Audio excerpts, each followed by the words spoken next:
EWC cap, the Sports World Cup. Okay, whatever it is, this is what happened in week 1. We crowned our first 3 champions, which means that we had even more losers. And God knows that I'm a loser. Wait, shouldn't this say that I love losers, not that I am? Can we fix this, please? But what happens when you lose? Well, you wind up here, the Boulevard of Broken Keys. Don't sing Green Day, don't sing Green Day. Every one of which represents a tournament elimination and crushed dreams. Losers live forever here, and if you listen closely enough, you can hear the voices of disappointed parents who said that playing video games is a waste of time.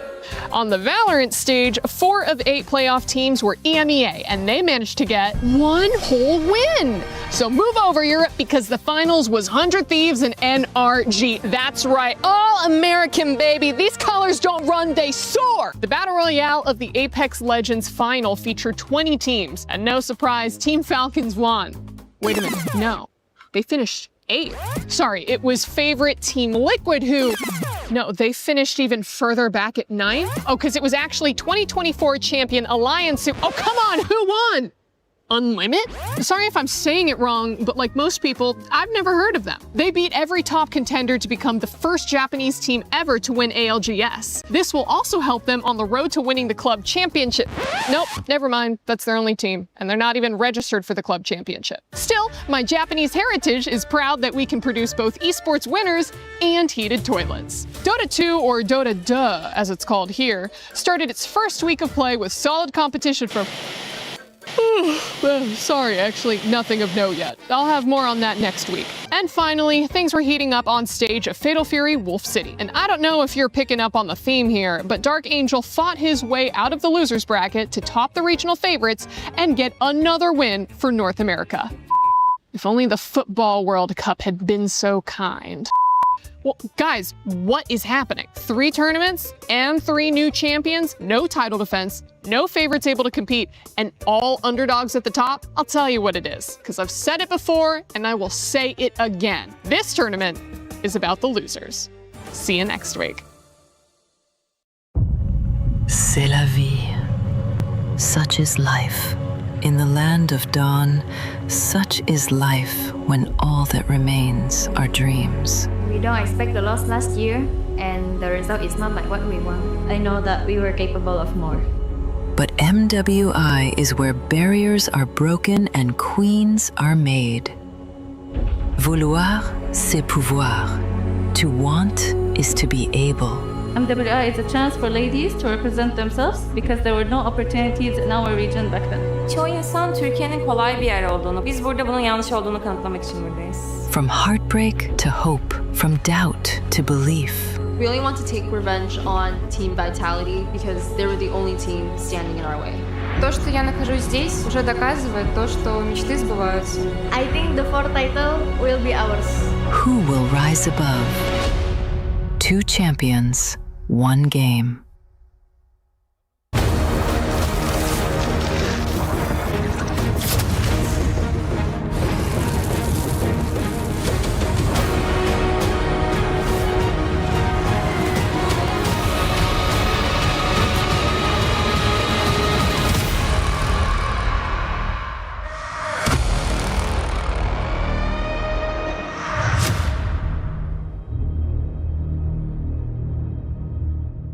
Hey, oh wait. Hey, hold on. Hold on. Hey guys, hold on. While we're playing this, I just gotta say, based on day 1, I feel bad for the team that gets Aurora, man. How is it that in Stream A and Stream B, only 1 win each? I mean, like, Hirara's cool, it's fun, but it don't get wins. What's going on? You know who didn't get a single win yesterday? What? Tournament favorites, now VPH. They are on the brink of elimination as they face off against Falcon Daisies, who, by the way, I love as well. So Today is a very difficult day for me. My heart is breaking, LaFell. I can't believe the previous champions are going through eliminations. I mean, like, we'll see whether they can make it through. But for now, let's actually check back on the recap of what happened yesterday. Hold on. Bro, what? What?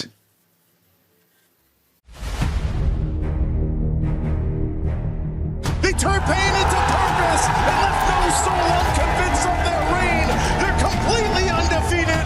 Team of Vitality. Nothing was granted and everything was earned. I just want to prove that no one can do it better than us. I think that it was meant to be ours all along. Winning MWI 2025 meant a lot to us because this is our first ever EWC champion title. Meanwhile, the base is going to be worked on.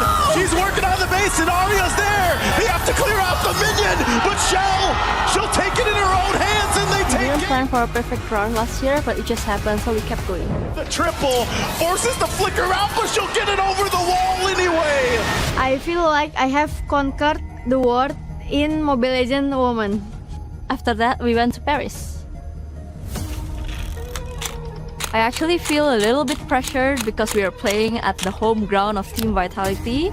Now that we're here, all of our fans in Paris are able to watch us directly on site. Defending it again is the biggest challenge because there are more eyes on us. It has always been our nature to win every tournament there is, but what changed is going into this year's EWC, we have more motivation to get the back-to-back title. I feel confident this time. I know that everyone wants the MWI title, but I will not let it happen. I will always be hungry for the title. If you call us the final queen, we will take it. To all teams, give us an intense game. Don't make us sleepy.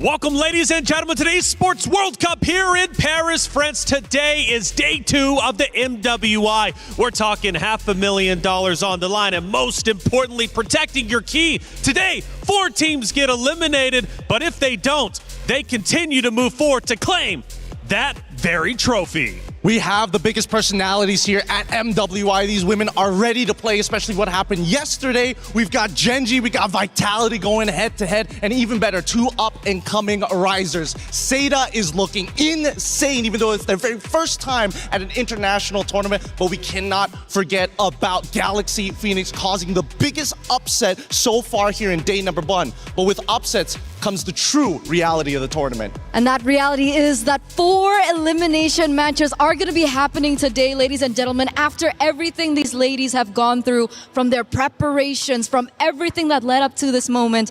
Unfortunately, here on Stream A, we will be seeing 1 elimination match. And luckily for us, we aren't going to be the ones to say goodbye to 3, because that's going to be happening on Stream B. That's right. I'm Taylor Reflections Noble. I'm getting Q. And I'm Eterna. And this is day 2 of the MWI. Day 1 was insane. Welcome, guys. This is the Bear Bros. We're from Stream B, minus Fell. Alongside me is Leo. Yesterday we had 3 2-0s and 1-1, man. The only stream to have a series that went all the way. That's how we do on Stream B. Here's the thing, man. Stream B, nothing's locked. The meta's open. Maybe except for 1 or 2 heroes. But dude, today we got 3 elimination matches, yo. These are world-class athletes. These ladies have worked so hard to make it here to Paris. But again, the truth is, the knockout stage, we only get 8 teams. So now you guys better stay tuned to Stream B to see who actually makes it through to the next stage. $75 million, 25 tournaments, over 200 clubs, only 1 club champion. The club championship is the beating heart of the Esports World Cup. Over 7 weeks, esports clubs send their players to compete. Every placement, every win, every podium earns points for their club. At the end of 7 weeks, every point counts. the club at the top walks away with $7 million and the title of Best Esports Club in the world. It's not about being the best at one game. It's about being the best across all of them. Depth, versatility, consistency under pressure. One championship trophy, one title. Who will take it? Watch history unfold in Paris at the Esports World Cup 2026.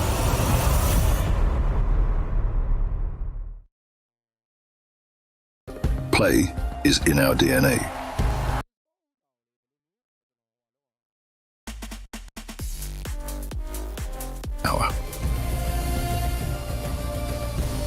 Now imagine an entire city being built to supercharge it. Kadir City, powered by Play.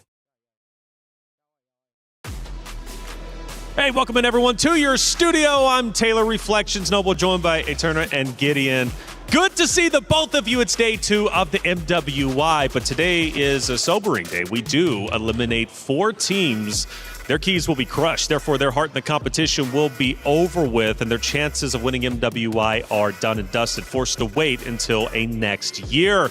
But most importantly, before we get into all the drama, Eterna, how you feeling? I'm feeling actually quite good. I know things are okay. That's kind of a bad way to start things off, but I'm really excited, right? There were so many crazy stories that we saw yesterday as well, and I'm wondering if that will actually push through to today. And seeing that they have 1 life left. That's right. It's going to be heartbreaking, but also warranted. That's it. It's heartbreaking indeed, but warranted. Now, Gideon, the good thing is for our stream anyways, we've got several teams moving forward. However, for at least the B stream a little bit later on, we will have teams being eliminated. Talk me through some of these matchups. Yeah, I'd love to talk about this because after watching yesterday's game, Seda Esports is looking really, really good. And of course, I have an unfortunate personal bias, and I don't usually have those in a professional scene like this, but Team Ray Young, I personally know one of their players, which is why I'm rooting for them, but Seda is not going to be easy. But then we look down, Team Falcons ID versus Aurora Gaming, Genji Esports versus Vitality, which I think everybody is like, who's going to be the mother of tanks at the end of that game? That's right. We're kind of curious, who is the mother of tanks? Does Ashley even still want to be the mother of tanks? During that interview, she said, well, maybe I want a new role. But then again, if she wins, I'm thinking she's going to have something to say about the mother of tanks at the end. This is going to be Stream B, and this is where things really get serious, Eterna. Absolutely, absolutely. We're looking at, players and, of course, teams like the Geltec Cyber team. After such an amazing win yesterday, will they be able to go head-to-head against Twisted Minds again? Jin Chao is there, and I'm really excited. I'm kind of disappointed that we aren't going to be seeing Twisted Minds yet on Stream A, but of course, these matchups are in very, very good hands with our fellow co-casters on the other side. Absolutely. They're going to be crushing it all day over there on Stream B. Like I said, we've got 2 streams, A and B. We're breaking down the action all day long for the MWI. Plenty of matches to get through. Make sure you have it on split screen, 2 phones, however you want to do it. We would love for you to be involved. But let's take a look at our brackets, starting, I believe, with bracket A. Now, for this one in Group A, it has been a doozy. It's been a lot of fun for sure. And we started with a big surprise yesterday. Seda Esports taking down Team Falcons Indonesia. They will go against Team Ray Young to start the day here on Stream A. But it wasn't just them playing. We have plenty more. Yeah, again, there's still a lot of teams that we're not 100% sure whether they've actually found their stride just yet. I mean, Team Falcons ID is a very easy one, but then we start looking at teams like GK Esports, Virtus Pro. They're already on their last life, so if they didn't take their scrim seriously yesterday,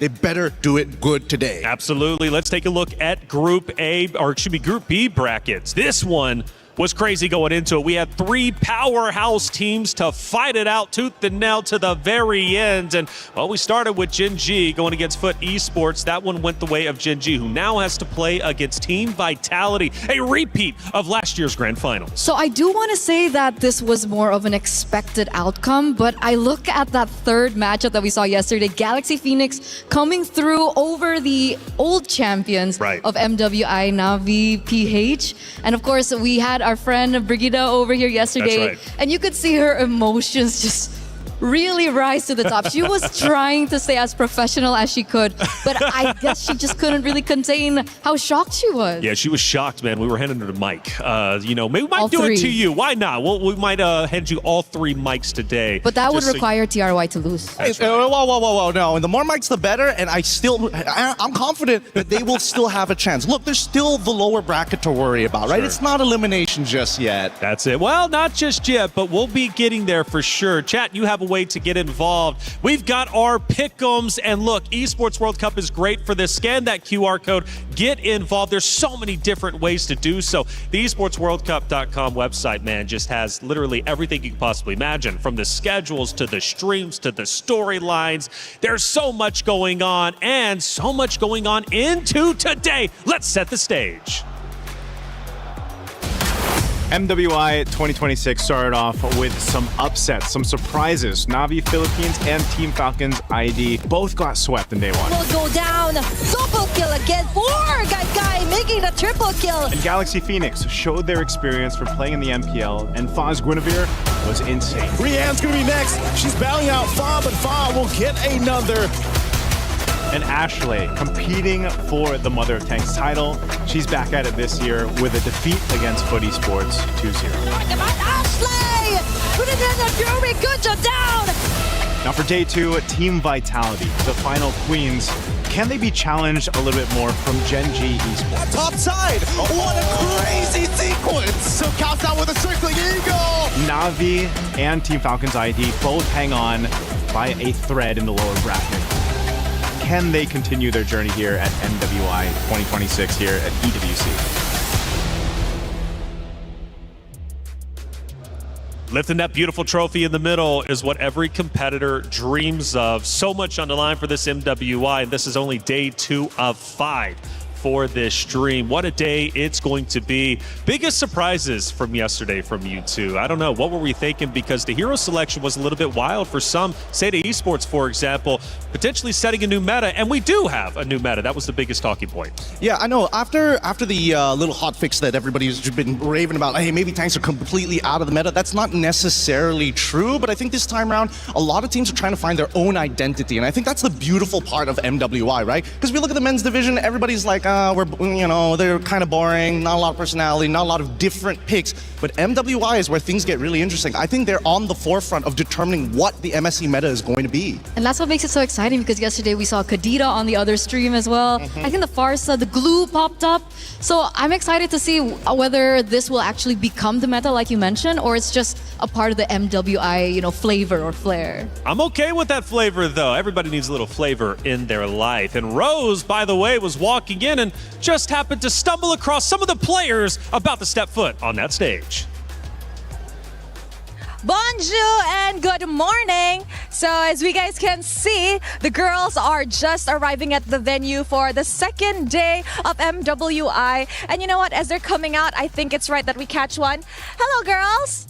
Hi, how are you guys? Come here. How are you? I'm fine. Are you excited for today's match? Yes, our team is very confident and ready for this game. I love it. You guys did amazing yesterday. Good luck. And good luck. Hi, GK. Hello, girls. Come.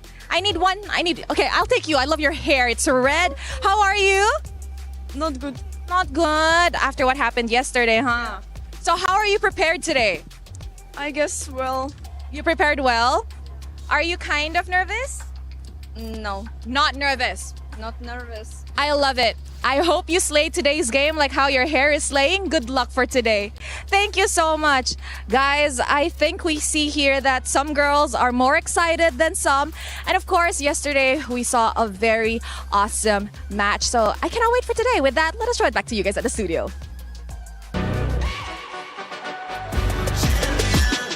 This ain't no regular thing. I came for the ring, you know what I mean. You see my name in the lights, better get right, I'm champion.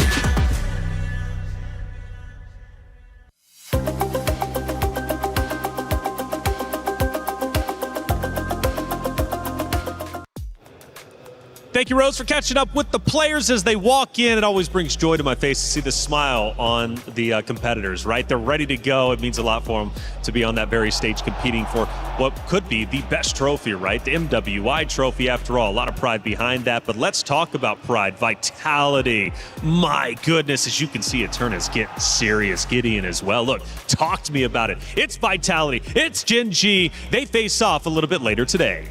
Yeah, so here's the thing about these two teams, right? After looking at last year's final, you would assume that maybe things are going to be the same, but I actually think the opposite. With how much the meta has actually moved, I really think that we're going to see a lot of great plays coming out from Vitality's side. I'm actually looking at Gen G. How are they going to adapt to it? Because there's a lot of similar plays, but they have their own flavor, their own style, most importantly, their own identity. That's what I want to believe. Like in an ideal world, I know VT is from Indonesia, and of course I want to see them triumph once again.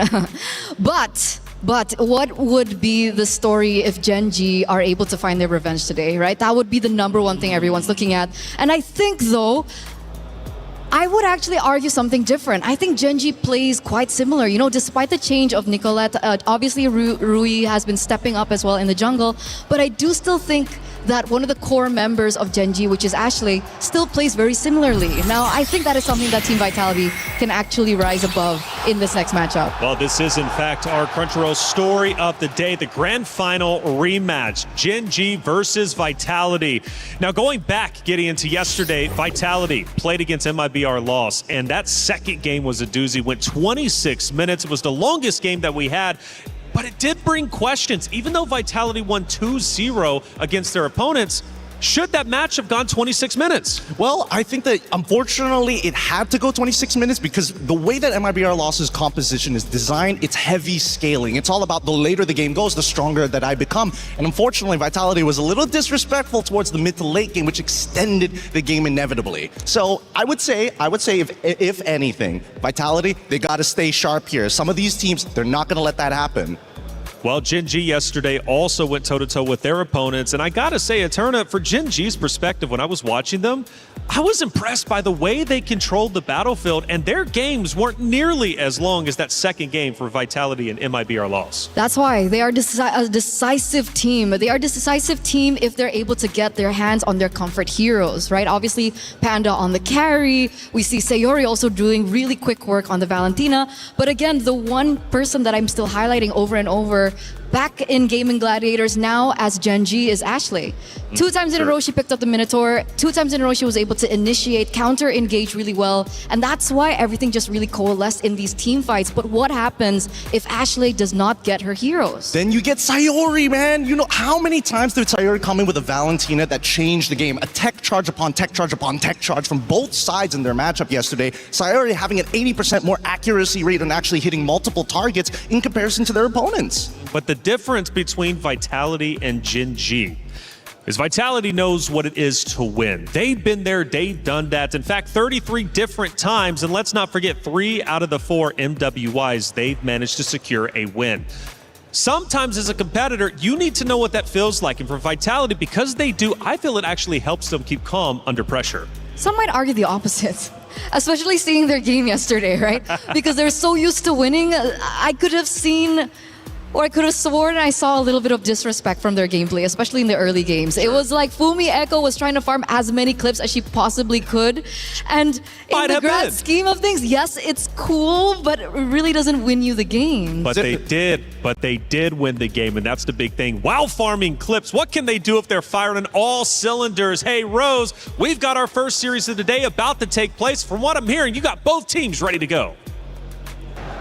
Hey guys, for our first match here at Stream A, we have Jessica66 from Senna, and of course, G-Boy from Team Array Young. Hello girls, how are you? Hello, I'm feeling good. Okay, amazing. Now yesterday we saw an amazing opener match for both of you girls. So what can we expect today? Let's start with Jessica. I'm feeling good. Our team is ready and very confident. They're confident. Any interesting draft or hero that will come out today? See the match. Let's see the match. What about you, G-Boy? We're also confident. And I think it's really going to be an interesting match because, to be honest, I didn't expect the results from them. And I feel like it's going to be an interesting match. So Jayo. Jayo. Okay, now I have a question. Since you guys are one win away from the knockout stages, is there anything you can say to each other? Feel free to say it in Mandarin if you want. Okay, Chi-Boy first. Good luck, have fun. Jayo. May the best woman win. May the best team win. Yes, Team Ray Young is very strong, so we need a fight. So 加油. Jayo is like fighting or let's go in Mandarin. So you know what, Chi-Boy, Jessica, I know a lot of the fans back at home are watching. Perhaps a words for the Malaysian fans and of course the Chinese fans. You can go first. I'm really excited now. So we want my team keep steadily and show my good performance. So my English is not good. I'm sorry. Let's see the match. It's okay. Good job, Jessica. You, Chi-Boy? Don't forget to watch us live at TikTok, YouTube, or anything. 6 p.m. Malaysia time, and don't forget to support Team Ray Young and pray for the best. Pray. All right. Good luck, girls. I'll see you guys later. With that, throwing it back to you guys at the studio. Bye bye. We were there for every click, every clutch, every respawn. We were there for the years of grind, and we're here now. The proud founding partner of EWC, powering the biggest event in gaming, shoulder to shoulder with the world's best, making history. Greatness deserves a stage. Lenovo Legion, reach your impossible.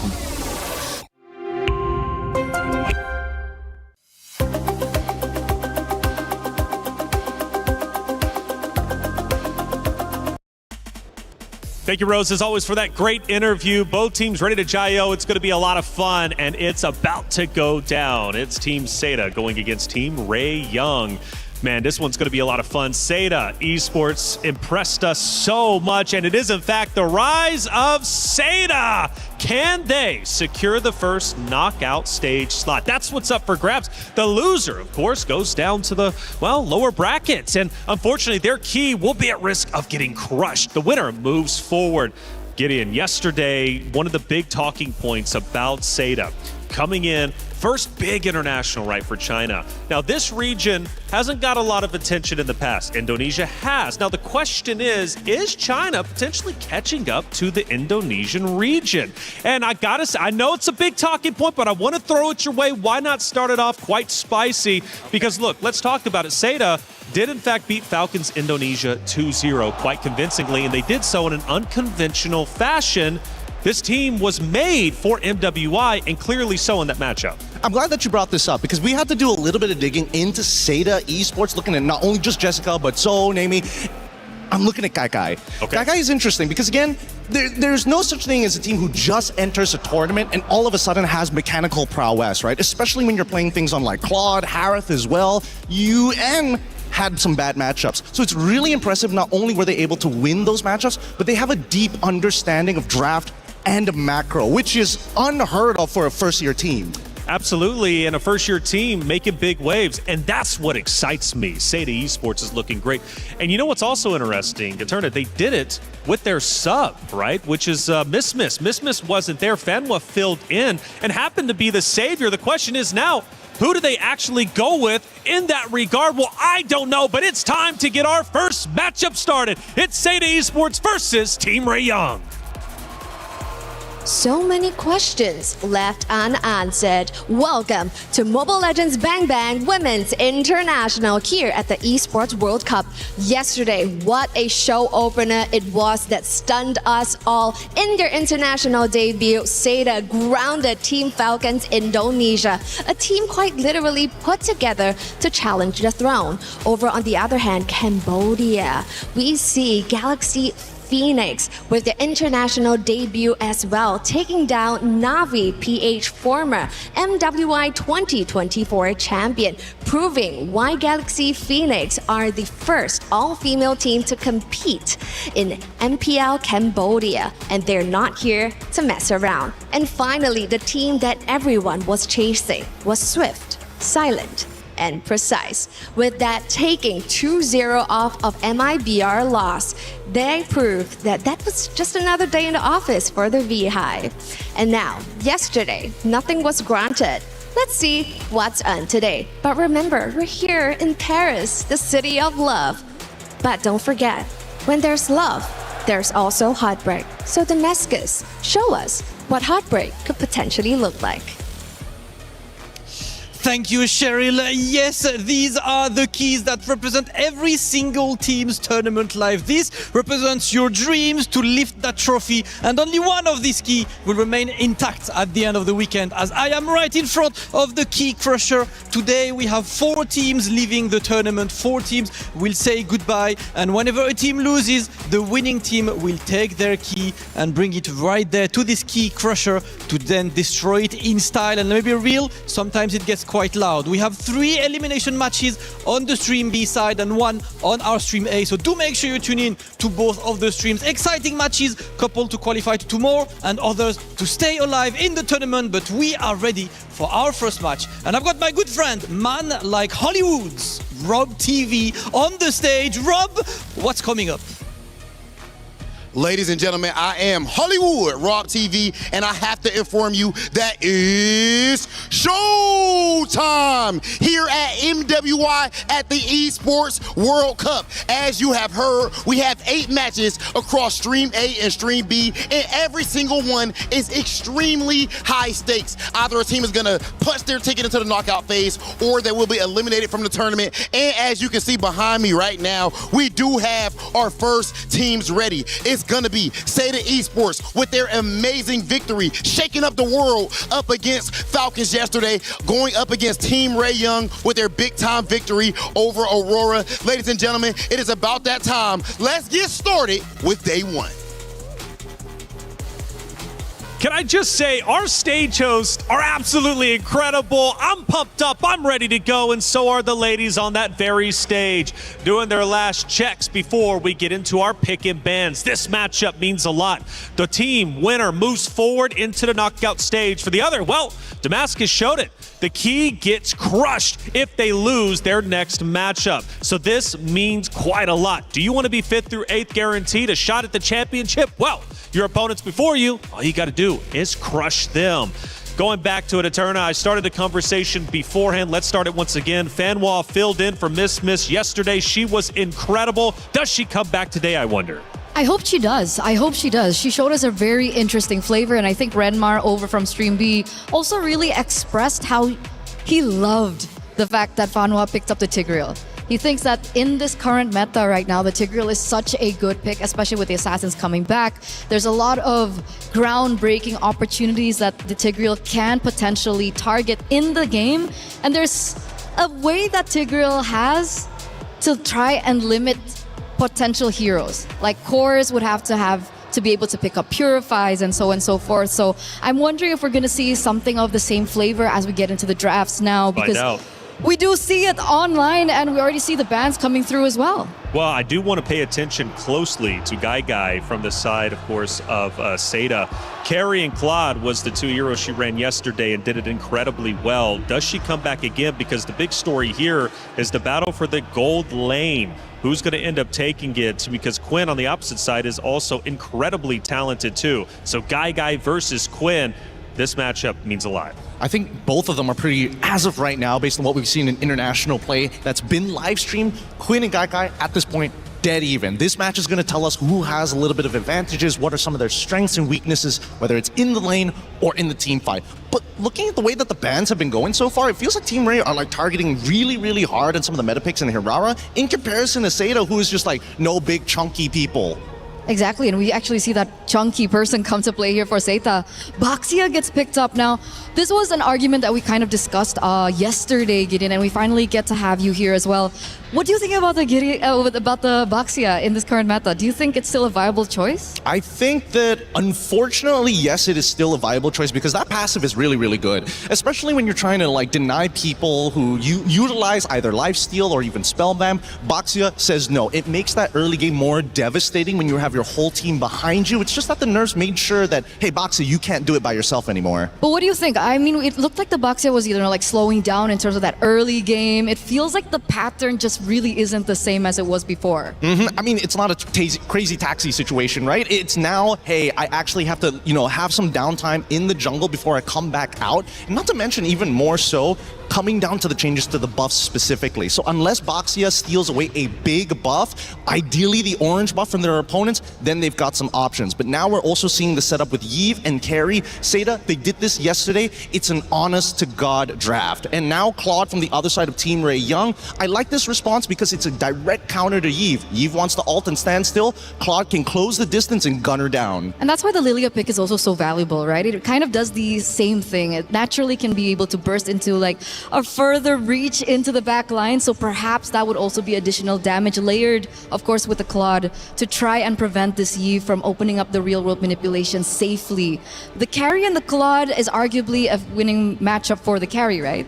It depends on the emblems and also depends on who gets the level 1 trade, right? I think that's the important thing. Claude, despite everything that they put Claude through in the current metagame, he's the all-rounder. He doesn't have any hard losing matchups. He doesn't have hard winning matchups as well. Well, I mean, some of them are a little bit more favored, but at the end of the day, even if he takes a bad trade, he can still heal back. And by the way, Fanwa is in fact playing. She returns to the stage. Miss not found. Maybe they're keeping her in the back pocket to come out a little bit later, but I can't wait to see who she ends up going with. Yeah, we have this quote in MLBB that we've been using over and over and over, and I think at this point it's a little overused. But if it ain't broke, don't fix it. Right? They found so much success yesterday, and if they want to continue that same composition, that same, synergy and chemistry within them, I think there's no reason for them to switch things out, especially now that they're one match away from going into the knockouts. But the Lancelot is a ban that we see that gets taken away from Team Ray, and I think this is a huge respect ban from Tan. A lot of targeted bans here, really making sure that they don't want them to get too ahead of anything. They wanted to set up a counter matchup initially for EXP, realize that as long as you take the Phoveus, you're generally okay. And now in the second half, because they didn't pick up their EXP laner, they axed out the big ones who don't interact with the lane. The Benedetta, the Alice. I think Alice is starting to become a little bit of a problem, but that's just me. I feel the same way. And especially we saw Jessica26, I think one of the key stakeholders of their games yesterday. It was actually kind of brutal to watch her on the Alice. It was really good. So it's a really good targeted ban coming from Team Ray, but what are the other options? Do you think that maybe the Paquito could come through? Is it too damage-oriented against the Phoveus? No, they're probably going to go Uranus here because, again, it's a direct counter. Phoveus can deal with the Paquito now that he's been nerfed a little bit, so his laning phase isn't as good. But same can be said about Phoveus, right? They also reduced his base damages early on into the season. But there we go. The Uranus already gets locked in, paired up with the Gato Kacha, and I like this pairing because now they have a way of, all right, we can slowly peel. We got RWM. Oh no, things are going bad. Gato is here to save the day. Okay. But now the final hero is needed here from Team Ray. They're looking for a jungler right now, and the options are quite limited. Do they go for something like the Suyo? I feel like it's a little risky up against the Yves. I think it might be a Hayabusa angle. It's tough no matter what because the assassin is required to specifically attack carry or force abilities out of Yves. Everybody else, it really depends on the performance of the laners rather than the individual jungler. Okay. Wow, never mind. I take it back. But it's going to be an X-Borg. This is actually a very interesting pick because if I recall from the qualifiers from Team Seta, it was actually them picking up the X-Borg into an enemy tank jungler. So the X-Borg comes through here, and we know that the X-Borg back in the day used to be the quote-unquote counters towards these really tanky players in the jungle. This reflects how confident they are in specifically Quinn to carry this game because that X-Borg is going to deal with just the front line. If he gets into the back line, he's just lucky. Well, it's our first matchup of the day, the first map of the day, Seda Esports versus Team Ray Young. They both love to push the meta. But on the one side, you got Seda Esports representing China, trying to go the distance and show they belong here. But for Team Ray Young, they also want the same. Let's get map 1 started. Athena Mirko, take it away. Welcome to the Land of Dawn, folks, for match number 1, the opening. How you doing, Athena? Smash them. My name was actually Athena until today. But I'm willing to be Athena for today because it is going to be an intense series of matches, and I believe she experienced it firsthand yesterday. This time it's pretty much going to be the same. It's an upper bracket semi-finals to start off this day between Seda and Team Ray. So far, looking at the draft, honestly, it's solid. It's just so interesting to see that both these teams, they were able to get a win yesterday. Obviously, for Team Ray, it was in Stream B. And now we get to see them in Stream A go head-to-head. Seda, obviously, taking down a Titan in Falcons ID just yesterday. Trying to bring the momentum to replicate the same result today. Yep, everything that happened for Seda yesterday felt so fast-paced, and it's a surprise to think that they were able to accomplish that against a team from Indonesia who for the longest time have been very dominant in terms of the female MLBB competitive scene. Quick check on the emblems here. The Bargain Hunter for Name. Just want to snowball all the way. It's all about the poke early on, especially on the Eve up against Tan's X-Board. It's a risky choice, honestly. They're going to go all in on Fanhua, it seems. Yep, they're trying to go for the early invades. Now it's Fanhua who's slightly low on HP, gets knocked back, but there's Revitalize to help him survive. The last Insanity, though, is not going to let him through. That's first blood for Team Ray. It looked a bit odd at the start there, and then a double Revitalize came through, and then maybe you could see a little bit of what they wanted to do. So Actually still wants to find more. It's Tan who they're possibly trying to target for the trade. But I believe that he is going to be, or she is going to be okay before this first turtle starts. Seda have pretty much positioned themselves around it though, despite that early loss. Big resource burnt out already. Jessica unable to get the XP crab. So that's tempo given over to Team Ray Young. Yep, it's a great start because Jessica was one of the standout players too yesterday. The X factors for Seda before or as they were able to secure that win, but now it's going to be Zoe on the back to Shield Unity. They're trying to look for targets, taking out the shields from Fanhua, and now they actually get to secure that ultimate, but the real world manipulation dropped down too. Team Ray, they do not seem like they're in a position to actually contest this confidently anymore.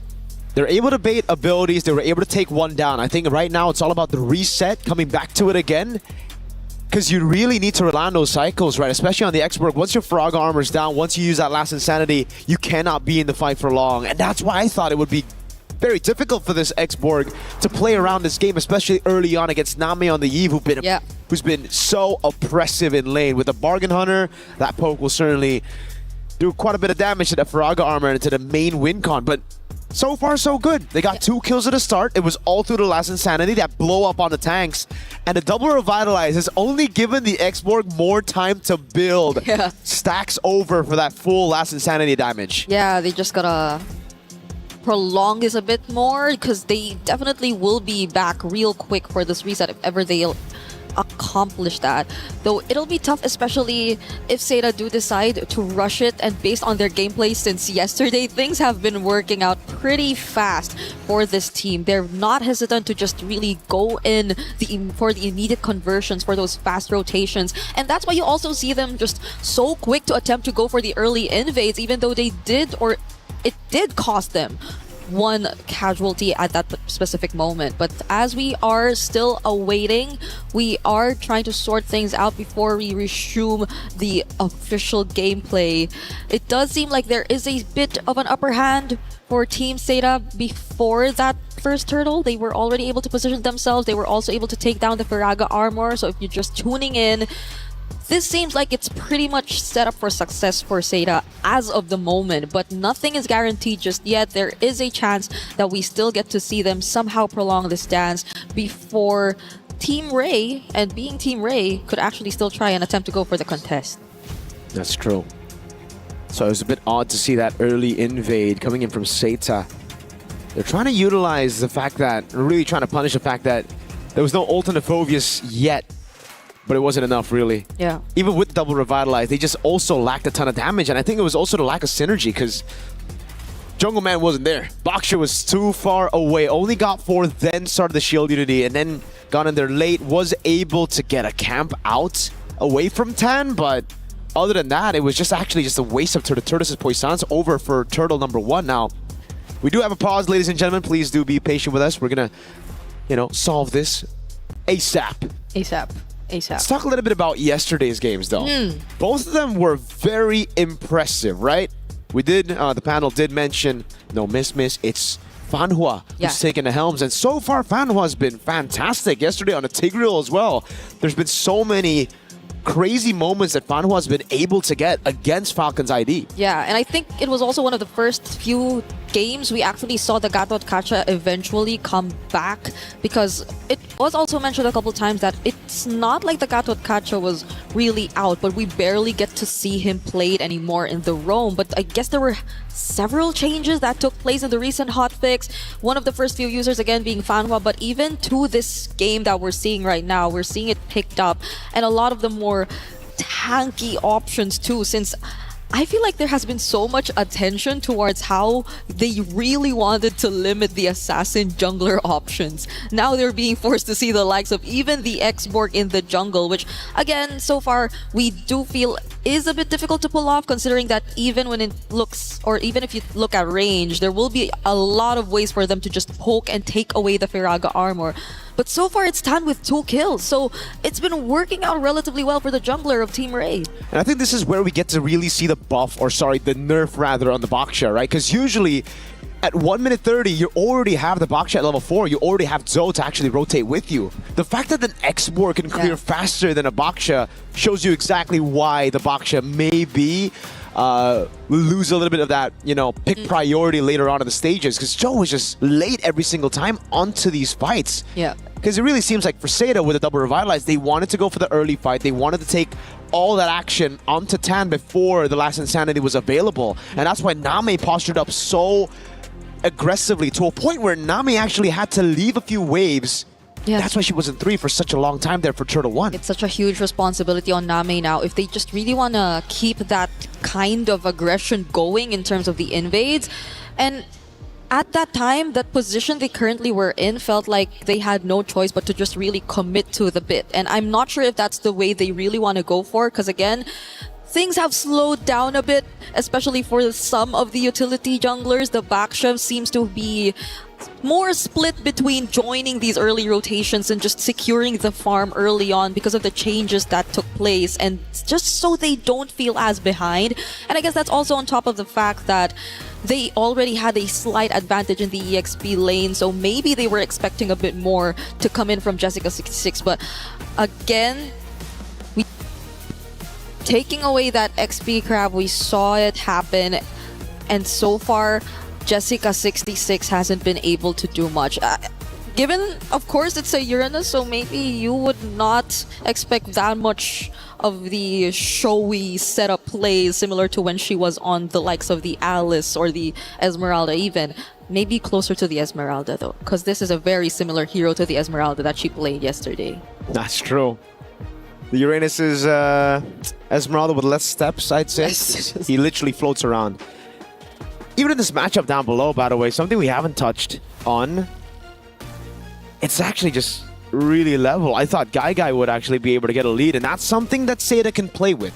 Again, if you look at Seda, the way that they're able to win, it's not just through these team fights. It's not just through one win condition. They have multiple win conditions set. They have multiple plans as well. If they lose out on these first neutral objectives to Team Ray Young, you can expect them to look to play around that winning matchup in Guy on the carry against Quinn on the Claude. Yeah. Especially with the flicker here. You burn it out once, and then the RWM catches you. The rest of the team can just follow through with the Baksha under turret even. Yeah, and it's not like Chipoy could just go for the surprise setups either. Nora maybe could be the closest with a flicker Dark Wave. But reaching Guy is going to be one of the toughest tasks, I feel, for Team Ray, if ever they do get to funnel majority of their resources to this gold laner. That's why I'm just pretty sad right now. Why? You have players like Fanhua and Chiboy. Okay. But it's Beleric and Gatot Kacha, you know, like, you want to see more explosive picks. You know, give me the Tigreal from yesterday. Give me an Atlas. Obviously, it was, unlucky. Obviously, there are some heroes that were banned that you can't play, you know. Marcel's been 100%. I want to see a Marcel. I don't want to see Gatot. I don't want to see Beleric. Yeah. But it seems like Marcel's one of the first few roamers that you just see gone. It's always banned first. You can't let him through. Yeah. And I feel like that's gonna disrupt so much, because majority of like the female teams that we've seen at least play in the first day of MWI 2026 have been very heavy on team fighting. Like even now, even in this game, you see them really start strong with an attempt to just go for the invades and the disruptions, and eventually you do see early deaths and early kills here and there. So I feel like it would really disrupt so much of what they really want to accomplish. Yep. We are taking a bit of time, but we want to make sure everything is set before we proceed, because this is no joke. It's an upper bracket finals. It's actually a qualification match if you think about it. It's a qualification match.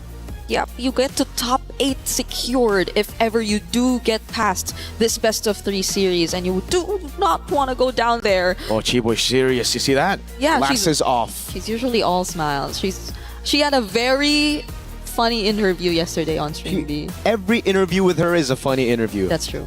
She's just a very funny player, you know? Not in a way that's bad, you know? She's funny in interviews, all right? She's charismatic. There you go. Yeah. Tournament bracket, though. Let's take a look at this again. Just for you guys back at home who maybe missed a few matches of day one, Seita Esports were able to upset Team Falcons ID with a 2-0 sweep with Fanhua on a tie grill. Team Ray Young doing the same against Aurora Gaming. It's a clean sweep.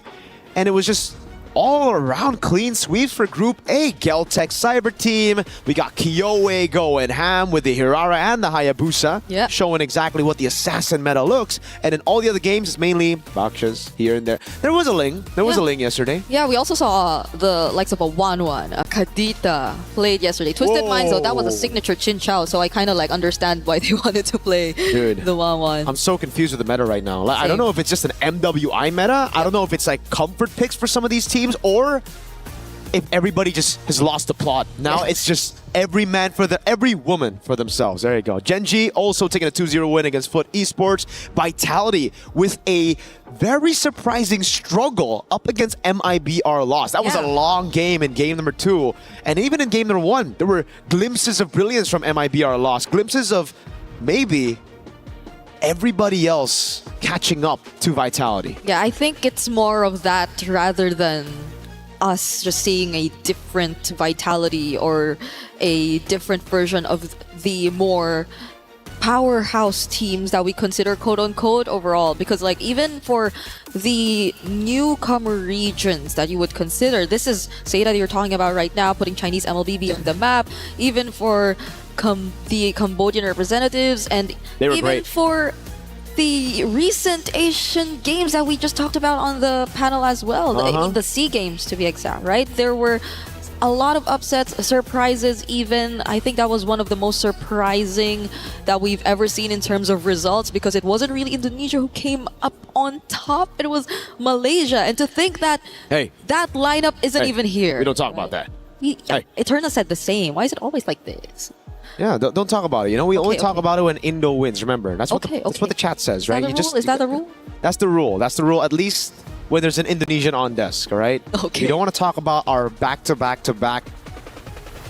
Is it 4 times now? Second place finishes at M Series. We don't want to talk about that. No. Okay. We don't want to talk about getting grouped in MSC 2024, about not reaching top 3 in 2025. We're not gonna touch on that. Do not touch on that, all right? No, but maybe this time. Well, you know what? Not maybe. We will.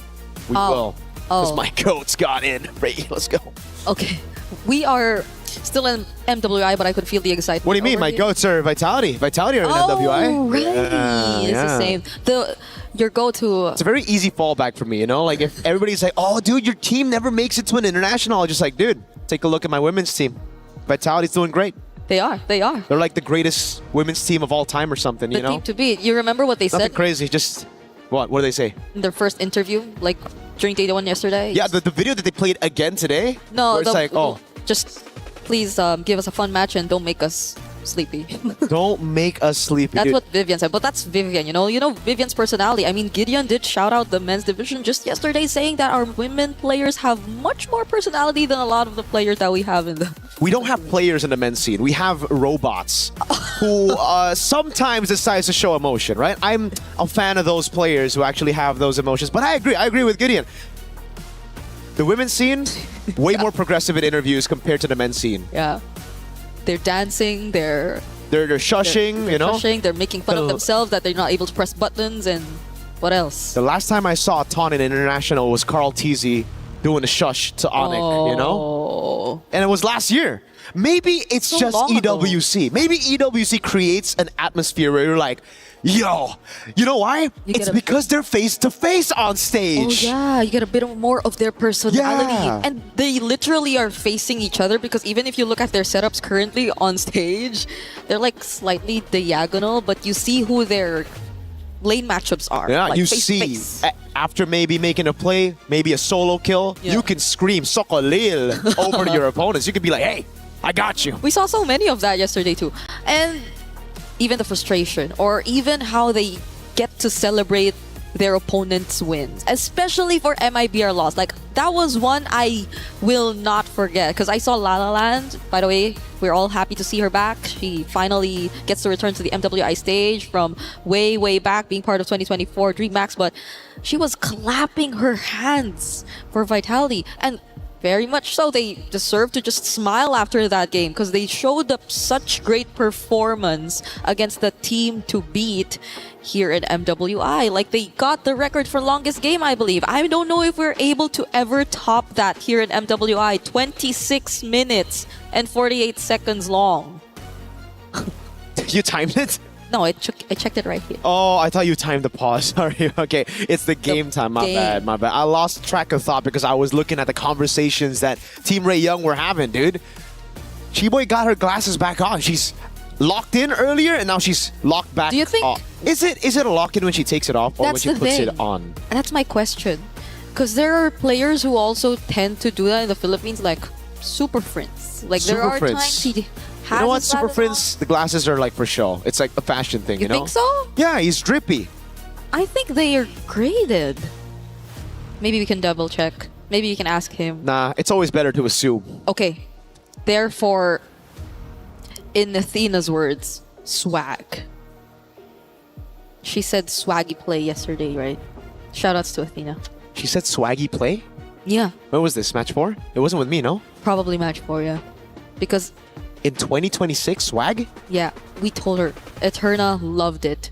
She loved the term swaggy play. I think it's a 30-year-old thing, you know? Maybe if you're 30, you like swag. Are you saying she's 30? No, I think it's... Maybe.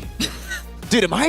she's pointing at us right now. I don't know, man. It's very No, scary. We're talking about Athena. We're talking about Athena, not Eterna. Not All right, Eterna. Athena. She's pointing at us. I am scared. No. You're No. scared. It's No, okay, right? It's him. It's him, not me. Not me. We're friends, okay? Oh, she did it. She did a band gesture. That's a band gesture in MLBB. I can't believe she just did that. We're still waiting, ladies and gentlemen. Please do be patient with us right now. Chat's loving it. At least chat's loving it, you know? Loving what? The banter. Oh, really? You're on MLBB Esports. See, I'm on MLBB. Oh. I see you guys here a couple times. Interacting with them. Like even Eterna one time, I saw her just chatting with the people in chat. That's so unprofessional, bro. Chatting on broadcast. No, she wasn't activated then. Oh, well, you know, I would never. What the heck? What? I just said you did too. Oh, no, that's like my moderator, dude. I got Cloudy working the double time, you know, at home, just on chat, YouTube chat. Hello.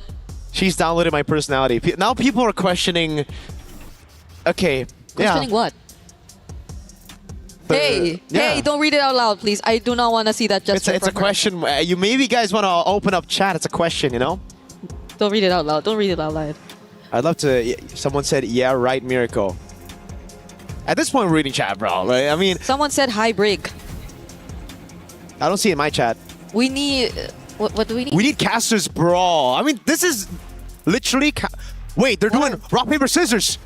Wait, what are they doing? Rock, paper, scissors, shoot. I can't see the other one. Okay. Yeah, same. I wish we could see both sides. So we could like at least cast.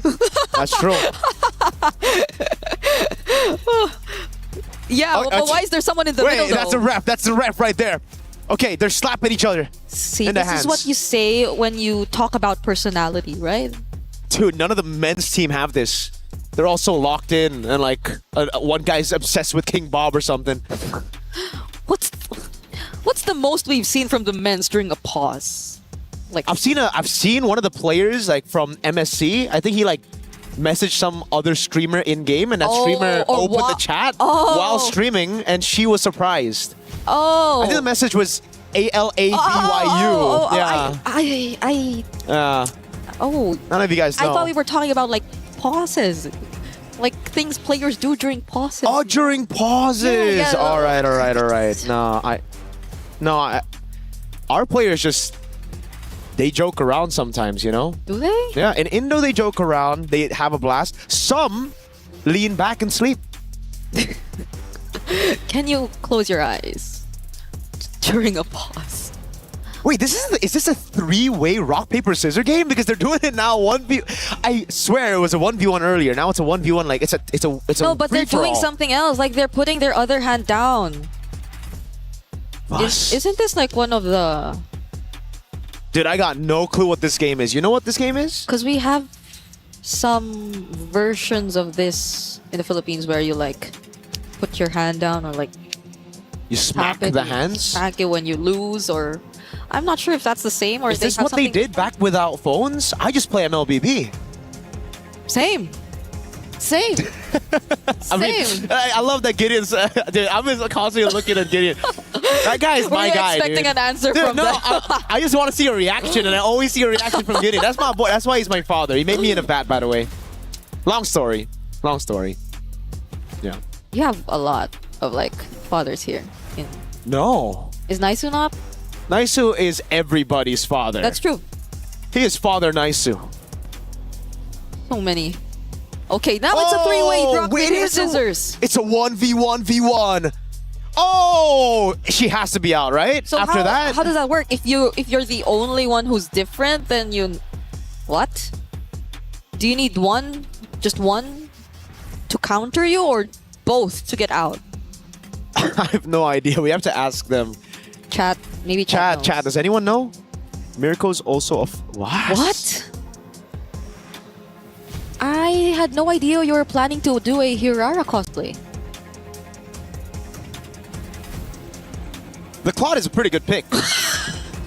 Against the carry, it's all right. Yeah, weak side. You know, you can just play around. You can just go over and rotate around.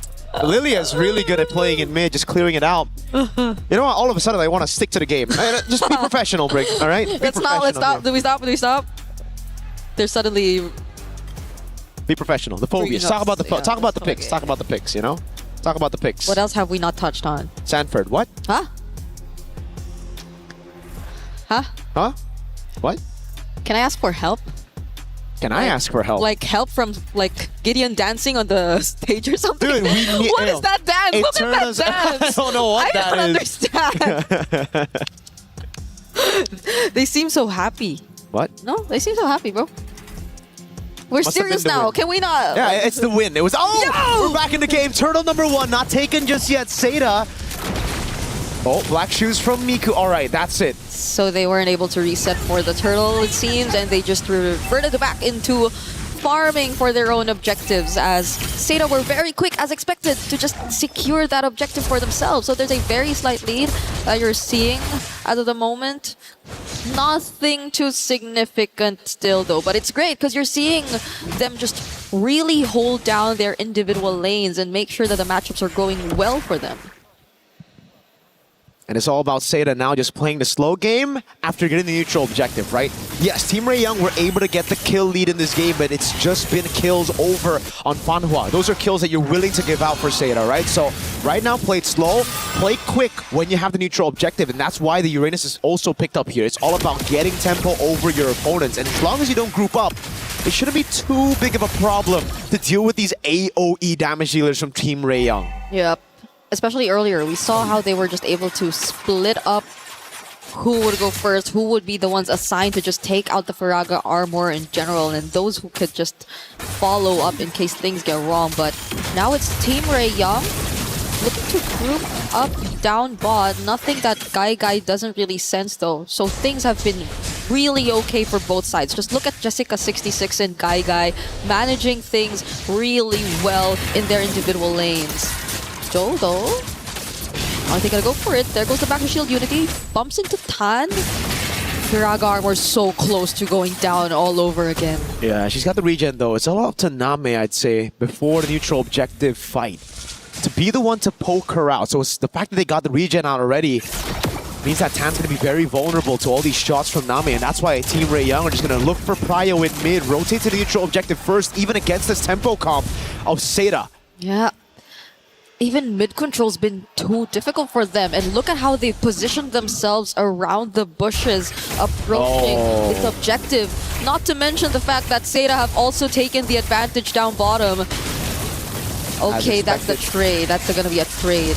Yep. This is exactly what we were talking about earlier for Seda. If they don't get plan A, neutral objective, snowball out of team fights, they can just go plan B straight up, go into the bottom lane, play around this winning matchup, and put Guy into a winning to get into a good spot. Fanhua also holding these bushes, constantly giving vision to the rest of the team, and that's why, even though they haven't been able to get a single team fight win, they're ahead in gold. Literally not grouping up together, but maybe right now they decide to do so. There goes the AOG, but the response with the Wrath of Dryad, it's just gonna hold Seda in place and not allow them to push through with that attempt. They seem to want to take on that fight, but Team Ray were just like, no. They're not. They got pretty much what they wanted, which are, I guess, some energy shields here and there, but the counter engage from Seda. Is it gonna happen this time?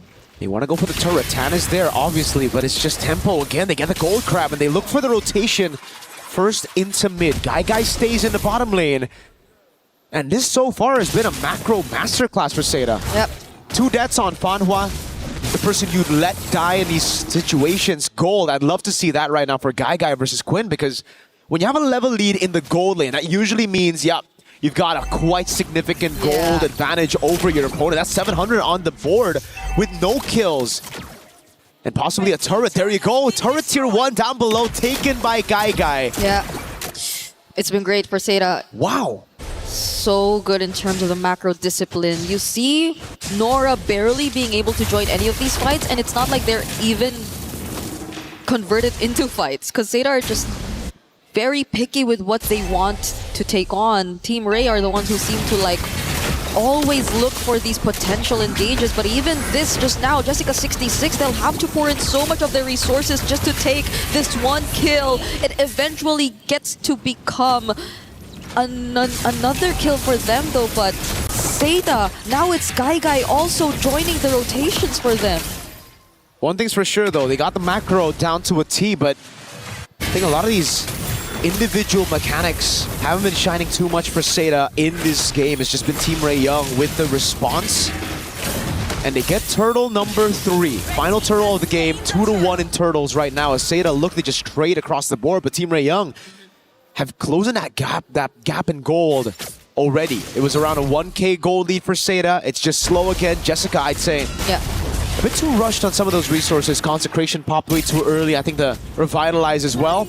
And for Name, spamming a lot of the poke, but not really respecting when she should recall. She's staying a bit too long in the lane. Had no mana to respond to that Team Ray Young rotation, but now it's Seda looking for tier 2 down below. Okay, creating space right there. Name and Fanhua doing their best, but it seems like Quinn just goes in with the blazing, do it. Not sure if enough stacks were in it there yet, but they just wanted to allow Guy do her thing. Not that they were able to take the turret, but you could see how much they're trying to play around this gold laner. Seda have focused majority of their attention towards Guy, and Name doesn't seem to be as behind anymore. I mean, Do doesn't seem to be as behind anymore. They're already both level 10, even though Tan has all of the kills Team Ray has been able to secure so far in this game. They've got that better safe than sorry at the approach, Seda. Even earlier, Revitalize and the AOG utilized straight up after they saw Chiboy and Quinn walk up. Now for Team Ray Young, it's a turret down below that they want to take, but Seda have already sent enough members. Name recalling in the mid lane. They won't have the help of their mid laner. AOG! Oh, they're the ones to actually go in first. The taunt lands onto Chiboy, but he hasn't used the Wrath of Dryad just yet, and they do not need to in order to get the kill on Fanhua. Real world manipulation also laid down, but Joe unfortunately could not survive. That's a lot of resources, but still Seda couldn't find a single kill on their side. They've done a good job in the macro department, but again, every single time it comes to the skirmishes, when it It's them relying on the individual skills and decision-making. It just hasn't worked out for Seda. 3v4, that was the situation that Team Ray Young weren't even hiding there in the dive for turret. But it was Seda who bit on that bait, walked straight into it. With Name recalling in the mid lane, and now it's Team Ray Young trying to utilize this advantage. Straight on the Lord they go. Okay, they have the retribution still. And right now it's going to be Zoe trying to go in for the drive-by, but they're not going to be successful in doing so. The knockup from the Dark Wave as well, and the taunts keeping Zoe in place. Quinn going in with the Blazing Duet, only trying to go after Name, but Guy shows up and they decided to not push through. Is it safe to say that at this point, it's really looking like just macro versus micro between Zeta and Team Ray? Because it seems to be the case, majority of the fights, it's always been Team Ray winning it out, but Zeta have been somewhat catching up, mainly by what they've been doing across the map. So Team Ray Young now with a 1,700 gold lead. Jessica again revitalized. Together with the consecration, no one's been able to get rid of this Faraga armor. Yeah. Tan's just having a free day on this Expo. Again, the revitalize has only helped Tan to get even more stacks. Oh, they're going for the sandwich play. RWM and the AOG doesn't land onto anyone. Flicker up from Nora as well, and it seems like they're gonna be okay. The last Insanity 2 is gonna push them out from trying to go for the chase, but the Lord is still up. They'll have to deal with it. Finally does go down.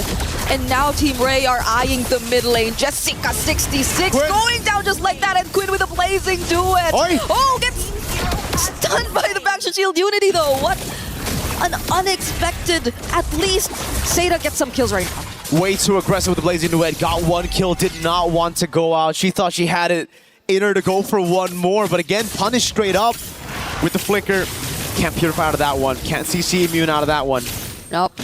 Drag armor pickup for Tan. Right now, it seems like it'll be much more difficult to take out the Faraga armor at this point, because you pretty much expect the poke, the range to come in from Name, but even then, they're able to resolve that.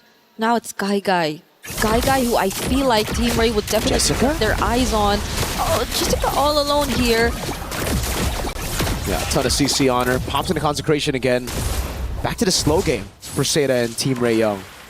Not really going to go for any of those initiations before a neutral objective spawns in the game. Just a bit of poke here and there, but so... They want to take this fight? Fanwa now a bit too far from the rest of the members too, but Quinn is going to be okay dealing with the rest of the backlines. Still survives even though gets to receive the damage from Guy, but Guy still finds her though. Now there's the Wrath of Dryad and the last Insanity response from Team Ray all over again. It's just Jessica66 and Guy left. They're doing what they can to get away, but the slows and the glooms are not letting them through. A big win for Team Ray Young. Guy saving Zeta from getting wiped out now back to back. It's just the attempts from Team Ray Young reacting to the moves of Zeta. It's them who are actually walking up instead of utilizing the poke from the Eve. And you can see it all over here again. It's just misplaced AOGs, not with the RWM, and they pop the RWM way too early. They're playing this composition like it's an all-in comp when in reality they should be trying to get rid of the Faraga armor first. They should be the ones playing it slow, and it's Team Ray Young who on the other hand have to try to play it fast. So now it just, everything is falling under the win conditions of Team Ray Young. It's all up to Guy to turn things around as we get into the live view. All right, here we go. There's a Lord fight happening right now, but it seems like even before we get to that, they already take one down from Zeta. It's going to be a 1-for-1 trade so far, but Quinn going in once again. Does he have enough damage? Not enough to take Guy down. Top base turret, the minions are doing work. It'll get a base turret up top despite the trades happening. It's a 1-for-1 roam for XP. But now Jessica has to go back. They can't go for the Lord. And now it's Joe on Miku. Oh, all alone. Guy will be there too, but it's 1v3. Still, they do find the kill on Miku. And that's going to be enough. That's all they wanted before this next objective. And now it's a burst. Guy still has half of the duration of the ultimate. Goes straight for the Lord. Tan's getting zoned away by Name. Zeta. Whoa. It's actually Zeta who secure this Lord. After multiple back and forths between Team Ray and Zeta, those team fights which seemed like they were really well punished by Team Ray, now it's Zeta turning tables, and that's the real world manipulation they used just now, but at least they have the Lord on their side, so they will have another chance at taking much more map control.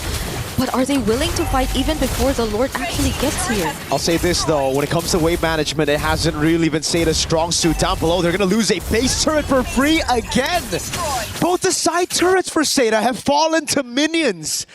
And now it's Team Ray Young, who, if they are able to defend, will have an advantage for the next Lord. Yep. It's the far lane this time around, and the base turret down below that they took. It's gonna take some time for that Lord to eventually make it to Team Ray's tier 2 turret. And before it even gets to that point, I feel like they've already managed pretty much majority of their other waves, so it's not going to be as big as a problem for them. Seida still, though, making their presence felt, but I feel like they definitely have to address this wave management issue. But instead, they're going for another teamfight attempt, possibly pick off onto Tan, back to Shield Unity, but they already have the immortality on their side. San's already forced out 2, and they successfully take that tier 2. Look at Quinn up top. Pushing already. They noticed the mistake from Seida, always grouping up for team fights. They call it a fight! And they're gonna commit to this fight. No one's being sent back home! Guy finds a kill, but Team Ray are trying to hold them in this place. No one's able to recall. Joe finds another kill, but it's a double for Guy. And it's only Jessica66. Quinn's on but it. Quinn doesn't care! Revitalize already popped! But the minion goes down! And I think Seida will be okay and will get to extend this game. The dives here for Fanhua. Immortality down already. Guy's gonna go in again, and that's gonna be under turret going in. The Dark Wave lands on both. He's not gonna survive this. Name and Guy are trying their best, but there are only 2 members of Seida left trying to attempt for the siege. They'll have to reset, but at least they take away that purple buff. This is a slugfest. Team Ray Young, they want it to be a slugfest so that Quinn can just go for the end, but Jessica, aware, noticed the push, went into the purple buff bush, recalled straight out from there, and was able to clear out the wave in time while doing damage to Quinn. But this has been a big problem for Seida. They just let these side lanes go and push into their own base constantly.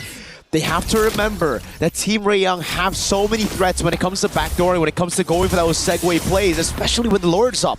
These waves are going to be building up. It's a base turret. Even if you deal with it like the way that Jessica's been dealing with it, it's still going to be pushing back towards your base. So you're going to have to constantly send some people down, or you burst the Lord before Team Ray Young can utilize this advantage. Honestly, Jessica66 will have to do so much given that. Random Giant forced out. Kiboy getting bursted down.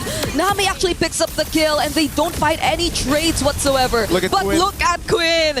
All over again. Jessica has no choice but to stay in base just to anticipate these kinds of attempts. It's a 1v1 every single time. XP versus Gold inside of the base. The minion's already down there. Seida go on Lord.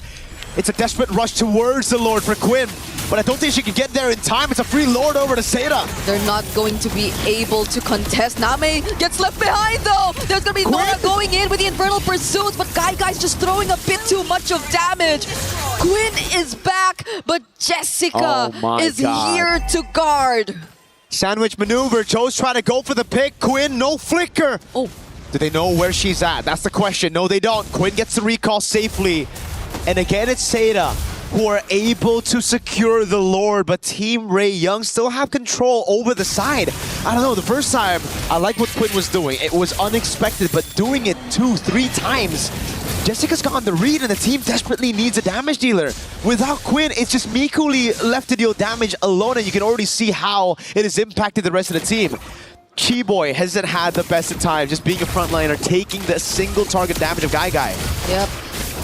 The burst was felt. Look at her now once again, and the real work with the AOG! Laid down together perfectly, but it seems like Team Ray are able to fight this under the turret. They're not afraid to take them on, and that's going to be 2 kills over to Team Ray. Very unfortunate for Seida. They had the Lord, but they were baited into a fight by Team Ray Young. And a quick punish followed. Now it's Team Ray Young looking to knock on those base turrets. The final one in the mid lane, but they have to still respect the Lord. It's Miku sent below to deal with this Lord. She should be able to deal with it as the rest of the team just goes for the Grand Theft Purple. It's Guy actually, no? Okay. Okay, she got it. Yep, they're gonna be okay. Tan has her own purple buff in her hands, and the Lord is gonna be dealt with in just a bit by Miku all alone here in the bottom lane. But things have been a bit weird for both teams. I feel like it's somehow getting to them too that we're reaching the 20-minute mark, and a lot of things are going to be much expensive, especially if you get taken out at this point. You will be having longer death timers. You see multiple immortality pickups too, but what is going to be the main task at this point for both Team Ray and Seda? Tan will not be as easy of a target to just take out the Firaga armor from. Guy too is 603 and doesn't seem like the best possible option if you just really want to go in for those pick-off attempts, because you really have to fight them head-on through team fights if you're looking at the composition from Team Ray. So at this point, Guy's just completely online, on top of the fact that Namai just picked up that holy crystal. It's all about the late game now. Equipment built up, and we know when it comes to the late game, it comes down to how they're able to also utilize the macro. Though it's strange to say, Seda have shown really good macro this game. The fact that they've left open those waves in the bottom lane, that's an exception. But now it matters the most as to how they deal with the waves incoming. If Quinn... wait a second, Joe just went in. They're fighting it here, not even near the Lord Pit. The Revitalizers are being forced out yet again. The AOG Quinn just nearby, already forced to pop. But no one's going down just yet. A knockback onto Fanhua. Has the immortality, is going to be okay. No one goes down in that exchange. And this is quite beneficial for Team Ray Young if they're able to recall in time and get back up here, because the wave in the bottom lane is pushing towards Seda. And we know a common trend, Name getting the poke down on Tan, and she doesn't want to recall. What? Wave up top, pushing in, wave down below as well. This is where Team Ray Young make their moves. Seda are already starting the Lord. Oh, flicker forced out of Name. Mikuchu going in alongside Quinn! But he gets bursted down. Fortunately, has the immortality, and the rest of the members of Team Ray are going to catch up. Black Shoes already popped by Miku as well. But near the Lord Pit, Fanhua falls down first. Last Insanity coming in from Tan. Name still alive and fights Nora, but goes down too. Next, after Guy pops her own immortality, and it's looking to be a near wipeout for Seda, and Team Ray might not need the Lord anymore. They had to fight that one 4v5 because Jessica was sent to deal with the waves. Bot and top all pushing in. Now you add another wave in mid and 4 Team Ray Young members. It's a 1-0 in favor of Team Ray, closing out that game after 20 plus minutes of back and forth between macro and micro and team fights who did not look like team fights, but eventually they still got the win. It took them a while to get that though. You gotta respect the minions. We're going to throw it over to Damascus to take it from here. I mean, absolute insanity in our first match of the day. You cannot make it up. That was back and forth too.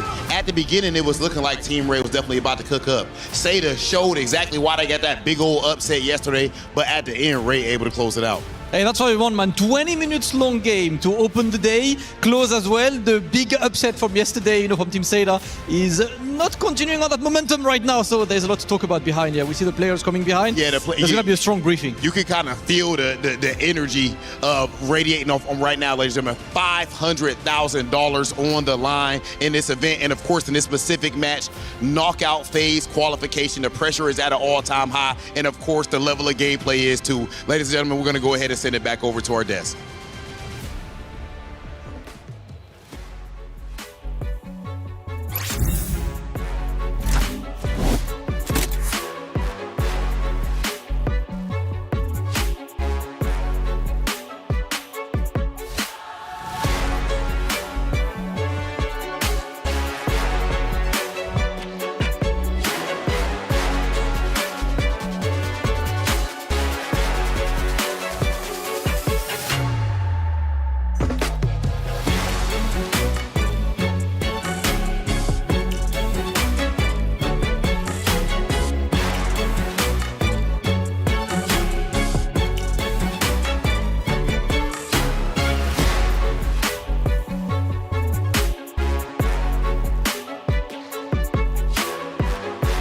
Is in our DNA. Whenever we let it out, it becomes our superpower. Now imagine an entire city being built to supercharge it. Kadir City, powered by play.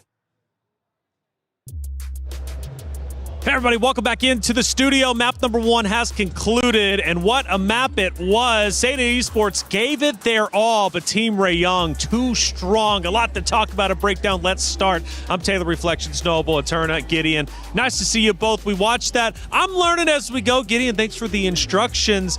You know, Seda Esports, early on, you could tell they were in trouble, but mid-game to late game, they did start at least having some life. I think a lot of it just comes down to Team Ray not being a little decisive here in certain moments, and I think that's a little scary on my part because my bias is leaning towards them. But at the same time, I think that Seda also needs to recognize, right? This is not the same Seda that we saw yesterday, and I think a lot of it just comes down to comforts in the draft, right? I think they had a plan in mind. It did not go the way they were looking for, and I think the laning phase is what really messed them up. And I think to add to that is, I think Seita maybe tunnel vision so much on these team fights and these objectives that they really forgot to stick to their fundamentals, which is housekeeping of the minions. Multiple occasions we saw that Quinn was able to look for opportunities to look for a backdoor. Sure. Unfortunately, she was unable to get them, but the fact that that opportunity was there in the first place, it's a big question for Seita coming in. And you know, let's go through some of these moments and take a look at the first one, because I want to piggyback off of what you just said in just a bit, especially with Seda versus Falcon Indonesia. But looking at this first point, Gideon, we are now 12 minutes in, and we've got a battle for the Lord. Yeah, a lot of these problems come down to, hey, who are the trigger men, right? And in this case, it's going to be Namin as well as Fanhua. They have the most important jobs to have the RWM and the AOG combined together to get this really big impact. The problem is that a lot of the heroes on the side of Team Ray, it really boils down to the draft, right? Hey, what are you going to do when Lilia just black shoes away? They just flicker outside of the RWM. There's not a lot of winning scenarios unless they're able to catch not only the Claude, but also catching the X-Borg. And I think that was the hard part. And let's go to the very end of the match where Team Ray ended up taking it for themselves. They end up pushing through, doing so after, I believe, close to that fight that we just witnessed, and then ultimately taking over the base and winning the rounds, which was, again, just a battle until the very end. Eterna, we're now 21 minutes into it, obviously getting towards the very end. A big team fight is one from the side of Team Ray, and they take advantage. And that's the thing, like we were talking about housekeeping earlier, you can see that this team fight wasn't really in favor of Seita at this point because they were in a 4v5 situation, because unfortunately Jessica66, which has been the main backbone, I would say, to most of the team fights, most of the games that we saw yesterday, was not even there to help. Like, she was forced to do housekeeping, she was forced to be back in the base to try and clear this, and unfortunately it was just a disadvantage for Seita in that position. And I want to go back to what you said just previously. You mentioned Seda Esports pushing fights, getting aggressive, at times probably even getting a little bit desperate. But if you go back to the commentary from Team Falcons Indonesia when Seda Esports ended up beating them, I felt Falcons Indonesia was doing much the same. I guess so. But for Falcons Indonesia, I felt like it was more so on like the execution, the troubleshooting that they were unable to look for inside the game. The adaptations weren't there. And I think for me personally, the targeting was still very questionable from Team Falcons ID. That's actually exactly what I wanted to bring up, right? It's target priority here, right? Not only is it at a high level, it's a lot more difficult to do, but I think the interesting thing where we see these teams in particular play, it's not just about pushing, it's the constant push and pull, right? It's constantly adapting and changing on the fly. Hey, I may have an opportunity to backdoor. If it doesn't work out, maybe we force a fight. They need to make those decisions quick because, as you see, if Quinn is walking back and forth, nothing is happening. Yeah. Well, hey, there was a lot of team comms. Obviously, you got to communicate well if you want to get the victory. Let's listen in to some of the team comms in map 1. Kurang orang, Cak. Ni. Aku cari Nawa, guys. Carry. Nice, bro, guys. Thank you, guys. Kita boleh menang. Main. Bodoh, nice. Nice team. Thank you, Rotan. Thank you, Rotan.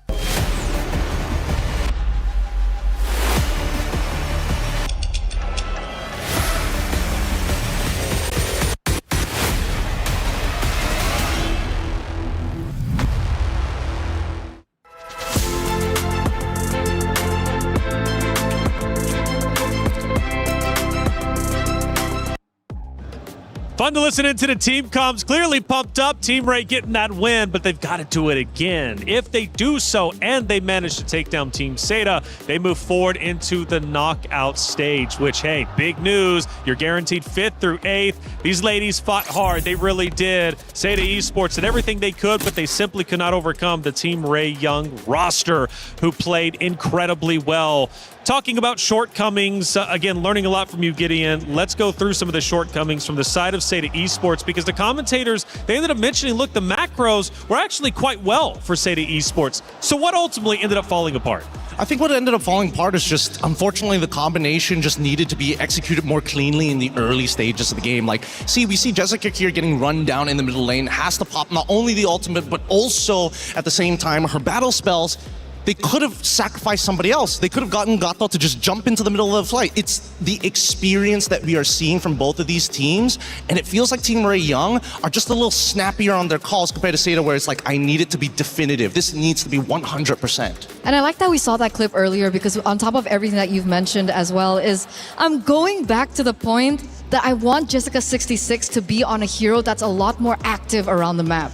The Uranus is great for macro, it can control like minions and so on and so forth. But the fact of the matter is Jessica26 has been doing so much and is way more impactful when she's on heroes that are setters, like the Alices of the game, the Paquitos of the game. Naturally, the Paquito was a bad choice in that particular draft, so maybe they ought to prioritize Jessica66's hero earlier on, maybe? I think that it depends on whether or not Esmeralda is going to get banned on blue sides, particularly, right? And I think Team Ray Young, they've done their homework very clearly, right? I want to make sure that you're on something that doesn't have as much impact anymore. We're going to put you on Uranus, and hopefully you're going to just be somewhere out there in the galaxy, you know? Be as big as planet as you want, but we are attacking your team during the fights on neutral objectives. And going back to a critical moment that I was really impressed with, that backdoor attempt. You know, Seda, they were pushing, I think it was either mid or right lane hard. The backdoor attempt alleviates some of that pressure and forces Seda Esports to come back. For Team Ray, that was a heads-up play, the first one we've seen at least on main stage.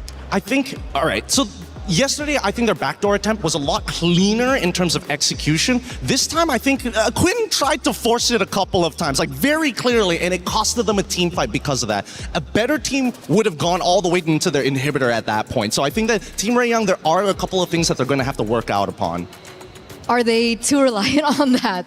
Like Quinny, Claude, backdoor.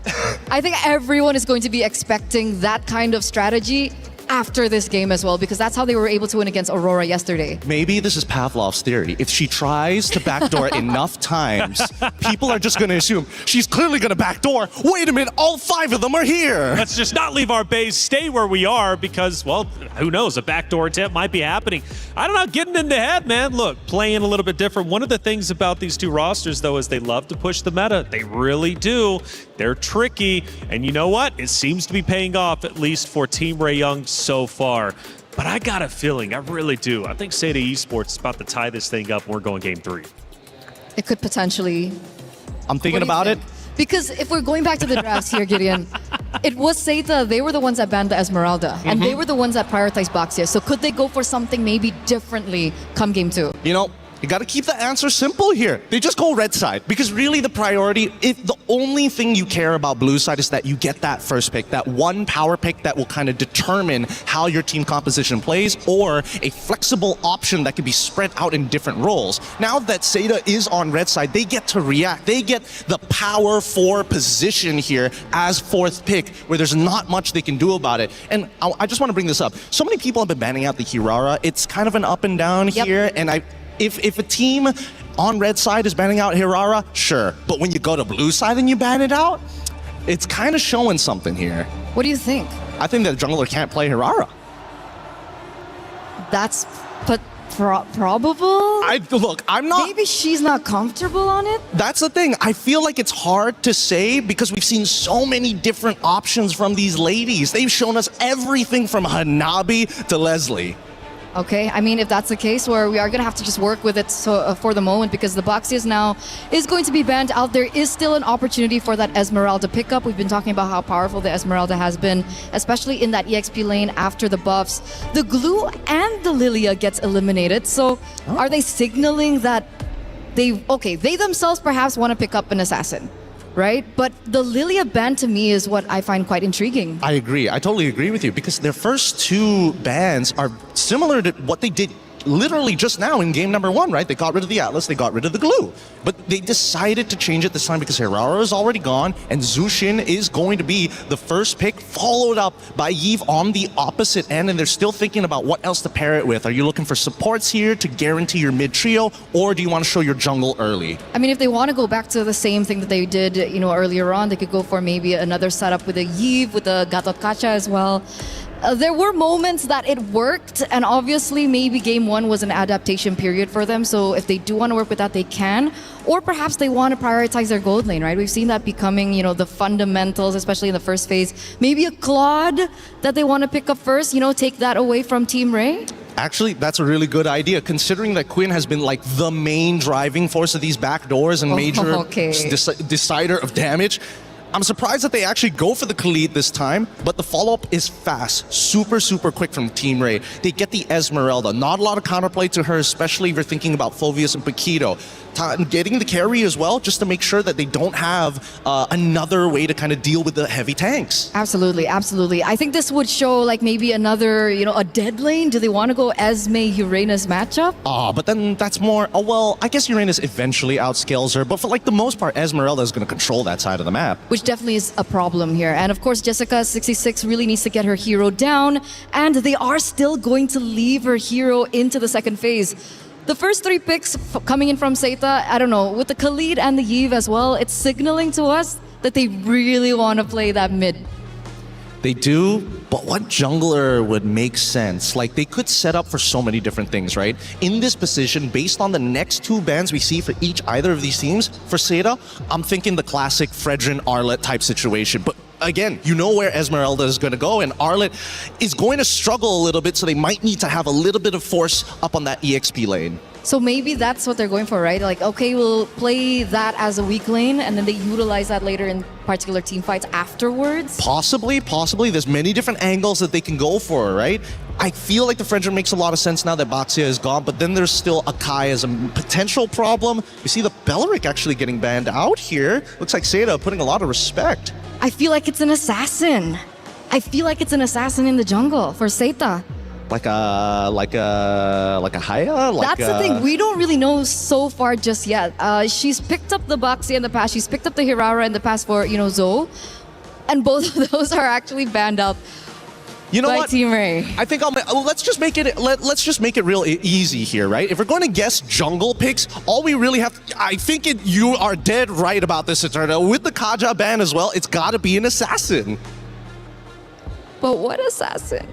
I'm thinking it's got to be one of the ninjas, right? It could be Nolan, though. Nolan into this? I mean, they have a strong duo mid in Yves and Khalid. They can work with that. Nolan clears very fast as well in the enemy jungle. I think they can save it for the end. I think they don't have to show their jungle pick here right now and wait until Team Ray reveal everything, because you can immediately take an EXP counter matchup against the Esmeralda. I'm thinking just throw them off the scent a little bit, put in a Yuzong and say, hey, we have diving capabilities. What are you going to do now? What do you think about the Terizlas of the world? Might be a little tough, actually. Mainly only because there's carry on the opposite side. That's really the determining factor. Ooh, Yi Sun Shin. Okay. Semi-assassin. That's, I think we saw a YSS in Stream B.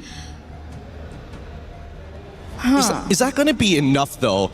Yi Shin, yes, is still able to kind of outmaneuver a large majority, but now Team Ray can technically respond to this, so they're sacrificing the jungle. Yep, there we go. Instantly, they have something that goes into the jungle to invade, to punish the early game and the Nolan. So you called it here already, Eterna. Okay, but on the opposite side.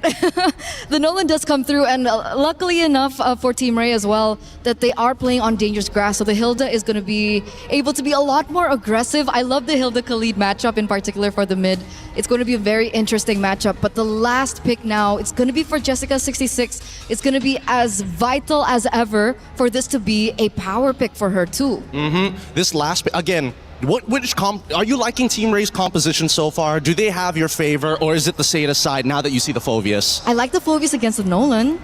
Okay, because for me, it's going to be down to the junglers. I don't know about you, Taylor, but if I'm looking at either the Korean commander of their naval army or the time traveler. I'm thinking time traveler. Time traveler for sure, man. You can do a lot if you could travel in time. You could do that, man. You could get the winning lottery numbers. Check it out. It's going to be a big matchup for sure and a big comeback needed for Seda Esports. Will they be able to do it? Or will we have 2-0s all again here on Stream A? Well, let's see what Team Ray Young has in store. They are one round away from moving forward to the knockout stage and potentially securing a championship later on. Brigitte, Mirko, let's get it started.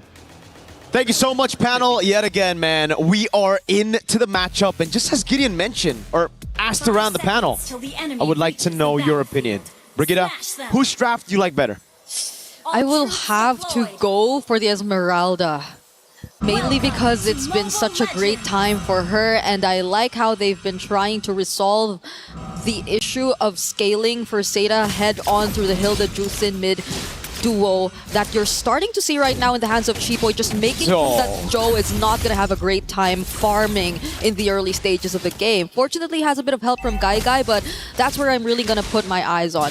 If they're successful enough to keep this early game momentum going, then it's going to be tough for Seda to scale into a position where they want to be. I agree with you, especially considering, again, this Nolan pick is just so good at invading early. Nora's already got the prio bottom lane. They go for the dive, but there's damage reduction under that turret. And if you look at Nora's emblems, it's a bargain hunter. Team Ray Young know that they'll be ahead in this game. They'll be the ones with the snowball. So they're trying to go for the throat as early as possible. Tando takes the golem away. Already a camp stolen. 15% change. And that's huge for Seda, who definitely want to speed up things a bit because they do have to scale. They're both on a double marksman. They're on a double marksman setup, so they definitely need as much as they can. But fortunately for Team Ray, they've been controlling majority of their lanes so far, and the carry Claude matchup is pretty much something you've seen happen time and time again. It's been an okay lane for them. Nora, two games in a row, early game, has controlled the lane against Jessica, who we are not really seeing the setups from just yet. The same level of aggression we saw from her yesterday against Team Ray this time. And even the minions in the mid have been under control by both Miko and Chiboy. So this next turtle is looking to be like a huge advantage for Team Ray, considering that Nora's up level 4 too. Yep. They're not actually going to utilize this level lead just yet. Zoe gets level 4 with the Lizard down below. Nora up top against Jessica. Both level 4, but again from Miku. She's going to be delayed a little bit from getting that level 4. Very soon, though, she'll have it. And Nami is actually still behind. This looks great for Team Ray Young. Tan is just going to focus on the turtle as Chiboy and Miku are going to be in charge of zoning out Fanhua. Joe could not even approach the turtle either. Mountain Shocker already committed, but they've already gotten the turtle. And Nora, look at what she's able to do against Jessica 66. Yeah, those buffs on the Esmeralda are really showing. Those nerfs on the Phobias really showing as well. This matchup wasn't really a good matchup even before the patch, but after the patch, it'll really be a lot more difficult for Jessica to go 1v1. She has to just participate in the fights, going in for those dark waves instead of going 1v1 against Nora. Especially with the Bargain Hunter, man. Nora, if she gets more of these golds, if she's able to participate in more of those fights, almost a kill in mid with a fracture on Name. And now they're going to be looking for bottom lane for sure. They already have this winning matchup that they didn't have last time around. Chiboy's cutting. Yeah, the more that the map opens up, the more things are gonna be difficult for Joe. Just look at this one level gap already existing between our two junglers, and it could just turn into more if Team Ray finds the more successful rotations across the map, which I feel like they're very comfortable doing already. There's not much pressure on the mid lane. You don't really expect to see Jessica out of nowhere, because Nora's been the first to rotate out always, almost every single time. And a fraction right here, forcing out the BMI with a lot of damage already. That's a lot of threat for Guy and all the other special heroes. What kid? Chiboy taking first blood against the jungler of Seda. What a way to start this game after 3 minutes of them just farming, and now Quinn also finding Guy. How unfortunate for Seda. Sokolil for the Hilda against Joe on the Yi Sun Shin. And that's why the panel was questioning the YSS choice, especially with the Claude and the Eve already picked up with an Esmeralda basically guaranteeing XP matchup. Hilda just free to go all over the map into the jungle. All the way from level 1 we saw how oppressive Chiboy could be on the Hilda. Yeah. And there's no respect from the rest of Seda. Or rather, maybe they just have so many things to deal with. Fanhua should definitely be walking together with Zo. But even up top, they won't be able to get rid of the carry. Quinn's all good. That's another neutral objective for free to Team Ray Young.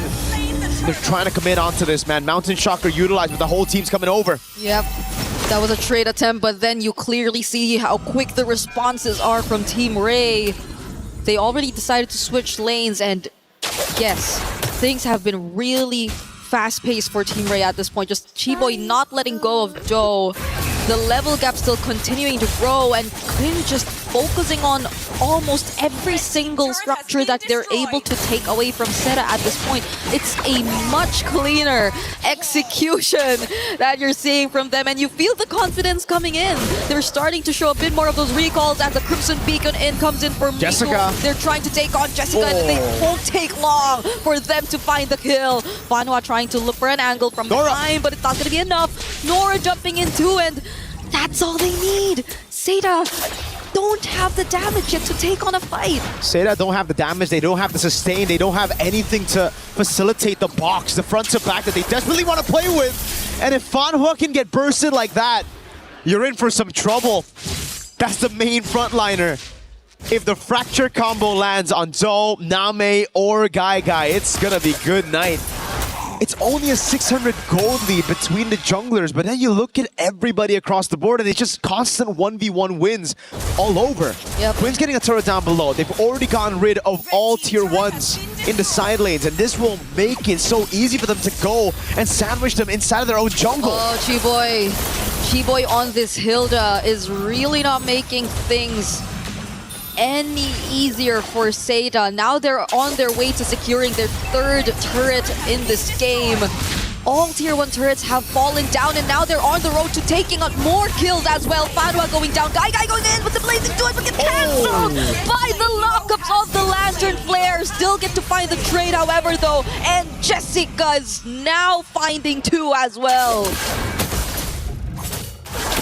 Team Ray Young had 3 members there, and they still won out in the trade. 3 for 2. It's another neutral objective. It's a disaster for Seda. It's a dream for Team Ray Young. Okay, the fracture already used. Jessica's just sustaining everything along the way. Now is somehow looking to be a threat for Seda or for Team Ray. If you look at it, if they're not able to burst him down as quickly, Tan still gets to steal away that purple buff from Seda, so they're at least still working their way around denying objectives and opportunities for Seda to catch up, as they've already established the 3k gold lead that you're currently looking at. But again, if they've already started this really fast, they might want to keep it that way, because we're starting to feel bit by bit that Seda are still a scaling comp. That is true. And they did get a bounty on Chiboy. She was 3-0. There was a bounty to be given. The rest of the team, though, however, did not. And that's why the gold lead has stayed relatively untouched. It did not move. 4,400 gold lead. They're still pushing in. They have the map control. And there's just no way for you to walk in your own jungle, walk in to defend these turrets when you have to group up together and set up a box. Quinn's going to get a free turret up top. Yep. And now the siege happens. They're just constantly going to play the macro game, split Seda up, prevent the box from being formed by Seda, and then slowly dissect them with the Lord takes into these turrets. Yeah, Quinn's been a bit too free on these turret takes, on these movements across the map, and now it's Fanhua, who every single time she decides to show up, seems to be like an option for Team Ray to just burst down. It seems like they have enough damage to do so either way. We already saw a glimpse of it earlier on too, but yet again, we see Quinn. Look at her just pushing as much turrets as they can. Yeah. Seda are not even able to find as much trades across the map. Now it's just mainly Joel trying to push up the waves, and fortunately they get one, but that's the place where the Lord's about to spawn. So either way, Team Ray are definitely going to keep that in check and are going to actually burst it down right as it just spawns on the map.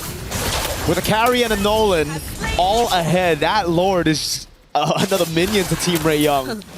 One thing's for sure though, even if Seda scale into the late game, their frontliners don't. Jessica, Fanhua, they're on heroes that just don't scale into the late game, and the fact that they're just so behind early on. Look at that level lead. Jessica to Nora. Oh my goodness. Yeah. That's a 3-level lead between the XP lane. Nora's just having a blast in that lane, and if we even look at the roam right now, it's a level advantage for Chiboy.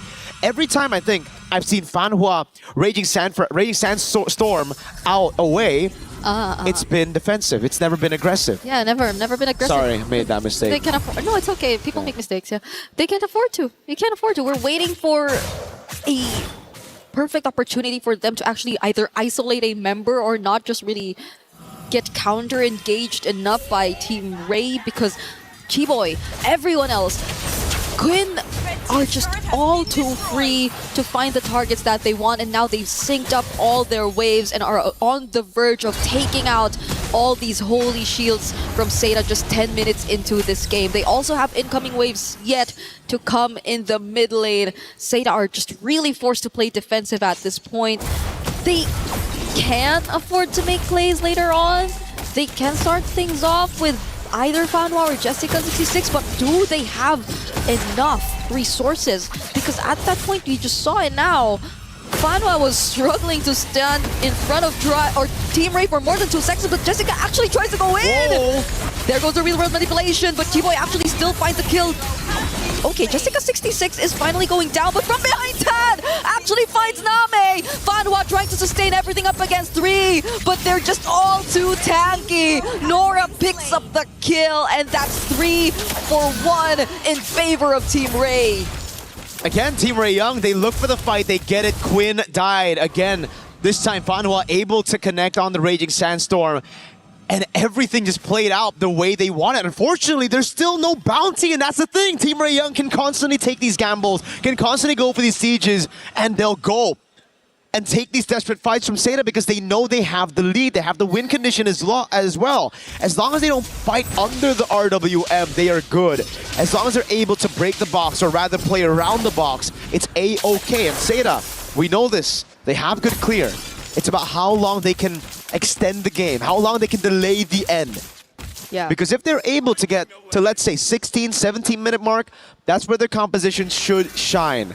Thing is, though, there's still some legit threats into their backline. Chiboy and Tan, we saw how much damage Name could take with a fracture combo. It's an insta-delete button. Yeah, the only good thing out of that was it's really Quinn they got to take down first, which I think gave them the slight advantage in terms of just committing to the fight, because you wouldn't really expect any further damage from Team Ray when it came to that point. But other than that, there was still Tan. There was still Chiboy. There were still other members who could just play around the angles, and just as you're looking at it right now, Team Ray are not going to waste any time and burst down this next objective that spawned. It's an enhanced Lord that we're seeing in their hands with no energy shields left, so it's looking grim for Seda in terms of their remaining base turrets. A quick item check as well. Look at how far behind Jessica actually is in terms of gold. We saw the XP diff, now we see the gold diff. That is a whopping 3,000 almost gold advantage between the XP. And ladies and gentlemen, the Esmeralda is a scaling pick here compared to the Phoveus. The Phoveus is the one who needs this lead early on. It's another siege again, this time with the Lord up top. Okay, they're definitely losing one of their base turrets at this point. Multiple minions crashing towards the base, but Jessica26 again starts the final offset of blazing to the real world manipulations. They find Quinn, one of the most important kills Seda could have picked in that moment. And it's back-to-back kills on the gold lane. Quinn falling, Tan waiting in the bush with the fracture combo. Fanhua is starting to scale up as well when it comes to the tankiness. He's able to withstand a little bit more punishment from Team Ray Young. And this is exactly what we were talking about. If Seda can wait, prolong the game, extend it all the way to 16, 17 minutes, this is where the composition will start to really tear Team Ray Young apart.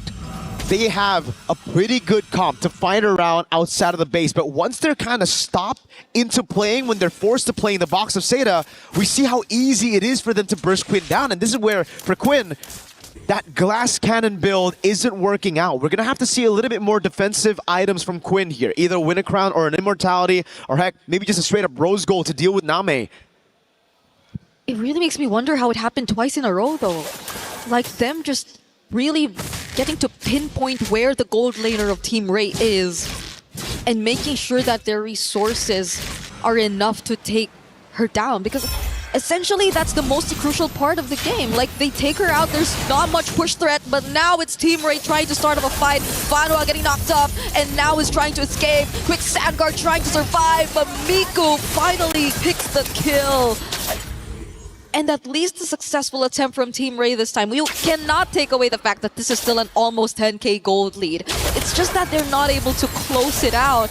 And Seda are doing such a great job at just prolonging this entire game. It's an unstoppable force versus an immovable object right now. And Seda, they're the ones inside of their base, immovable, holding on for dear life, having a composition to do so, clearing it out so quickly. But anytime they step out of their base, it gets really tough. Team Ray Young are the ones that can cut, again, with Tan, with Chiboy, through the jungles of Seda. Just because Seda have no map pressure. Anytime they walk up their own jungle, they don't know what they're walking into. A possible trap by Team Ray Young. And again, even if they want to walk up to Lord, they will never be in time for the contest. It's a carry and a Nolan. Every time it's up, it just gets bursted down. And this is the third Lord of the game. 6 neutral objectives, this time around, all going to the hands of Team Ray Young. But as long as Seda play it clean, as long as Name, Joe, and Guy inside of their own base turrets force those RWMs, punish Quinn on these siege attempts, they'll be able to defend. They have great wave clear. Yeah, it seems like the blueprint is going to say the same for Seda. They don't want to fight this outside their base. They know how to play that surprise attempt they've been going for twice in a row.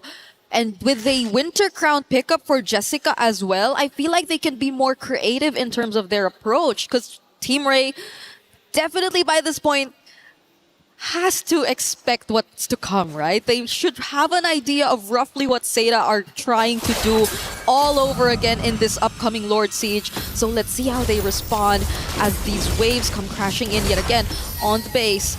Losing out on 2 base turrets already for Seda, but they're not starting a fight just yet. They're dealing with the Lord, they're dealing with things one by one. Knockus from the Lantern Flare, Fanwa and Jessica are not going for the engage, and now it's Team Ray who find the perfect engage! They're going for Quinn all over again, but this time Quinn actually gets to survive. Fanwa falls next, Jessica 66 will actually force her way through, and they find the kill again, but is it gonna be enough? Guy trying to join in, pushing Team Ray back, and another successful defense from Seda is accomplished inside the base. It's all about creating the box, and Seda have created a box again in their own base. Team Ray Young, they can be as creative as they can, but it just, as long as they can't penetrate through that box, get all the backliners in one fell swoop, it won't be enough. So at this point for Team Ray Young, they're going to look at the Evolved Lord. That's the only way to end this. They need a damage reduction from the Evolved Lord to just go straight in and brute force their way into getting the crystal. For Seda, it's now or never to contest. They've extended the game to a point where this should be their win condition. Heck, Joe, Joe, gotta be careful there. Doesn't have a way out. The Lantern actually escapes. Not using the flicker for Fanwa though, but that was close. Super close for Joe. A 0-3 for Yi Sun-shin, definitely not the best time, but this is a time where you should feel the threat of a Yi Sun-shin scaling into the late game. I agree, it's now or never. Might as well get out of their base and try to look for an angle. And they should assign the right people to create that path, to find a way through, but it seems like the Lord is not the choice. They're going through the opposite side, if anything. But Team Ray also have that area scouted out. It's just housekeeping for Seda. They're clearing out the wave in the bottom lane first. They want it to be even here. then they can go and try to look for an opening over on this Lord. And again, when it comes to the Evolve Lord, yes, Team Ray Young have been able to burst it down, but that's when it wasn't Evolve. Whoa, everything thrown! It did not connect.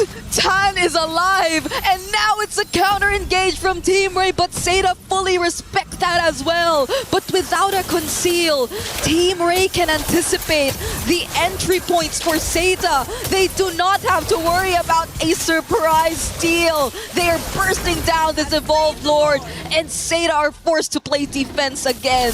Seda, the one time a window open for them when they have their power spikes. They couldn't keep it clean, they couldn't stay composed, they went straight for the first man they saw, and it was Tan on the Nolan in mid. One of the most mobile heroes in the game, and they decide to gamble on catching her. Didn't pay off, that's for sure. Now, they're gonna have to build that box again, but unfortunately, I think this box will be dented. That's an Evolved Lord, full of damage reduction. With the whole team playing for the waves as well. They won't even go for the one straight push. They will build the waves in side lanes. Then they'll group up in mid to look for the end. This is the wave to end the game if there's any to do with it. Seda, can they defend? Oh no, Tan actually finds Joe, brings her down to half HP, and Fanwa 2 popping the immortality and going down, falling Starbound onto 3, and the Lord already inside the base. Quinn is trying her best just to gain access, but her immortality gets popped too, but it's gonna be okay. Team Ray are finally able to find the winning push as they take out 3 from Seda and secure the 2-0. It's a knockout stage. Slot confirmed in for Team Ray Young. And for Seda, they've made their mark on the MLBB scene, but they're gonna have to go through a grueling lower brackets to make it to the top 8, to make it to the knockout stage. Yet another climb. For Team Ray Young though, the damage reduction to the final Lord, every single neutral objective in Game 2 going towards them. We knew it was coming, it was just a glimpse of hope. Yeah. A little bit in the skies for Seda. It shined bright quite a bit a couple of times, but then the one time that they had the chance to fight, to contest for the Lord, they blew it through Tan's crazy move. Sidestepping, dashing away from all those initiation tools. Yeah. They burned so much of their resources at that point. The flickers, the raging sandstorms, and everyone just trying their best to keep up for that pickoff attempt. You would understand the frustration that you would see from their faces after that match. But I believe we get to talk to the players and we throw it to the stage. Now that was an absolutely amazing performance. Now what a showing from Malaysia, Team Ray Young. I would say, coming up with terms from what I've seen, macro maestros or even menaces. And right here I have Queen beside me. Hi. So yes, for you would be, 2-0 straight up for 2 days in a row. Is this the results that you guys have been expecting? Yes. Can you expand on that? What preparations did you guys do to ensure that you guys got the success that we're witnessing here today?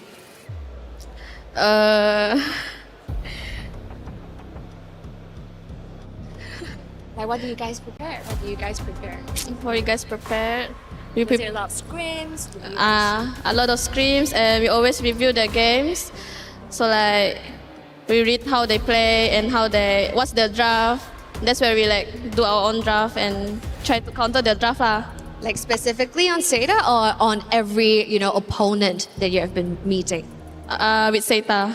Oh, with Seda. So a lot of homework has been done. And taking a look at our venue here, we're very excited. Damascus, we do have a question for Quinn. Yeah, it's been fun to watch, of course, people supporting the regions. You have plenty of fans at home and people all the way from Malaysia as well in the venue. Do you have any words for the people who are supporting you all the way from Malaysia?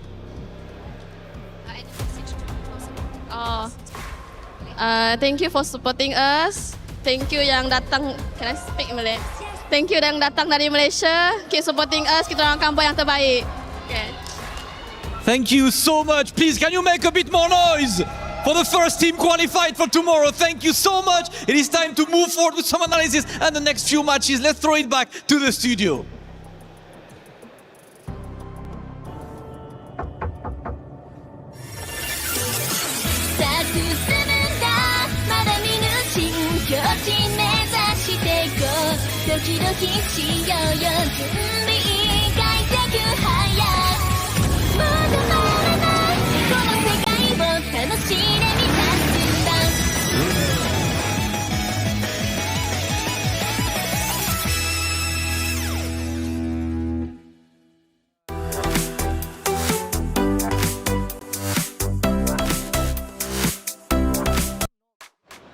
There it is. Our first game on stream has been done and dusted with. Of course, it was Seda Esports putting up a tremendous fight, and they really did. But Team Ray Young gets the victory. They push forward and are officially our first team in the knockout stage. Hey, welcome back into our desk. I'm Taylor Reflections, Noble Eterna, Gideon. Why? I mean, come on, man. Seda Esports played so well yesterday. Today, though, a little bit different. What did it come down to? We mentioned, at least for the analysis of map number 1, Gideon, it was like, okay, Seda Esports, they're playing okay, decently well, but they're just a bit too aggressive on those team fights, getting a bit overzealous. Map number 2, did we see the same? What was the adjustment? I think it hurts me to say this because in game number 1, drafting alongside with in-game decisions led to their inevitable defeat. I think this one, it was not looking good from the get-go. The draft, they had no winning lanes. They had no real way to kind of open up, and were heavily depending on Team Ray to make a majority of those mistakes before they can actually start getting to where they need to be. Well, let's take a look at our first play of the game and break it down, right? Because game 2 wasn't as long as game number 1, but still just as exciting nonetheless. And as we take a look at our first moments overall, I'm curious what you guys think because, you know, early on, there was a big battle for the first turtle, and it was Team Ray Young who was able to get that, setting them up early on. But as we get deeper and deeper in, we start to look at a base fight. What ended up unfolding? I think that the hard part about it is just, as this base fight, it's kind of unwinnable in a lot of these cases, mainly because of how much money that they have, right? They have such an inflated economy and so many more stats. However, if they all make the big mistake of walking into that RWM, they're just asking to die. And I try to, you know, the rule of thumb, 10K goal means? It's over. It's an instant GG. It's over. 10K means it's over. And that's why I really agree with everything that Gideon said. It all came back down to the drafts. The fundamentals, again, is what's really shaky about Seda. We were talking about fundamentals in terms of in-game from game number 1, and in game number 2, the fundamentals of the drafts just really weren't there. So that's something that they really can bring to their next match tomorrow. Well, as we start looking at our second moment of the game, tells a bit more of a story as to why this ended in the way that it did. I believe it's going to be a little bit deeper on. First, we were 16. Now we time travel into the 20-minute mark in Eterna. What are we looking at? I mean, at this point, I'd really want to hope that 10K gold gap just really didn't mean anything. But at the very end, it felt like the firepower just really wasn't enough. They tried their best to try and defend the base, and we can even see that Guy is doing her best to try and clear out that lane as fast as she possibly could, but with so many on top of her already, it just felt like it was way too much. And to Seda's credit, Gideon, they did push them back at least once or twice when, of course, Team Ray started to push up into the base. So Seda did put up a good defense. Ultimately, in the end, though, they were just too far behind. I think it's about also ticking the right check boxes, right? It's like, yes, there is the 10K. They made that one defense. Had they done it just one more time and were able to actually trade back in terms of inhibitors, maybe there was a good 50% chance of actually winning that game. But at that point, especially since their composition doesn't have enough wave clear, with no inhibitor, Lord pushing in, it is just too thick. And Sky Piercer. Don't forget the Sky Piercer abuser. You guys are goofy. I love it. I've had such a good time being here for MLBB. I'm learning so much from the both of you. You know, Seda, I just felt like it was just a story of comebacks, trying to come back each and every time, and the frustration obviously being shown on that stage. I wanted to root for them, I really did. And let's face it, they do drop down to lowers, so they still very much have a chance, and they showed us a lot of promise against Falcons Indonesia just yesterday. But for Team Ray Young, we didn't have a chance to watch them, at least on A stream yesterday. They were on the B stream. But man, they played well, and clearly they know what they're doing heading into the knockout stages because, look, I believe they go 4-0. They don't drop a single map. That was one of the main things that I heard from Stream B. Like, they kept talking about the experience coming in from Team Ray over and over. They kept saying veterancy, veterancy, veterancy. And we finally get to see it here as well. There are so many moments in the game when you can see that they can adapt on the fly. The fact that, okay, we tried this certain scenario, it didn't really work out, and they try and repair that come game 2. We're not talking about the multiple times that they tried to go for the backdoor. I think that's something that they I was about to bring that up again. Much. But come game 2 on a different hero as well, we saw Quinn finally being able to, focus more on the rest of the team other than, a sneaky backdoor push kind of strategy. Yeah. They just go to the bread and butter, and the bread and butter works. At the end of the day, that's gonna fill you up more so than just a gimmick, little snack. I like it, man. This is the end, obviously, of map number 1, where it finishes off, and Seda Esports unfortunately dropped down to the lower. Team Rayong, again, moving forward, and we do have a post-match interview with Rose with Team Seda. Hey guys, Rose here right now with Guy from SETA, and although they just faced a 2-0 defeat, but I think it is still right we talk to them. So Guy, 2 days in a row, you played exceptional, and although you guys lost today, I want to know, how would you describe today's loss? 那么今天呢，我们和该在一起，在过去的2天当中呢，你的比赛打的是非常棒的。虽然说今天这个比赛有点失利，但是呢，我们知道你是很强大的。我们想要看一下你目前对于这次失败是什么样的看法？其实也还好，主要还是享受舞台吧，然后心态也是比较稳定。I think I was doing okay, and I would enjoy this platform for me to have this opportunity to play, and I hope I can do better next.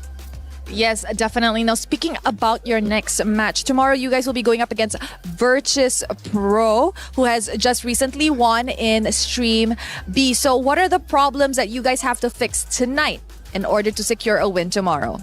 是的。那么说到下一场比赛的话呢，明天你将会进行一场非常重要的比赛和 Row 进行对决。那今天晚上还有点时间，有没有什么地方有一件事情说可以改进一下，来提升一下明天的比赛？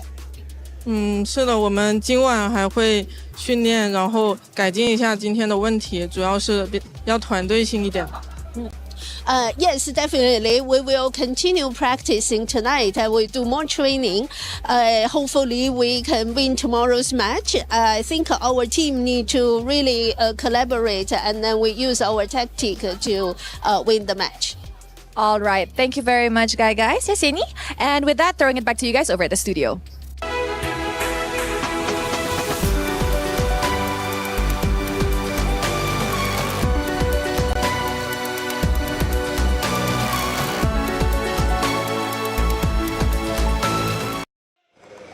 Good to see Seda still in good spirits after all. They know that they still very much have a chance for revenge. They're going to have to work hard, though, especially fixing up the errors as they move into the lower bracket, because it doesn't get easier from there. Your life is on the line, and the pressure will be at an all-time high. Again, a great matchup, though, for both of these regions and great teams. Team Rayong, I didn't realize they were as strong as they were on that stage, which is scary to think of. It's just building up to this inevitable destiny that all these teams are moving towards. I can't wait for this playoffs already, because we're already seeing superstars not only being made, but making sure it's like, hey, I am known. You gotta know me as I'm knocking these teams out and they're getting crushed. Crushed indeed. And speaking of crush, unfortunately on the B stream, one of those teams will have their keys crushed. GK Esports falls 2-0 to VP as VP moves forward. They haven't made it to the knockout bracket just yet, but they still stay alive, and that is what they want to do. They want to stay alive so they can thrive later on. Here we look at a couple of moments from our B stream, and hey, it looks relatively close, Gideon. I want to say that it is relatively close. I see a Freya already there, but again, a Joy showing up this late, especially a 23-minute game as well. Looks like I got some homework to do later on. I think we all do, especially after the new meta. And you talked about it, though, Gideon. I mean, look, you love MWI because you get to see a whole bunch of different team builds you normally don't get to see. Eternal, was that... Did I just see Ling for a second there? Yeah, I think they subbed... We've been seeing a few links actually on Stream B. Really interesting. The games I casted, I didn't get the opportunity. I know. It's so uncanny. I really want those assassin plays here in Stream A, but we haven't really been getting them. But I'm actually really surprised about this, and I feel like it's a huge loss for Geeke. I mean, they did so well against Geltec. I know that they lost it 2-0, but despite it, I could see the moments and the brilliance that they had, the potential that they had as well. With Alexa there, Yui there as well. There was just so much promise from this team, and also bringing in experience as well from that region. It's really sad to see them go today. I'm hoping that maybe MWI, their format changes, and we're going to get round-robin group stages. That's what I want to see.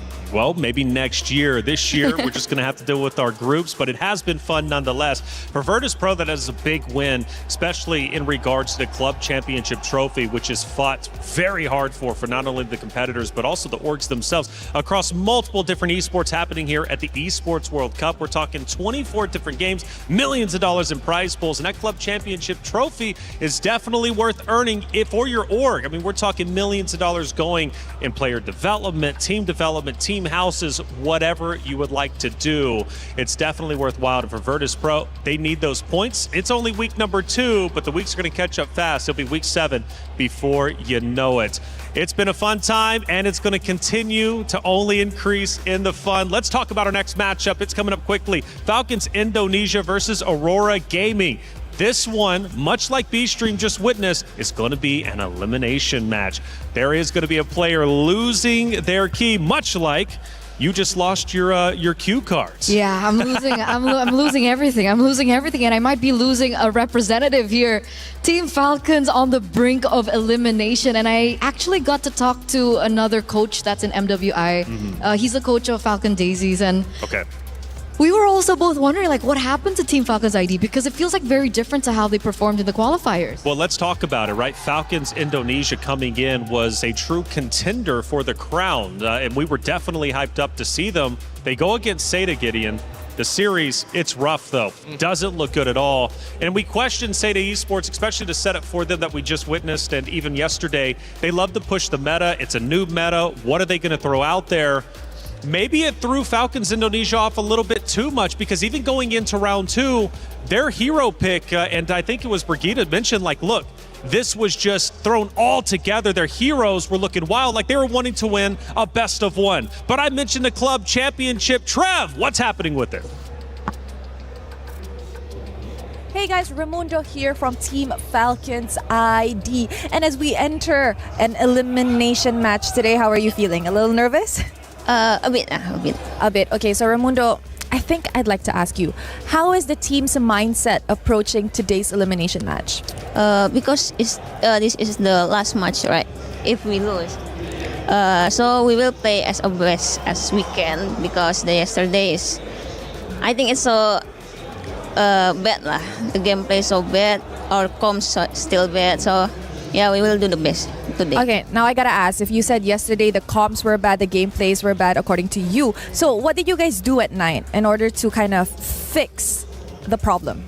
We talk with each other, and we fix every comms, every miscommunication from out game in game, and so I hope we can do the best today. All right. You know what, Raimundo, I'm pretty sure a lot of the fans back at home are supporting you guys. Is there anything you want to say to them? Thank you for supporting us until now. So I hope we can do the best today and show you guys that we can do it. We will in the final.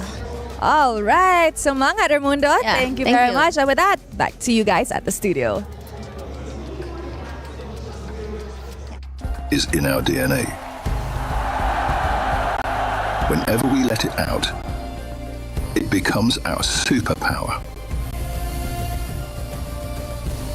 Now imagine an entire city being built to supercharge it. Kadir City, powered by play. Rose, as always, thank you so much for the interviews, catching up with Falcons Indonesia before they head into the matchup. And it was a great interview to kind of get a bit of an insight as to what went wrong yesterday. And Gideon, it seems like team comms right now are a little rough. Yeah, I think understandably so, you know, having not only to fly all the way here into France and then afterwards you just have to acclimate as soon as you get here. This is why when I'm looking at that format, it's so brutal. You only have 2 opportunities to try and qualify to the playoffs. And playoffs, very important. They did say, though, at least at the end of the interview, that finals, they're looking to make it. That's the goal, after all, to hoist a trophy and earn yourself the bulk of $500,000. But unfortunately for our B stream, our first key is going to be crushed. It was VP taking down Geek K Esports, and VP crushes the key of Geek K, and it snaps in half. Absolutely brutal. So it's the joy and the agony of EWC, but that's what makes EWC so special. It's this cute trinket tradition that we always get to see year after year, but it's just always so agonizing. Agonizing indeed, and they can use those fragments for their trophy whenever they choose to. Hey, it's time to head to the stage. Our first matchup is nearly underway. Let's get it started. Thank you, Taylor. It is time for our first elimination match here on the stage, on Stream A. Sorry, as Stream B already had their fair share of keys being crushed. But right now, one of the Dreams is going to have to go to bed. And one of the teams here on the low bracket, a surprising one with Team Falcons taking on Aurora Gaming. Now that's absolutely right, Damascus, because Team Falcons Indonesia is actually known to be one of the favorites right here in this competition, potentially contesting the throne from the Indonesian counterparts. And they find themselves here in this position today. Whereas over on the other hand, we see Aurora Gaming. They had a loss yesterday, but they went down, not without a fight. So, can Falcons Indonesia actually clean up their act, clean up the communications, because they need to do it stat? This is a do or die. Or Aurora Gaming, over on the other hand, light up the skies and light up the exit path over for Falcons Indonesia. Let's get to it and let's head back to the studio.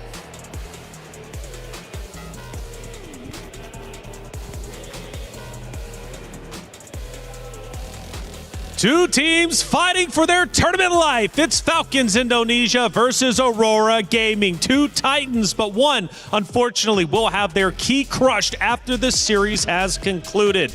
Now, with both tournaments on the lines, obviously the pressure is up, and with Falcons Indonesia already having communication issues, this might elevate the pressure to a boiling point. Aurora Gaming can take control of that. And speaking of Aurora Gaming, they've got untapped potential, and we just witnessed Team Ray Young win and look strong, but Aurora Gaming put up a wonderful fight against them yesterday on Stream B, which makes them arguably look the strongest going into this matchup. Yep, and I think that at least for Aurora, there's a lot that I'm expecting from them here, because at the same time, when we're talking about like, hey, let's do some research on this Falcon ID team, and you see that yesterday's game, you're not learning much from it. So technically, Aurora, in terms of pre-preparation, the coaches on Team Falcons ID actually have a bit of an advantage. I agree. I think everyone around the world is really expecting a lot coming in from Aurora Gaming, and in general, as a whole, we've been seeing so many surprises coming in from the Mongolian region, particularly from the MLBB women. So with them coming through, we did see an amazing Lunox come to play for Zulana yesterday. It's definitely a hero that Team Falcons ID will be looking at come this drafting phase as we get to the first game. So I'm curious, will the Lunox once again show up? Lunox or Liv versus Aurora, which is going to be good. Obviously, Liv from Aurora, and Mob Secco, the gold lane. They're going to be battling hard. That's going to be a fight that I really look forward to, obviously, especially from the hero selection. I mean, considering everything, like Aurora, we saw that they can brawl. They can really get scrappy with some of these ladies. And I think I need to see some of the mechanics, right? The individual mechanics, individual prowess of each of the Team Falcon ID members. Because if they want to make that statement, they have to win the lane first before you even start thinking about going above and beyond. Absolutely. It's going to go back down to the fundamentals once again. And as we take a look into the drafting phase so far, we are seeing quite an array of bans. We do see the meta bans come to play. The Marcel that really hasn't seen the light of day come MWI, especially here on Stream A. Phovius and Guinevere respect bans, I believe, especially for the Guinevere. They are trying to eliminate that because it was one of the win conditions coming in from Aurora.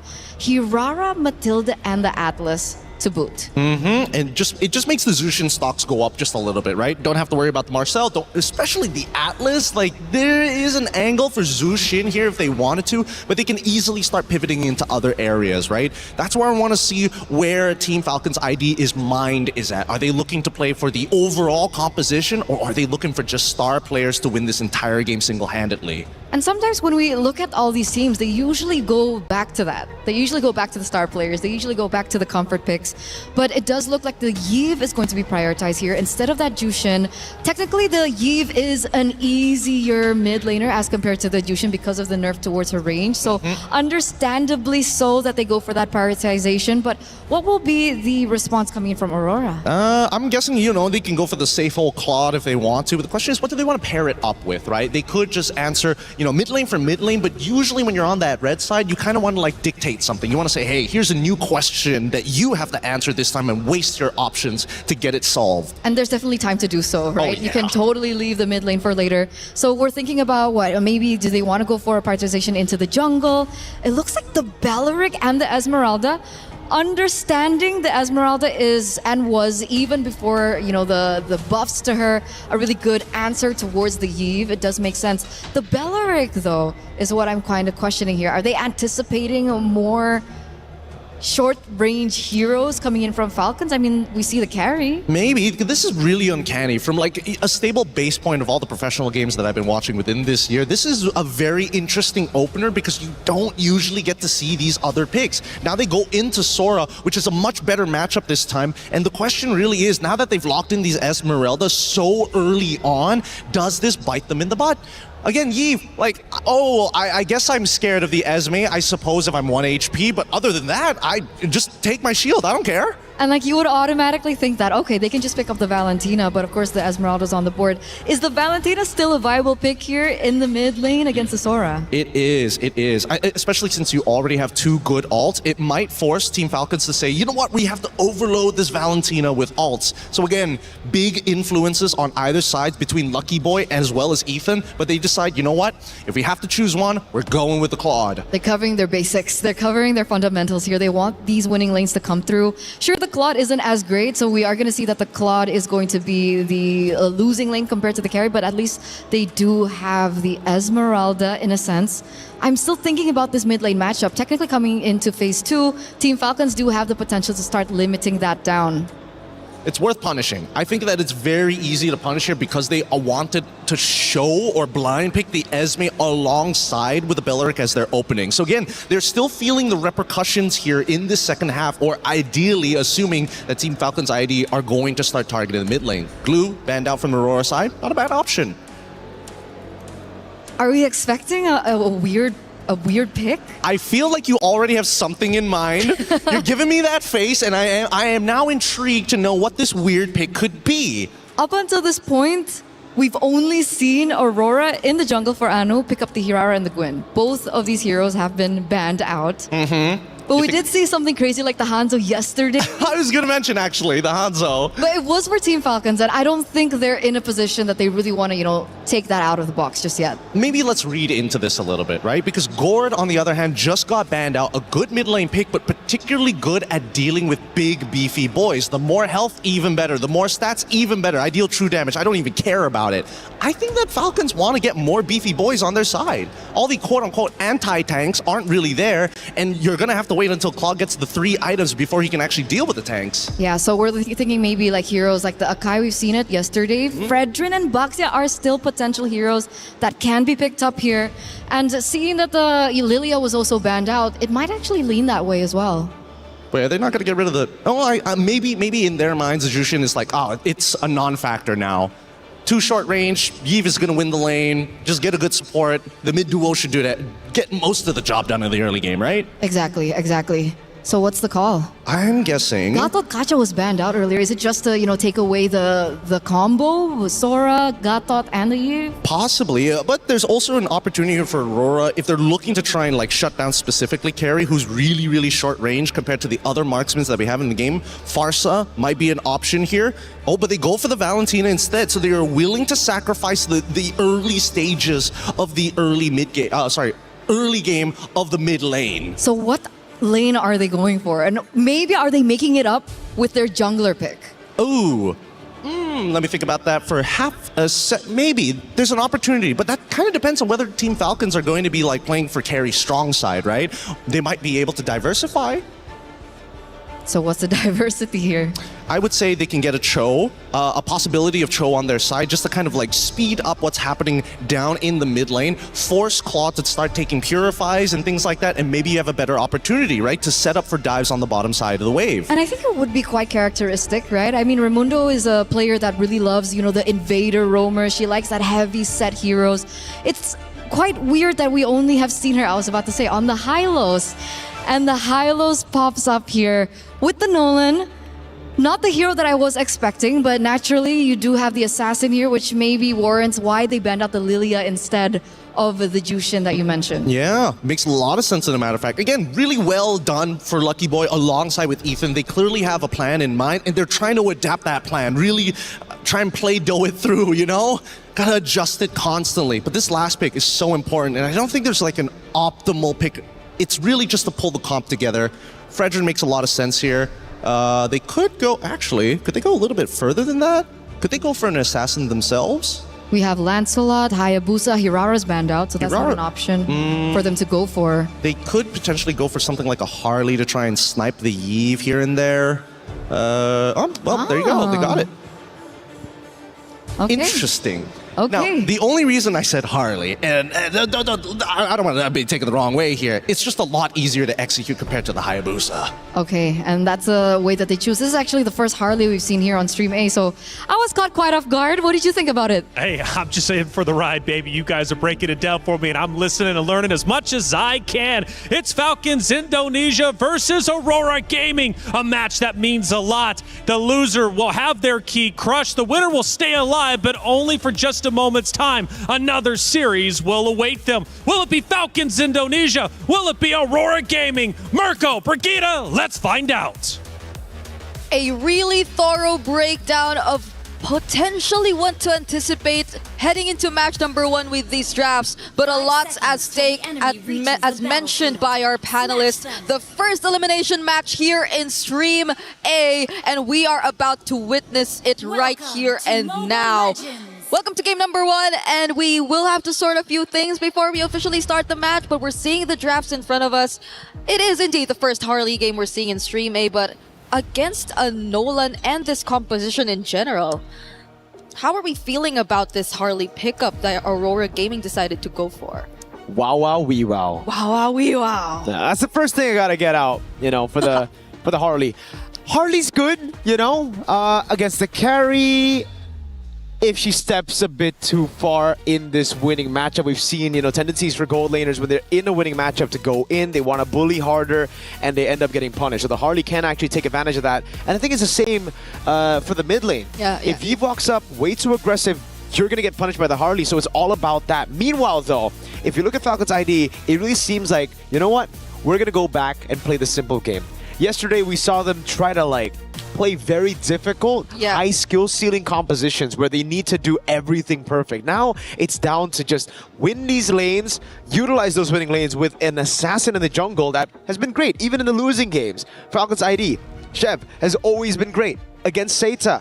Suyo and the Hanzo both were, I think, the 2 shining picks in that series. So the fact that now she gets her hands on, I think, a more meta assassin, you know, especially compared to the Hanzo and the Suyo, who both didn't do too much. Yeah. It's going to be great. We saw exactly how a Nolan could take control of a game last game. Earlier, Team Ray Young, Tan, fantastic performance on that Nolan. Yeah, I like it. I like how they are no longer over complicating things and keeping it simple. Yep, simple is best. Simple is best. Like We were TLPH. talking about this yesterday. Their drafts are very, very... I wonder now, though, that we have a new patch, how much of that will change, especially in terms of their jungle. But yeah, now it's a bit easier to expect what's to come from this draft that you're seeing right now. I mean, even like generally keeping it safe, the high loss, and just a more systematic approach paired up with the Eve. So I think it wouldn't be that hard of a task to even just looking at the matchups, right? The way they were able to secure even the carry against the Claude and now managing the Sora against the Esmeralda, which I like to think, especially in terms of pace, should be fairly the same for both of these teams. It's just a matter of who gets to find the aggression earlier on first. And we are, I think, just a few moments away before we actually see this game begin. Because, again, we do not want to really compromise the experience that we will be having in this tournament. So please stay tuned for and hold on for a bit. We are going to get in the game really, really soon. There's lots at stake, especially as it's an elimination match. So, you know. Yeah. It's a big one. You're going to have to pay attention to this one, folks. We already have one team eliminated. Earlier, we saw their key crushed. Unfortunately, it was in Stream B. And now for Stream A, our first and only, I believe, elimination match. All the others will be promotion matches, and all the other elimination matches will be found on Stream B. So if you want to check out Stream B, you know, there, I heard they got like some other casters there. Those are their names. Stream B. I think it's Reptar and a young man from the Philippines, Leo. But they say Stream B does stand for B as in better stream though. So could also stand for the boys. Because we do have some bears. Bear boys, yeah. They call themselves the Wee Bear Bros plus LaFell. So you don't count LaFell as a bear bro? Is it just because counted now. No. You excluded him from the group. You're like Bear Bros and LaFell. Like, LaFell is just the okay. I'm used to seeing the Bear Bros as 3. Yeah, definitely not LaFell. If you add LaFell, that's 4, but we can add another one. Nah, you should have added the other one at the start. Now it just feels like a pity slot, you know? I'll have to explain myself to him again after this. I'm gonna tell the story to LaFell. It's like the Bear Bros and LaFell.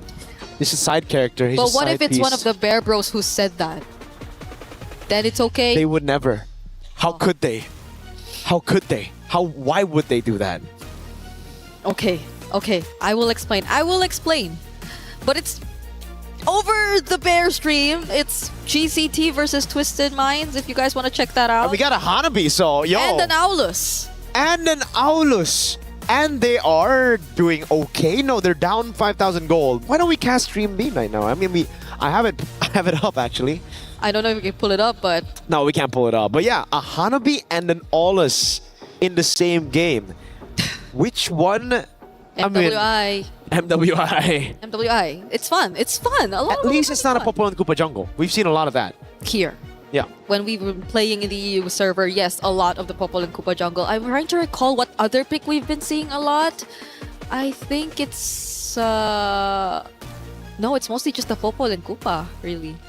Like, they really like playing it in the jungle or in the roam, wherever they want to do. But now we are officially starting game number 1 between Falcons ID and Aurora. Yep. So it is, again, as previously discussed, a Nolan versus a Harley, which currently is being... Okay, he got to steal that camp, at least before they got to him. This is one of the good points of having a Nolan on your team. You can invade so early on to a Lizard take, or even, again, in the Golem. It's very surprising he was able to snatch the Golem away out of all the different camps that you'd expect. Anu, though, won't be too far behind as she gets her hands on the lethal. Will actually try to go for the invade herself. Spot Sev, but Sev knows it too. The Bargain Hunter this time for Luette. Just seems like it's the common choice for the Esmeralda now. We saw 2 back-to-back Bargain Hunters on the Esmeralda. They have the exact same emblem as for Live, though. Roamers. Live as Mystery Shop. On the carry, interesting choice. The PYT for Zulana as well. I wonder what ultimate they'll mainly prioritize to as the Valentina, right? Considering the lineup that Falcons currently has, you have either the Shifting Skies or maybe even the RWM and the Glorious Pathway. So they'll have a lot of options if they just really want to set up for the team fights. I think it wouldn't be as much of a problem for them to find an ultimate that could complement the Veleric. Because the Wrath of Dryad too, I think it would be really useful if you pair it up with another AoE battle spell that you can pick up from Team Falcons. And both are seemingly setting up for this upcoming turtle. Yep. Good position held down by Shev here. Not too sure if she'll be able to get the flank on Anu. That's the walk up. Violet goes in straight on towards Anu. Already with a hat. They're going to go all in with a fracture everything. Whoa. Oh my goodness. together with the shifting skies, bursting through Zulana and Luet like they're nothing. Straight to the turtle, and it's free. Yeah, Zulana, understandably so, but Luet even. Yeah. Barely being able to do anything as the Esmeralda in that scenario. Not even with a sprint. There was just a bit too much slow. Oh. And if it weren't for that flicker, Nika would have been next. Yeah, she got away in time. Sev now looking to capitalize on this early lead. A 1,000 gold lead, 2 kills and a turtle. This is a dream start for Falcons ID. Something that they haven't been able to get throughout MWI, and that means just the one match yesterday. Yes, so that's what you get when you simplify things and make it more easier for your team to just execute the lineup overall. They need not worry about trying to follow a perfect setup or sequence in order to win out on fights. And it's not like they just chose to focus on the fights. They were doing that all the while they were also securing the objective. But Anu, wait. You don't want to go against Violet. She's the one who actually went in on you earlier. Anu has to back away. Violet with the flicker to chase as well. Trying to go for the full stacks. The RWM. Livy is the one who picks up the kill. Now it's Raimundo getting chased down. Wow, okay. They really made sure that Anu would go down at that moment. And now it's Sev taking her own purple buff away from her as well. Oh no, the buff! Yep, greedy invade. Buff didn't get taken. Retri was down, and the falling star moon from Luet was enough to take it. Luckily, Turtle will be spawning in 20 seconds, so they won't lose too much. It's just a bit of that momentum taken away, and Anu, surprisingly, a level ahead. Yeah. Against a Nolan. Did she actually get the orange buff earlier? She was able to steal it away, right? During that previous, we'll have to... She did. We have to double... Wait. No. I believe she did. Yes, she took the orange buff and then she died, right? Yeah. Could have been what happened here. Luet. Okay. Back in the mid lane, stunned down by the Law and Order. Violet just walking up, and it does seem like right now Mob Psycho is waiting to catch Liv in an ambush. Sev blitz it, as you would expect from the Nolan. Liv there, utilizing the Bargain Hunter really well. Corrosion side already done as Raimundo rotates over, pops in the Glorious Pathway. Living now with a jump as well. That's with the RBM on RBM action. Zulana in the back, gonna be caught by the damage. Wrath of the Dry coming around Liv with a flicker in. Forces Nika to 4 gold back, and now it's Anu in the midst of it all. Chase coming down as well. Anu gets away with a hat trick. Liv gets the gold crab. How is no one taken down in that entire sequence? They were all there. It got flickered away. It was a 5-man rotation, even from Aurora, just to take that purple buff away from Team Falcon's ID. But nonetheless, they get it, and even more as they take down that structure up top. And Anu is just as difficult to catch on this Harley. It's been a tough task for Falcons, and she's been very sneaky with the plays of trying to find trades across the map. That's been happening unknowingly for Team Falcons. So I guess that's how they're actually able to keep this slight advantage, but it's nothing that Falcons can catch up to. They've actually already catched up. Sev's already level 8 as well, and the gold lead's already on their side. It's just so tough to deal with Anu. I mean, for Anu to deal with Violet and Sev, there's so many members that can just walk her down right now. Oh man, Violet, it almost just seems like every time Violet sees Anu, she walks up. Now Nick is trying to zone. Oh no, everybody's just gonna go all in. Glorious Pathway as well, forcing the Wrath of the Drive from Nika. Sev with the kill. Okay, there was no way Nika could have walked out of that. That was 2 members onto her, Sev! Forcing out the BMI from Mob Psycho, but that's another turret that Falcons are actually going to take for themselves. But again, Anu doing what she can, trying to find as much trades across the map. They're trying to keep this lead very small. Oh, goes in deep. It's a bait. Mob Psycho pops into BMI. Sev is in the base. Chased out by Nika. Can she get away in time? No. Nika takes her out. Meanwhile, though, Luet's caught all alone, isolated down below. And she's taken down as well. Falcon ID soaring in the skies here in their first game of the elimination match. Okay, Sev's down. They won't immediately get to go to the turtle, but it's not like Aurora are planning to transition to that either. They're going to focus on securing their purple buff first, and it's actually Violet who starts off this turtle, and it might not be the plan for Aurora as it's an immediate burst for Falcons on this objective. They'll take a bit more of their time. I believe even earlier we saw a slight advantage in terms of the gold towards Liv compared to Mob Psychos. A bit expected if you were to look at the matchup. But now it's Aurora just really trying to move as a unit this time. Uh-oh. They go with the flank on Violet. Doesn't seem like they're going to pull this off. Violet clears out the wave in time. Everybody backing away. It's just too risky to dive Asura. Violet's been on point, though, so far. Yeah. Every time of the chase as well. The Glorious Pathway on Nika. Law and Order as well. They're catching. Flicker out, though. Okay, gonna be alive. They will try to defend this mid turret, but Falcons might want to go for it. Real World already used. Oh, Shifting Skies on 2, brings her back as well. Zelana gets away in time, but has the RWM, now pops it down, but Violence in disguise doing damage. Gets away, there's just no damage. Nika cannot get the flicker, it's down on cooldown. Oh. Rather than try and catches 3, they're gonna go all in, almost a pick. Nika gets away with a sliver of health. Raimundo's still alive too. The deadly magic wasn't enough to actually burst him down, and Falcon's ID are able to retreat safely. Imagine being able to force them under even your tier 2, but them still eventually getting away. I mean, everything that Aurora did as a response felt very defensive too either way. Even the clutch pickup on the Real World. Oh, Liv did not. Whoa. Liv did not recall. She didn't. She's gonna have to flicker out of the Falling Star Moon. Big resource spent and nobody here, but Aurora. They don't want to punish even further. They're thinking of ways that Falcons can actually ambush.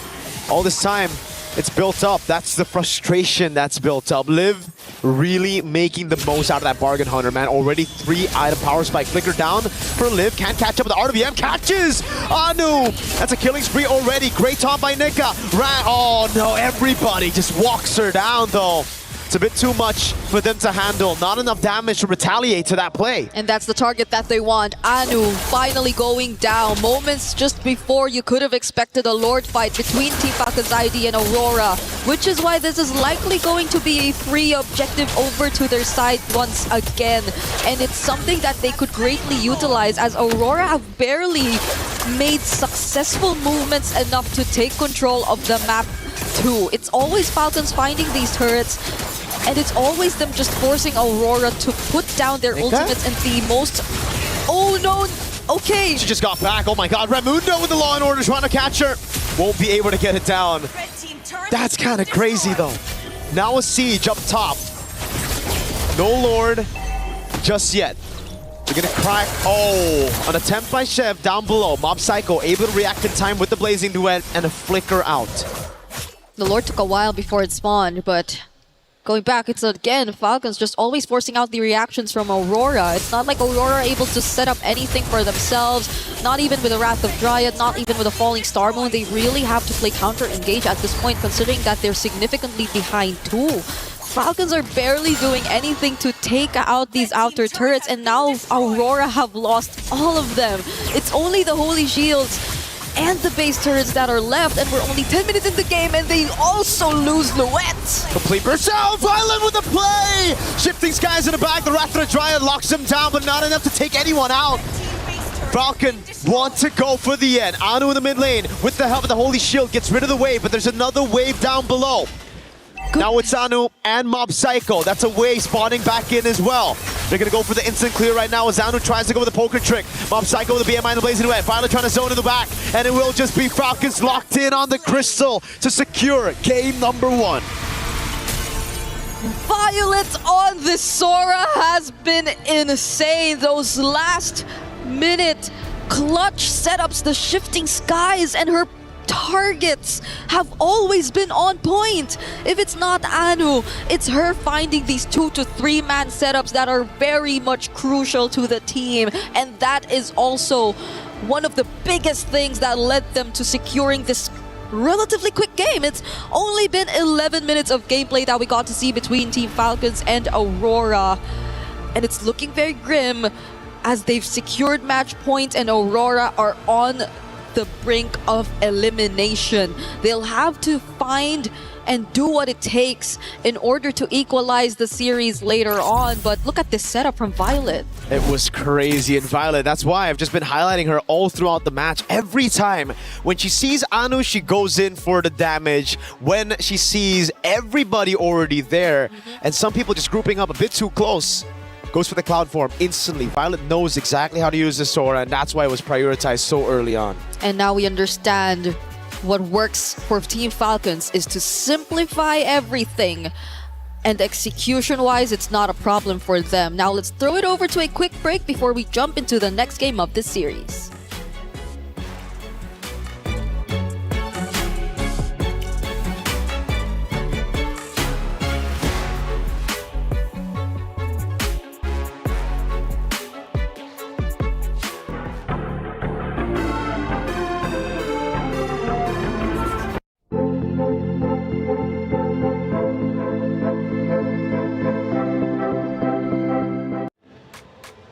Man, what a fast map one. This is loser's bracket. You would think there would be more of a challenge, but Falcons Indonesia, they come back. They did their homework from that beatdown Seda gave them yesterday, and they are looking unstoppable.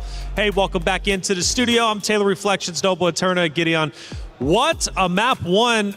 I guess there's a lot to talk about. First off, Falcons Indonesia coming into it, Eterna.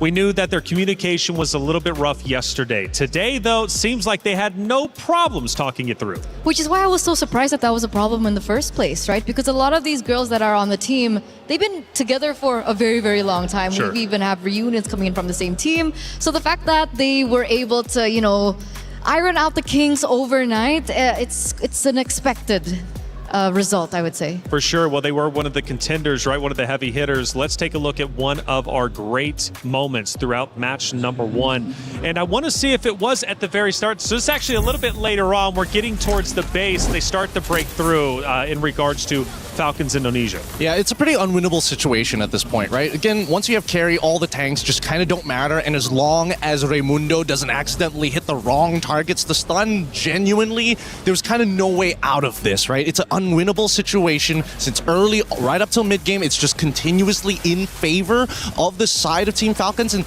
look at it, only one missing turret.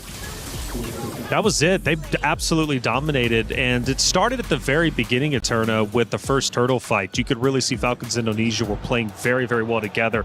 Violet with the Eve was just unstoppable, trapping everybody in, and they did not waste any of those moments. And this is the moments that we've been waiting for since yesterday, because I think you were the one to hype her up, right? Violet, one of the backbones of the team. She's been around for so long. The experience is definitely behind her, and we finally get to see her shine. And I'm so grateful for the coach as well. Finally, they were able to find a draft that can really accentuate their gameplay, and therefore being able to be as dominant as they were from the get-go. We are seeing that this is one of the, I would say, shorter game durations, 11 minutes and 21 seconds. Yes, and this is why Team Falcons are so, after, this is a complete 180, because this Falcons is a scary Falcons. Sure. They give you almost no chance to kind of escape the death trap that they've set up for you. Every little bit of gold that you see, and especially, look, most haven't even hit level 15. All of it was being funneled by the two side laners in Zev as well as Live. Wait a minute. That's not 100% correct. Well, either way, the three turtles are. I know that for sure, man. And the 10K gold difference between the two obviously is quite significant. And one thing that I learned, if you're 10K gold down, it's hard to come back. It's pretty much done and dusted, as I keep continuing to learn from the greatest and the best MLBB has to offer. But hey, man, it was definitely a tough series for sure. And Falcons Indonesia, again, looked absolutely incredible. And from start to finish, and it finished in 11 minutes, our shortest that we have seen yet. It was Aurora Gaming, who just couldn't get anything started. Now, we mentioned the veteranship of Violet, obviously. Falcons Indonesia building the team around them. Now, on the side of Aurora Gaming, who is that sole unit? Who is that sole player that they're like, okay, you're the one to step it up. We're just going to back you up? I think that's really hard to tell, but when it comes down to impact and how she's been able to carry through the game, I think a lot of that really has to do with both Anu and Zulana. That's specifically for me. You can have a different opinion later on, Gideon, but Zulana was forced on a hero that is great because obviously a Valentina gives you so much versatility in this particular team fights depending on how creative you are and how much grasp you have over the other heroes, especially specifically for the opponents. But the Valentina up against the Eve early game is just so difficult. Like, what do you expect her to do?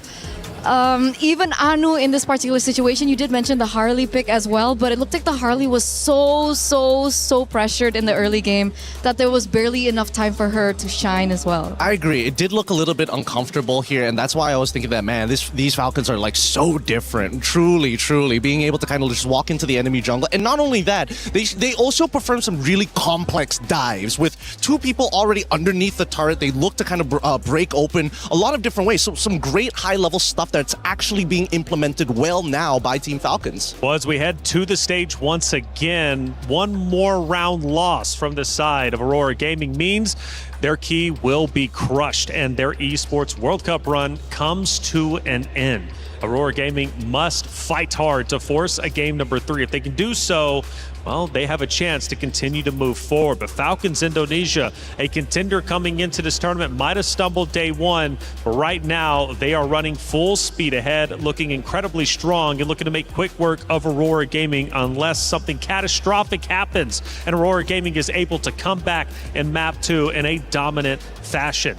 But one thing that I realized, again, that early game, Aurora Gaming, they've got to lock in and they need to shut down the teamwork of Falcons Indonesia quickly. And I know they can do it. I know that they can do it because as we were watching their qualifiers, they had to go through so much pressure, right?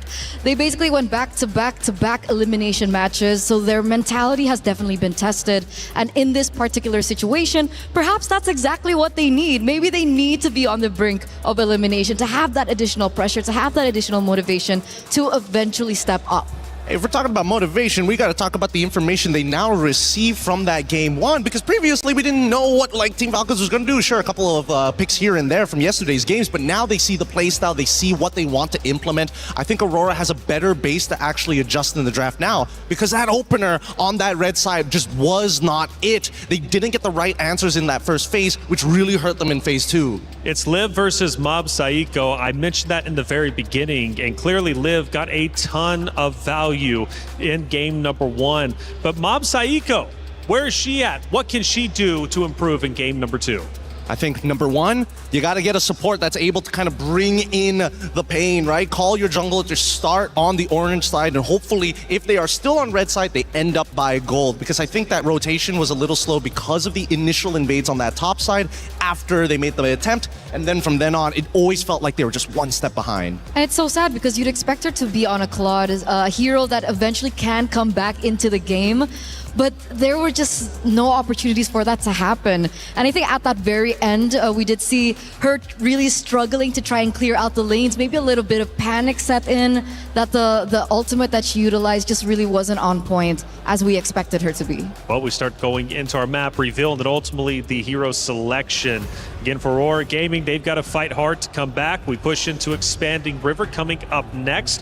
One thing though, Violet has been on fire. Her Eve was phenomenal. How does Aurora Gaming deal with it going into game 2? You know, the easy way is to ban it. I think that's like the simplest solution. Make the mid lane just a little bit more volatile in that case, but they gotta have some secure picks if they're going to make that motion. Secondly, the fact that we got Expanding Rivers, we might even see a repeat of draft number 1 and how the game ended up, because again, those big conversions off of neutral objectives is something that Team Falcons has shown that they are great at.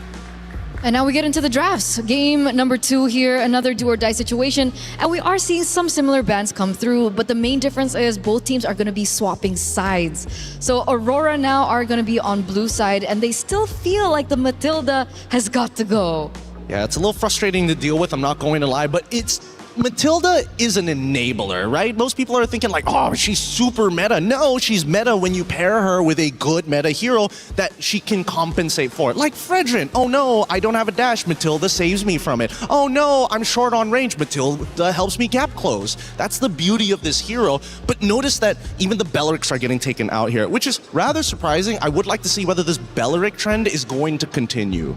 I feel like it's another setup, right? I feel like it's another setup. It gives them a little bit more flexibility when they want to start, thinking about what they want to put in the jungle, what they want to put in the EXP lane as well. So Glue as well gets taken out. We saw that Glue was a really tough hit against the more, I would say, vulnerable junglers, like the assassins of the world. Yeah, I wanted to be nice to Glue because he's so cute in the game. What do you mean he's cute? Patrick! Okay, fair enough. Right? I can't argue with that. Okay, but he does get taken out, so it does give a little bit more leeway for Team Falcon's ID to kind of think about it. Freya and Guinevere and the Hirara also gets taken out. Now, do Aurora this time around want to solidify that mid lane? Do they want to pick up the Yve themselves here in the first phase? No, because Marcel is open and they would rather, don't worry about it, because they would rather say, you know what, we take Marcel and we'll let you decide what we get. Oh, are we going to get the Jushin? Are we going to get the Yve? Because no matter what, I think that's going to be the big trade-off here until we see the second half of the bans. We finally get the Marcel though. Yes, finally. I am excited for this one. So what do we usually match up against the Marcel? Because we've always seen the Marcel banned out in the Land of Dawn. Are we thinking about heroes like the Hilda and the Khalid? That's the thing, right? Because there's also the argument of like, if you get the Marcel, should I necessarily take the Valentina so I can steal the Golden Hour, right? And Team Falcons, they're like, heck no. No way. Give me the Yve right now. We're going to close out this game as quickly as possible, but there's a good and bad because of this, right? That RWM, it can be negated instantly. Absolutely, absolutely. So, I mean, in the second phase when we saw the Yve, we did see like the Gourds of the world being banned out. Perhaps that could still be considered for Aurora if they want to try and fix their mid-rotation that they really lacked in the first game. Considerably, though, they do have the Marcel, so it does give them a little bit more flexibility when it comes down to the picks. But the carry early here, again for Falcons. That's a very, again, just a hard read here. Make them feel, make Aurora feel just a little bit uncomfortable, and at the same time, just tell them, you know what? No tanks for you. Yeah. It's limiting. It's limiting. It's about keeping them within the box without actually having the Yve apply it. And at this point in time, would you just focus on picking up the Claude here? Actually, I would, because we saw what happened when it got to the second phase, right? And then, you know what? The direct answers that they had initially gets axed out straight away. Looks like we're going to go on a bit of a pause here. Hopefully, our marshals, of course, best in the world, they're on it straight away. But it looks like the Yve is back.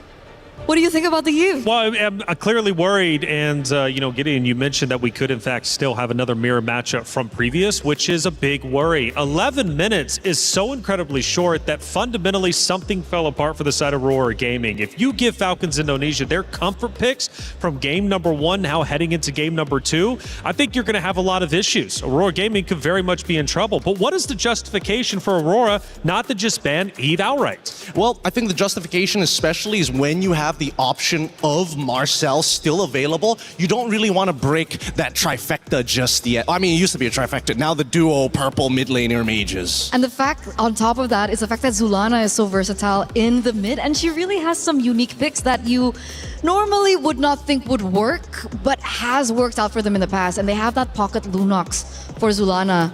So that is also still an option. I know it's kind of weird when it comes down to meta, but again, it's MWI. No, but I think that there is an argument for Lunox. My problem right now is that after seeing game number 1, I thought maybe we got a very clear reflection of what the meta is demanding from us as the player. Hey, you snowball fast, you deny resources, you are going to win this game within the next 10 minutes. Every other game that we have seen here today, 1 or 2 turnarounds nets us maybe 20 minutes, maybe even 18 minutes. But do you think that has actually shifted? Is that a meta effect? Because I think when it came down to the wildcards, when we reviewed their games, it felt like despite being able to control so much in the early game, one mistake in the latter portions of the game loses that entire, gratification point. Yes, that is also true. It puts you out of that 10k GG zone, right? It keeps you within the 6Ks where you're just a full component down, and then you just have to compensate it by waiting for 5 minutes. That's usually the case here.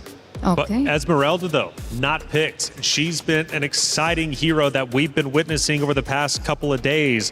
With Esmeralda now gone, Aurora Gaming is clearly trying to make adjustments, and now it is the Marcel. Now, how does that have an impact? Because clearly what didn't work before needs to work this time.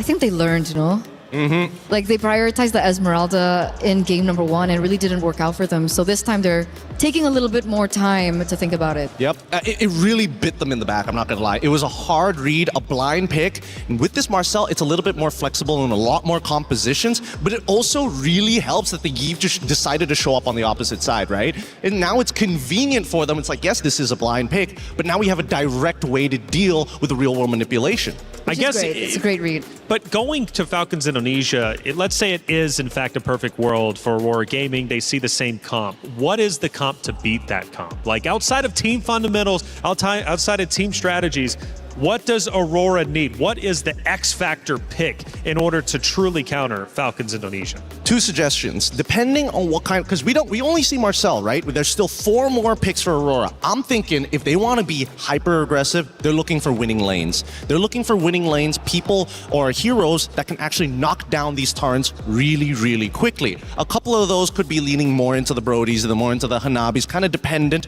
on the lane bullies that they're looking for. But EXP especially is super vulnerable in the second half of the draft if they just wait for it. And I think that's really important, especially to try and facilitate Anu. Because back-to-back, we've been seeing her on a hero that maybe is kind of forced. We saw her on game 1 on the Harley, and the fact that they didn't have winning lanes, it really didn't give Anu that space that she really required. Come game 2, I feel like Falcons ID, they really did their homework. I think the loss that they suffered yesterday gave them that point in time of motivation to be like, hey, we need to do our homework, because Anu's heroes have been taken away from her. Wait, so let's say she gets put on a tank. Wouldn't that just be good enough, you know? I guess we'll see. It feels like that's what they're trying to do, right? Put her on a tank, take away that big impact and say, hey, you have to be the foundation for the rest of the laners, which are, well, at this point of time, they haven't hit that ceiling. And that's why I feel like Matilda being banned out was bizarre, yeah. So I guess for Violet's sake on Falcons Indonesia, how do you isolate her and get her out of there and get her away from the team fight? Because Falcons were wolfpacking together so incredibly well. For Aurora Gaming, you could tell there was bits and pieces where they wanted to isolate, but they just simply could not find the opportunity. Violet was a major key problem in game number 1. I do have to agree with you. Her Sora was definitely a problem, and Aurora understand that. So they pick up something of their own here. They pick up the Arlet, and we were talking about this before, and the Akai comes through here for Aurora. I don't know why they didn't decide to just go straight into Phoveus, but I guess it works out, whatever they're most comfortable with. And Sora is still a pretty decent matchup depending on what the emblem setup for this Arlet is going to be. But again, we're seeing a very similar picks being thrown over. And remember, this is the Akai Arlet combination. That's kind of disgusting. It's pretty good, I'm not gonna lie. It's still pretty effective. So as long as the Arlet kind of survives that lane, generally speaking, and knowing that it's Sora, it's not that hard. You're not gonna get punished too badly. Which is why I think Team Falcons ID recognize that, right? They don't want to give Arlet the space, so they ban out heroes that are very notorious in the mid lane to kind of counter those rotations. Lilia gets banned out. I think that's a smart pick. The Minotaur gets taken out from Team Falcons as well. Yeah, I'm going to make a hard prediction here. I think after the Minotaur, they might be considering... I don't know if they want to consider getting rid of Atlas here, but at the same time, it's like, because they've got the Akai. They're not really too worried about the big team fights, which is why I'm wondering why they're worried about the Minotaur of all things. I feel like it's a respect ban. Really? In comparison to like, oh, if they get the Cho, and then they can do like a 1-2 combo and play for picks rather than just pure team fights. So far, Nika's only been playing Atlas, Minotaur, and the Belleric. That's a good point. That's a good point. All right. So that means with Gord gone, Lilia gone, it's really just making sure that Aurora can't just naturally wombo combo with each other, but they also do get first pick on red side on the second phase, and this is by far the most important pick. Could be, I would assume they're jungler if we're going based off of track record. Oh wait, no, that was when they were on blue side, actually. So what are they going to go for here? Barras has been banned out. It's a unique ban, I would say, with the Matilda being banned out as well. Yeah, to my knowledge, Raimundo would be the roamer, so I don't know what she thinks she would be rocking. Yeah. Does she want to go Hylos again? I'm thinking that. I'm thinking a way to either counter-engage or enough utility to kind of bail them out of the situation. But first, they're going to go with the Harley. I don't mind this as much, but the big problem with Harley right now is that Arlet will mess you up if you're just a little, a little happy with your tricks. Yeah, that's the problem. That's the problem. There's a very small allowance for error when it comes down to it because of the drafts that we're seeing from Aurora. And that's kind of a good sign, right? We might be seeing our first best of 3, who knows? But next 2 picks, however, Claude. Oh, Hanabi, right off the cuff here. Okay, Hanabi. What are they going to pair it up with? Because again, when I'm looking at like a team fight composition, I want to see like the traditional styles of setters. And so far, the Akai, sure, you can disperse. Marcel, maybe not. But they get the Valier as counterplay knowing that Atlas is available. I think that's smart. I think that's genius. The Hanabi, however, is an interesting pick. It's definitely one of the unorthodox picks that we've seen here at MWI. We've seen it a few times, I think, Stream B, but we finally get to see it in action here. I think my main concern is how volatile and how vulnerable this pick is, especially in the early stages of the game. You know, from the side of Ray Young, though, going back in time onto that side station match that you mentioned, Quinn ended up picking out Hanabi and going 8-1-8. So it does have an effect and can truly impact the game. It's definitely interesting. Yep, no, that's actually correct. I was casting that game and I thought maybe the Hanabi isn't going to do as much as I thought, and then it did. Now the final drafts have already been complete. An early style composition that's very magic heavy on the side of Team Falcons in comparison to Aurora, who again, I think they have to play around the Hanabi as well as the Valier as the main anchors of the team. Valier especially, if he doesn't have that seer, they're going to be in a lot of trouble once they break through the back line. Well, there's been a couple of changes on both sides, but was it enough for Aurora Gaming to take down Falcons Indonesia and force to game 3? That's what they need to do to stay alive. One more loss means their key gets crushed. It's Falcons Indonesia, Aurora Gaming, map number 2. Mirko Brigida, take it away. The Marcel makes it way to the Land of Dawn in Stream A finally for the first time, but so does the Hanabi. It's back and it's about to prove whether or not this could be the key to securing that 2-0 sweep for Team Falcons ID, or for changing the course of Aurora Gaming's fate. Welcome to game number 2. This is match point for Team Falcons ID, and we're seeing a lot of the combos that we're not used to seeing really getting in the hands of our team. I'm talking about the Arlott Akai in the hands of Aurora Gaming, but how much could this impact the space that they could create for Mob Psycho? Is it really enough with just an Aegis to get away from all these people who could chase like the Harley and the Hilda? No, definitely not to get away from the chase, but great against CC. Now the thing is, there's I guess a bit of CC with Violet. We did see how oppressive Violet could be with the CC on the Sora all over the back line. So at least you'll be able to deal with that. Now, I know the panel also mentioned the Hanabi finding success. It just also got a game win. Geltech, Osprey drafted it for Geltech. Yep. And they were able to get a win and come back against Twisted Minds over at Stream B. So this Hanabi's been rising in stock, especially at MWI. We'll see exactly if Mob Psycho and Aurora can try to get a win here as well. No, unfortunately not a win over on the Gold Crab take, and Chev knows exactly what she wants to do, man. Against the Hanabi, it's all about those dives early on. Yep, at least they still have the Aegis, so that's one of the main tools that they could definitely capitalize on. Obviously just wanted to bait it over there, but Mob Psycho's smart enough to not just use it at any given moment. Yeah, Nick is gonna have to recall here early on already. It's all about the level 4 start here, and it's coming down to Luette and Violet. Anu with the help. The XP Crab given to Luette. Still no level 4 though. She's been zoned, I believe, in this lane. She's actually quite a bit behind. Down below though, Chev with the gank. The Aegis procced already. Mob Psycho stays alive, but on the other side of the map. This is a win for Aurora. They have control. The jungle's down below. Eretri secures the first neutral objective for Aurora. It's very clear what they wanted at that point. Aurora very confident to go in with the objectives. They knew that they had the upper hand considering the Akai lineup, but on the other hand, Falcons unsuccessful in at least the attempt to take Mob Psycho away from their very own turret. The final slash did not land right there. So far, it's been a success for Aurora around the map. There you go. They're gonna go for the Higanbana. Lives caught, but has the flicker. That was 3 ultimates utilized to gank Liv.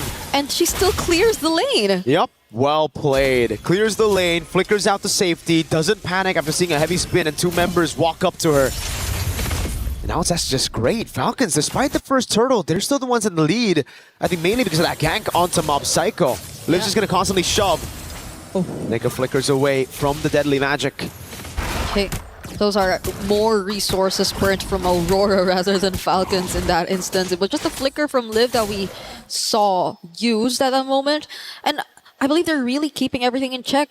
With Raimundo just constantly putting herself in these kinds of positions, they're very much aware of how Aurora's trying to move around the map, and look at that! Yeah, Raimundo doesn't like Nika, that's for sure. She just keeps on walking up, getting those damage axes down on her. Yeah, she's gonna have to recall again just after recalling, just after coming back. Violet though up top.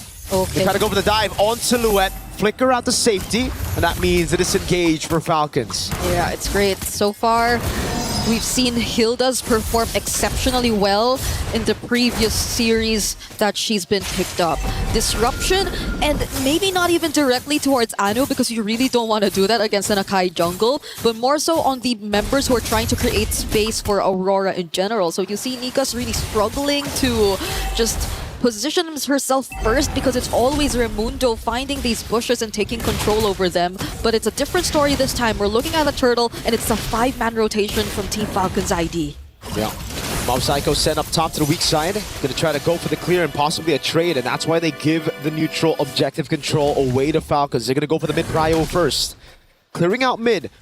Zulana in position, the turtle resetted by Raimundo. Well played, Sev. Trying to get level 4. Final slash coming down as well as they go all in onto Raimundo, but she's able to flicker around. Now Violet comes in for the back line. Good heavy spin of this engagement. Liv is tearing them apart and flicker forward. Liv gets first blood. Luette now next to the chopping block as Nika's able to pop in the golden hour, but gets very low. In the end, it's Luette down. Anu has to walk away, and the neutral objective won't even be in the sights of Falcons. They're going to go straight for the turret in the mid lane. That is one of the very few warranted flicker forwards you get to see from gold laners.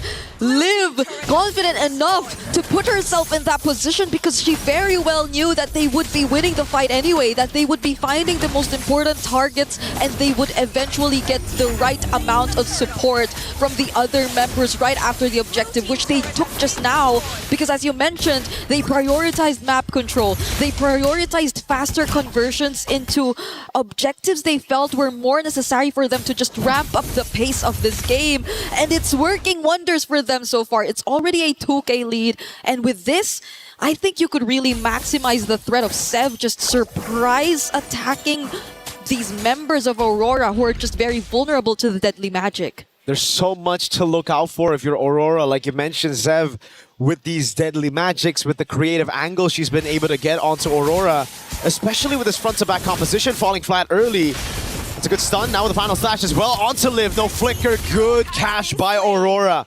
Finally on the board, but look at Falcons straight with the response. Conceal. Okay. Good disengage by Zulana. Zev up top though. 1v1, deadly magic and the damage. The Aegis comes around. Now Nika's coming in as well, providing support. Zev needs to run away. And Mob Psycho somehow survives the assassination attempt up top. That Aegis is actually making a difference, no? Like survivability-wise. I didn't expect that. It's really helping Mob Psycho keep herself alive, even when Sev just found the perfect opportunity to potentially take her down. So it's a bit unexpected. And yes, if it's just that, then you don't really need to worry. But Raimundo! Final slash and a max range of that skill 1 to get her stunned, forcing the flicker out. But Falcons again are the ones proactive on the map. They see Aurora making moves to get a gank, to catch a member. Falcons go straight for the objectives. They're gonna go and get another structure, so all tier 1s down for Aurora. It's actually Raimundo's handling the sides, no? Okay, she will be in a very dangerous spot there though. In exchange of maybe a bit more control on the other sides of the map, courtesy of her teammates. But then, Aurora, at least bit by bit, they're finding kills here and there on crucial members such as Liv and even Raimundo. They're still going to have to dig deep though. They are a game behind. This is an elimination match. Nika's walking up, trying to open up for Anu, but she's gonna get chunked down now. Oh, even through the heavy spin, CC Mute. Golden Hour only catches one, and it's Violet who's able to escape. Now Luette jumps into the midst of it all. It's gonna be the RWBM to lock her down as Zev goes for the poker trick behind them all. Live with the flicker in, Zulana pushing her back, and that's gonna be Nika with the backup as well. Aurora backing away, Falcons now with the neutral objective control. Third turtle of the game, Luette just trying to go for the damage. Raimundo's walking up, and that's a neutral objective given over to Liv. I don't know if that's intentional. Yeah, Raimundo really hurts though. Raimundo on this Hilda, and the Hildas we've seen really hurt though. Especially when they get to lock on targets such as Zulana. You get to use your starting turns away, and I feel like there's nothing else stopping Falcons from just pushing forward and trying to close in these specific targets. We're taking a look at the equipment right now, and there seems to be quite a significant lead between the carries or between the gold laners. Oh, Nika doesn't get away from that! Nope. Okay, Deadly Magic takes her down in that moment. Nika got slain by Deadly Magic. Yeah, this is tough for Aurora at this point. At this point, they're already losing out on so much map control. The moments that we do get to see them find pickoffs, it requires so much of them to really sync up, and mostly it's been from Anu and Luette, but without them, what else can they really rely on? It's taking a bit of a while for us to see Mob Psycho actually get online. So do they just really wait for Falcons and rely on the potential counter setups that they can go for with the Golden Hour, with the heavy spin, or with the final slash? It's a big problem. It's all on the combo. Deadly Magic and the poker trick! A good final slash in the Higanbana for a trade back on Shev. But it's Raimundo up top now looking for the play. It's the Golden Hour coming down as well. Nika with the Golden Hour catches them as Zulana goes for the shots. Not enough to take anyone down, and look at Violet cutting their movement so Liv can get another tier 2. Mid and down bot, it's both down. It's another Falcons winning trade. Yeah, their conversions. And it's weird to say, but it's a conversion after losing one of their members. It's them just making sure that they're very efficient with time, with space, and that Aurora are not able to get as much when they're starting this Lord. Falcons have information though. Anu has a heavy spin. They might be looking for that. Now it's going to be the Shifting Skies catching two. Heavy spin, pinning her down right now as Nika's still able to survive with the Deadly Magic sticking down on her. That's the rest of the team. Kiting back on Luette as Nika's still able to survive right now as that's going to be Violet on the skies. Nika's waiting in the bush. Gets the hit in the end. Liv flickering forward, getting onto Mob Psycho as Zulana gets caught by the poker trick. And it's the Void Blast of Livy to claim a double. And it's just Nika left alive. One member, it's the roam. There's no chance of a steal. Falcons are gonna get a free neutral objective on the Lord. One of the most aggressive carry games we've seen this entire day long. Two flicker forwards which did not put her in danger. Livy and Seb. Oh, Deadly Magic! The fadeaway, Nika gets into the fountain in time. Just barely away from the Deadly Magic. They're gonna be okay for now because there's still a Lord that's about to spawn and that Falcons are looking to utilize to take as much as they can. There are no Holy Shields left in mid, and there's a significant lead that you're looking at between, again, the junglers, and even the gold laners. At least there's additional layers of sustain for Mob Psycho. Also has the Magic Blade, but will that be enough? Falcons are looking to just dive all in. Charge down, final slash, only find Raimundo. The Shifting Skies there, cancelled out by the heavy spin as Raimundo gets pinned down. Violet Comet Higanbana goes into the skies onto Luette. Again, it's Liv looking for those shots. So far, Zuliana's been the one on the board. 2 for 0, but for a base turret as Falcons try to go for more. Yeah. Shoving up top. Livy looking for the zone. Nika walking up, getting the frozen moments. Now Luette with the charge in. Deadly Magic and also the final slash, but she's going to get bursted down by the Deadly Magic. Taken out instantly. The wave below is chunking that base turret. The first part of that team fight looked really good for Aurora, but it was a bit too obvious that they wanted more. That final slash forcing Falcons under their turrets instead of them willingly trying to go for the more calculated engages made things a bit more favorable for Aurora. But the aftermath, the way that they still tried to push forward despite Sev being there. Whoa. Liv! You mentioned the aggressive carry, but she's just baited 4 members out of the base. Now they go straight onto Mom Psycho with the Deadly Magic. Golden Hour saves her for a bit right now. The Deadly Magic isn't enough to take her down. The photo doing work. They're counting away right now, but it's going to be Violet with the skies. Up top, taking her down. It's Luet against 4, and Sev picks the kill. It's only Zulana and Nika who are assigned to defend this base. They're trying to end it here, but can they? Deadly Magic Live with the flicker, the killing spree. Zulana shoving everybody back. She's trying to defend, but at the end of the day, it's Falcons to move to the next phase of this round. And it's unfortunate, but it is the end of the road for Aurora Gaming. They put up a much closer fight. It seemed like they were starting to find their way around things, but Falcons would just not slow down. They do not want to hand over these opportunities to Aurora Storm, and this is where it ends for the Mongolian representatives. GG, well played to both of these teams, but advancing to the lower bracket semifinals are Team Falcons Vega ID. What a way to redeem themselves after that very unfortunate sweep they've had to go through yesterday against Seda. And who knows, there might be a chance that we get to see them go against each other again, as they will both be fighting in the lower bracket. But we get to find that out as we head into the knockouts, as soon as we get everything set in stone for our top 8 teams. Because as of the moment, we are still yet to find out who are the other teams to complete our lineup. But we're taking a quick look at the replays.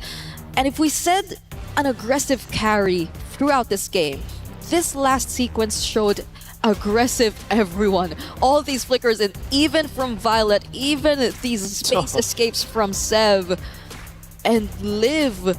Just such a perfect way to show and exemplify how to utilize the carry. And it's a bit unfortunate for the Hanabi in this game.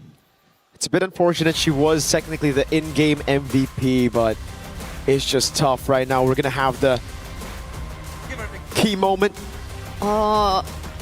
Yeah. It's one of the saddest parts. Your heart, your key. You will have to hand it over, and it will be crushed right in front of your eyes. This is a moment we have to watch, so let's throw it over to Damascus. Yes, this is the moment. Our first key crushed here over on stage A. Team Falcons bringing the key, and it is time, of course, to delight into pressing these buttons and absolutely shattering the opponent's dream. Unfortunate for Team Aurora Gaming, unable to match the pace that was set from Team Falcons. First key on the stage A. Ooh. The sounds of dreams absolutely shattered. Team Falcon still alive in this tournament. We'll see them playing more and try to qualify to this stage 2 of this MWI. Falcons saving their life right now. Another chance coming later. Let's take a look at the highlights.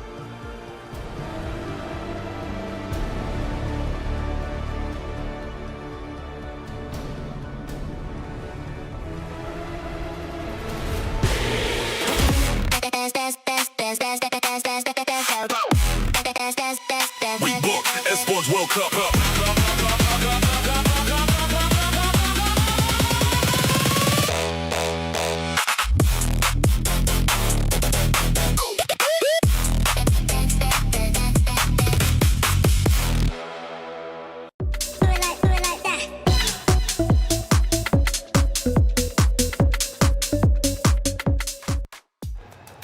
Well, in the end, it was Falcons Indonesia getting the quick win over Aurora Gaming. And you heard the snap The key was crushed. Aurora Gaming, it was great they made it to the stage, and they should, in fact, be very proud of that. To make it to the MWI stage is a massive accomplishment, but their run cut shorter than they probably wanted. They will not see the knockout stage, but Falcons Indonesia will continue to move forward. Gideon, another quick map that ends within like 10, 11, 12 minutes. Honestly, I wasn't expecting that, but it's good news for the fans of Falcons Indonesia. Yeah, they're going to be very happy with that. And by the way, that sounded, honestly, the Crusher's not too far away from us. I thought it'd be like even further. It was really loud. That sounded like a gunshot. That was scary. But coming back into this, I think the major problem here, it's not that Team Falcons ID are playing at their absolute peak, because I know they can go even further based on their previous history. I think, unfortunately, Aurora just did not have the same protocols when they started to fall behind. I think that really hurt them. I think it did too. We mentioned during the hero draft, we might see much of the same. For the most part, we did for Falcons Indonesia, but they did throw in a Harley. Now, I know for you were kind of questioning, was the Harley the right play? Would this open up an opportunity for Aurora Gaming? Well, it looks like it didn't. Here's the thing. I still feel that the jungle is very interesting. Okay. It's like I'm still undecided. Do we still want to say that the tank jungler meta is good, or is the assassins better? But for the most part, the Harley has been very 50-50. Sometimes it works, sometimes it doesn't. It really depends on the composition of the rest of the members of the players. And that's why I feel like in this particular matchup, Team Falcons, again, did their homework so well. The jungler picks were shut down, all of them. Well, let's end up seeing how that Harley ended up working out in one of our first plays of the game. And clearly for Falcons Indonesia, they run Harley. Whether you're a believer or not, it seems to work out. We're now 4 minutes and 50 seconds in. This is towards the beginning, Gideon. Yeah, no, this is where, Zev initially, again, Zev doesn't necessarily want to always be the one initiating. He's looking to clean up. He's looking to really isolate a target. And when you isolate that target, it kind of affects the 4 other members who are around you, right? So again, instant reaction once the deadly magic comes out. Unfortunately, I think that this is where we start to see like the big differences, right? For tanks, it's a lot easier to show your impact by saying, hey, nobody on my team died, compared to an assassin who's like, what's your KDA? Sure. It's a bit rocky, isn't it? Eterna, what are you thinking going into this next clip? Obviously, another great moment as Gideon starts to catch his breath a little bit. Dude is flabbergasted. He needs 3 mics. Are you feeling good? Oh, he needs 3 mics as well as Vic. I'm just, look, Harley in this game had no reason to be able to find the picks that he did. Look, all these heroes have either CC, a way to push him back, a way to kind of like dodge the initial deadly magic, except for the Hanabi, of course. But other than that, it's just, I can't believe that they got away with it, to be fair. I love that moment, by the way. Because I was questioning in the early game. I was like, why isn't Harley being as aggressive onto the Hanabi? Because technically early game Hanabi, not as powerful, not as strong as well. And then we finally get to see the moment. The Harley goes up into the top lane and tries to get the Hanabi down, and she instantly goes Aegis. Yeah. First skill. Yep. I mean, dude, the fact that she is going for shield max is crazy. Most people want to focus on the wave clear, the second ability where she throws out a projectile and bounces around. She went straight for the defense. Well, here we take a look at our bracket for Group A. We continue to move forward. As you noticed at the top there, Team Falcons Indonesia did take that early loss yesterday to SETA Esports, but against Aurora Gaming, they get the job done, win 2-0, and push forward. Now for Virtus Pro, big win over on the B stream against Geek Esports. Their next opponent will be SETA Esports. If, let's say, Twisted Minds falls here against Geltech, then there is a possibility of a Twisted Minds and a Team Falcons ID matchup, right? That's right. Jin Zhao was the ex-member of Team Falcons ID, so she's going against her former teammates. Ooh, that could in fact be spicy, and I think I saw Twisted Minds as 1-0 up, if I'm not mistaken. So things start to get dicey over on Stream B. We take a look at Group B, and naturally we look at obviously going down low for Foot Esports. MIBR lost. They're about to face off, of course, with Na'Vi and Falcon Daisies. Now, Falcon Daisies, an incredible team. We actually heard a little bit earlier from you, Eterna, about their game plan coming into today, how they're feeling. But we also have to look at Gen.G Vitality. That's coming up next on this stream. It's a rematch from last year. 2 powerhouse teams. We could very well be getting a bit of a preview of what the grand finals is going to look at. But we do have an interview set up for you from one of our teams from the last matchup on the very stage. Rose, who do we have? Hey guys, Zev here from Team Falcons ID, surviving one elimination match today. Zev, how are we feeling? We're feeling pretty good, actually. I love that, and I'm pretty sure you also feel relieved because you guys survived the first elimination match. Now, I gotta ask, what actually happened yesterday? Ya kita karena ini pressure tinggi kan di turnamen, jadi mungkin kayak ada hal yang mungkin ternyata kita abaikan aja sebelumnya. Tapi ternyata setelah kita temukan there's a problem in our team, so we're going to fix it, and we already did. So yeah, we're pretty good now. She said that yesterday was more towards the pressure of being in any tournament that got to them. Hence, they lost their first match. But they saw the problem. They worked on it last night. And I think we could see the result today. Now, congratulations on that 2-0 clean sweep game. We see that you guys are back on track. So what else can we expect from Team Falcons ID moving forward? Of course, we're not trying to survive here. We're going to be... Of course, we want to be a champion. So that's our hope.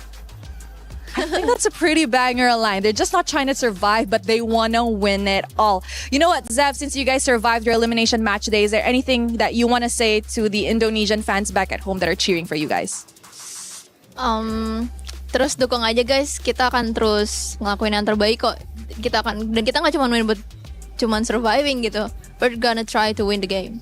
She said to everybody back at home, you know, just keep on supporting us because like she said earlier on, they're just not here to survive, but they are here to win it all. Thank you very much, Zev. Congratulations. With that, throwing it back to you guys at the studio. Play is in our DNA. Whenever we let it out, it becomes our superpower. Now imagine an entire city being built to supercharge it. Kadir City, powered by play. Not just here to play, we're here to win. Love that mindset. How far can they go? Obviously, it's up to them to decide. But it's not just the current players on the rosters of Falcons Indonesia. We also have Funi, ex-Falcons player, to hear from Rose. Let's hear what she had to say. Hey guys, Funi is here in the arena. Hi. How are you? How's Paris treating you? So far, Paris is such a pretty country, and the people here are so humble, right? Oh, they're so nice. I agree. So yeah, nice. whenever I enter everywhere, people are like, bonjour. Bonjour, merci. Yes. So, Funi, let's talk a little bit about the game. What happened to Team Falcons ID yesterday? Because that was a shocking loss. I think it's just because they were nervous. Because I think they were playing good, very good, but I think they were just nervous to be in the international stage because they skipped last year, right? Yeah. Okay, you mentioned that they were nervous yesterday, but today, after watching Game 1 and Game 2 is looking amazing. Yeah. How do you think they will be after this? I think they learned from yesterday already. I think they will bounce back even more. I think they will make it to the playoff stage. Let's go! Let's go! You know what, Funi, any words for your Indonesian fans back at home? Should I say it in English or bahasa? Up to you. Oh, maybe I'll just say it in bahasa. Because... Guys, jangan lupa buat dukung tim-tim Indonesia karena mereka butuh banget dukungan kalian. Dan semoga tim-tim Indonesia bisa bawa pulang pialanya. She said to all the Indonesian fans out there, please don't forget to support your Indonesian representatives as they do need your support. And hopefully they will be able to bring back a championship back at home. Thank you very much, Funi. Thank you. And with that, throwing it back to you guys at the studio.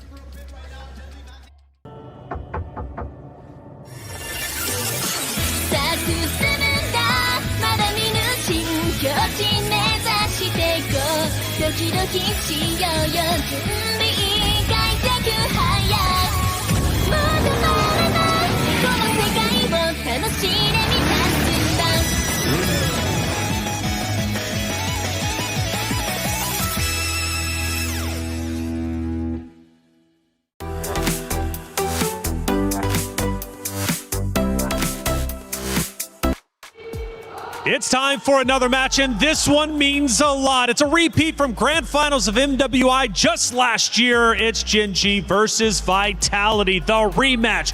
Revenge or repeat? The winners punch their ticket to the knockout stage once again. For the other, the loser, they have to drop down, protect their key, and try and survive, much like Falcons Indonesia just did moments ago. Let's talk about it. Not only is it Vitality versus Gen.G, it's Vivian versus Ashley. The mother of Tank's conversation. Who's it going to be?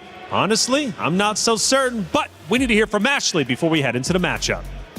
Hey guys, right now we are with Cindy and Ashley, and I just know this match is about to be hot. So girls, how are we doing today? I'm good. I'm great. Now, what do we think about this matchup, honestly? Because it's a Grand Finals rematch from last year. This time it's not Grand Finals yet, right? So you excited? Yeah. What about you? Maybe the result will be the same as last year. Ooh, now she said that because if we look back to last year, the results were a 4-0 in favor to Team Vitality. Ashley, come on. What do we got here? What do you think is going to happen today? 2-0? 2-1? I think it might be the same result flipped. Oh, you think you're going to win this year? 2-0, clean sweep. Why are we so confident going up against Vitality?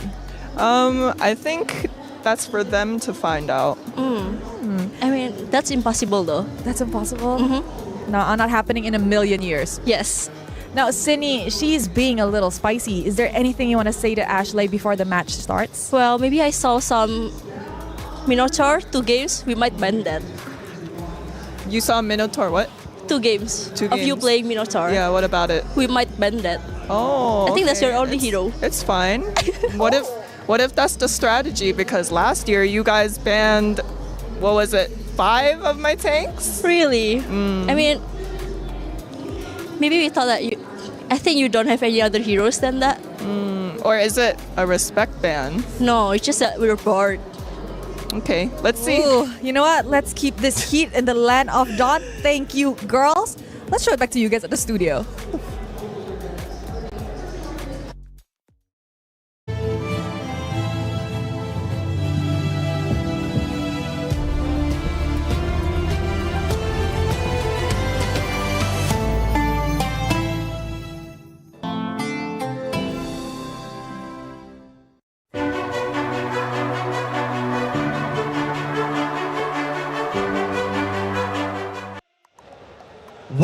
Wow, that was the first spice we have seen yet. I thought it was going to be relatively tame, right? Because Ashley was like, we'll see how it goes. But Cindy was like, no, this is how it's going to go, 2-0.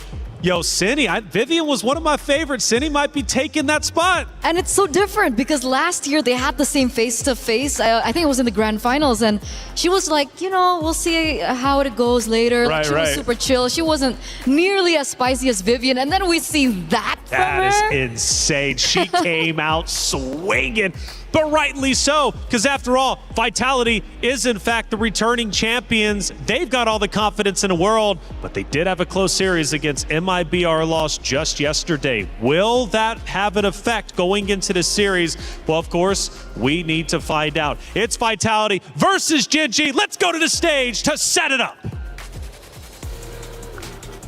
Ladies and gentlemen, it is time for Gen.G versus Team Vitality. And ladies and gentlemen, oh yeah, you hear that energy, and with good reason, because this is a run back from last year's Grand Finals. Of course, Team Vitality last year did not even drop a game against anyone in the event, but Gen.G is here to show that they've learned a lot and that this year will be different.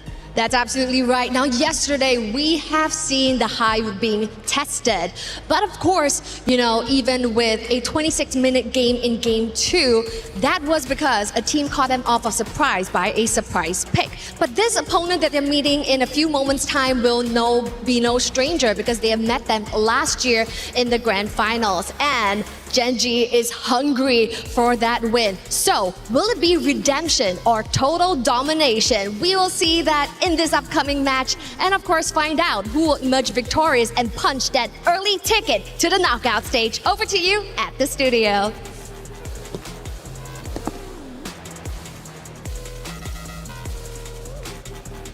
Ooh, it's spicy indeed. The stage is set. The players are ready to go toe-to-toe with each other. Once again, the history runs deep. It's rich. It's Vitality versus Gen G. And as we look at our map reveal, we're heading in to Broken Walls. Now, Gideon, Cindy specifically called out Ashley, a.k.a. on the other side of Gen G, and said, your hero selection pick, well, it's a bit weak. We don't believe in you, and we think we got you. Well, I mean, if they want to commit to 5 tank bans, 5 support bans, by all means, go for it. We've seen too many times where there has bitten somebody in the behind. And I think right now, it's less about what tanks are you going to get and what's the best composition you can achieve here. Because I'm looking at the side laners who are going to make the difference in this game. I agree. But there's definitely a warranted feeling as to why they're being so focused on Ashley.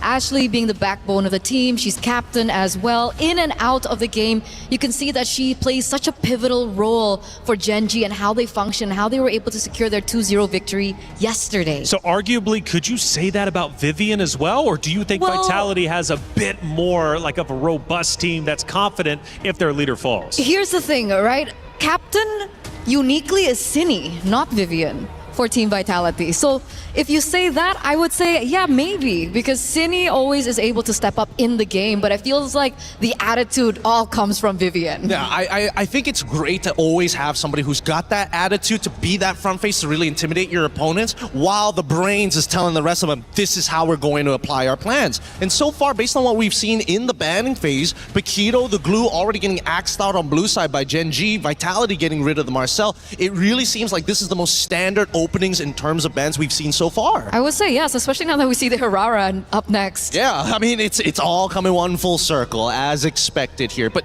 not only am I interested about Arya alongside with Chell, Panda and Fumiko, I cannot tell who's going to win that lane. And I feel like, based on what the draft is, I'm just going to leave it to the draft because their skill levels in the team fight are so similar. They're so mechanically inclined. And I want to argue for Arya as well, right? Arya has also been such an important role as well in Gen G.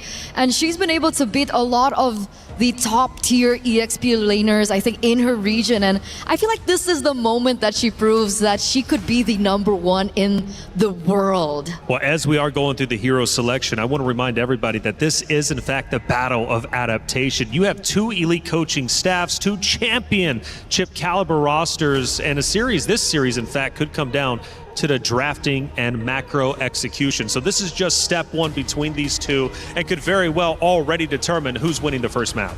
Again, their backbones are important, and also their coaching staff, because Rex Vin, initially from Monster Vicious back in Malaysia, has been helping them so much with these women's teams. And Gen G, this particular roster, loves coming down to Malaysia to actually participate and scrim against some of our teams locally. It's back-to-back boot camps. Back-to-back, MWI last year, MWI this year. They have a thing for Malaysia. They do. And I think it's great because we're close enough to still be able to scrim against the Indonesian teams just across the coast. Which is very important, and that's why we're seeing them develop so quickly, so fast. So Esmeralda gets banned out there by Team Vitality, and it looks like the Minotaur has actually been left open. So was it the interview hinting at a second phase ban perhaps against Ashley for the Minotaur, or maybe do they have something completely different in plan? It's a tough call on this one. I think that the Glue and Atlas have been pretty consistent bans overall, but this means that both sides want to play for their mid lane, right? So they got their mid lane. The question is, are they looking to scale? Are they looking for control? Or are they looking to just play tempo? And I think so far with Abaxia, I would assume it's tempo, but we've seen many teams pivot right at the very end to show, no, we're actually going for a hyper-aggressive style. Okay, it really depends on how they're going to be able to draft around the Baxia, right? Because the thing about the Baxia is, the least I can say is Baxia is very dependable. Like, you can utilize it in a way for objectives and so on and so forth, but Team Vitality do really quick work, right? They pick up the carry to try and counter the Baxia later on in the game, and obviously the Akai that's also risen in quite popularity. I'm wondering if the Arlot might show up to find that combo between the Akai Arlot. Oh, it might be a little difficult now to actually get the Arlot, because again, yes, Esmeralda, one of her big counterplays has already been taken out. Same goes for Paquito, which is a little more 50-50, but the scary thing is, no matter what you pick first, the counter counter pick comes out immediately after. If they go Arlet, they go Phoveus. If they go Phoveus, they can go for some other lane bully like, oh, someone like Uranus or something to outscale him or sandbag him. Okay.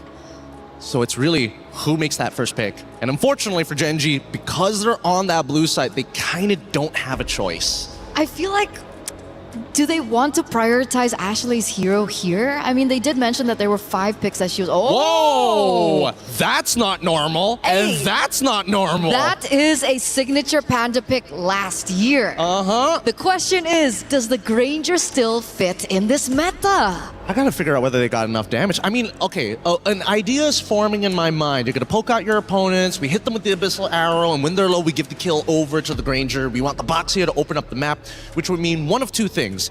Either A, their EXP laner is going to have damage, or B, they're going to have a support who's actually, who's big enough and tanky enough to be able to actually not only take the damage, but apply a lot of high base damages. So are we thinking like a hero like Grok? I was thinking, maybe not Grok. I was thinking like Hylos, because it's very consistent in the early stages of the game. We see the Arlet get played here, so perfect timing coming in for Team Vitality. Expect to see the Phoveus ban in the second phase. Yeah, they really want to be able to alleviate the pressure on the Arlet, make sure that the Arlet can roam around as fast as possible. And the fact that we see the Selena on the other side, it will also help the farming from Boxia. You know, like Boxia has been nerfed quite a bit.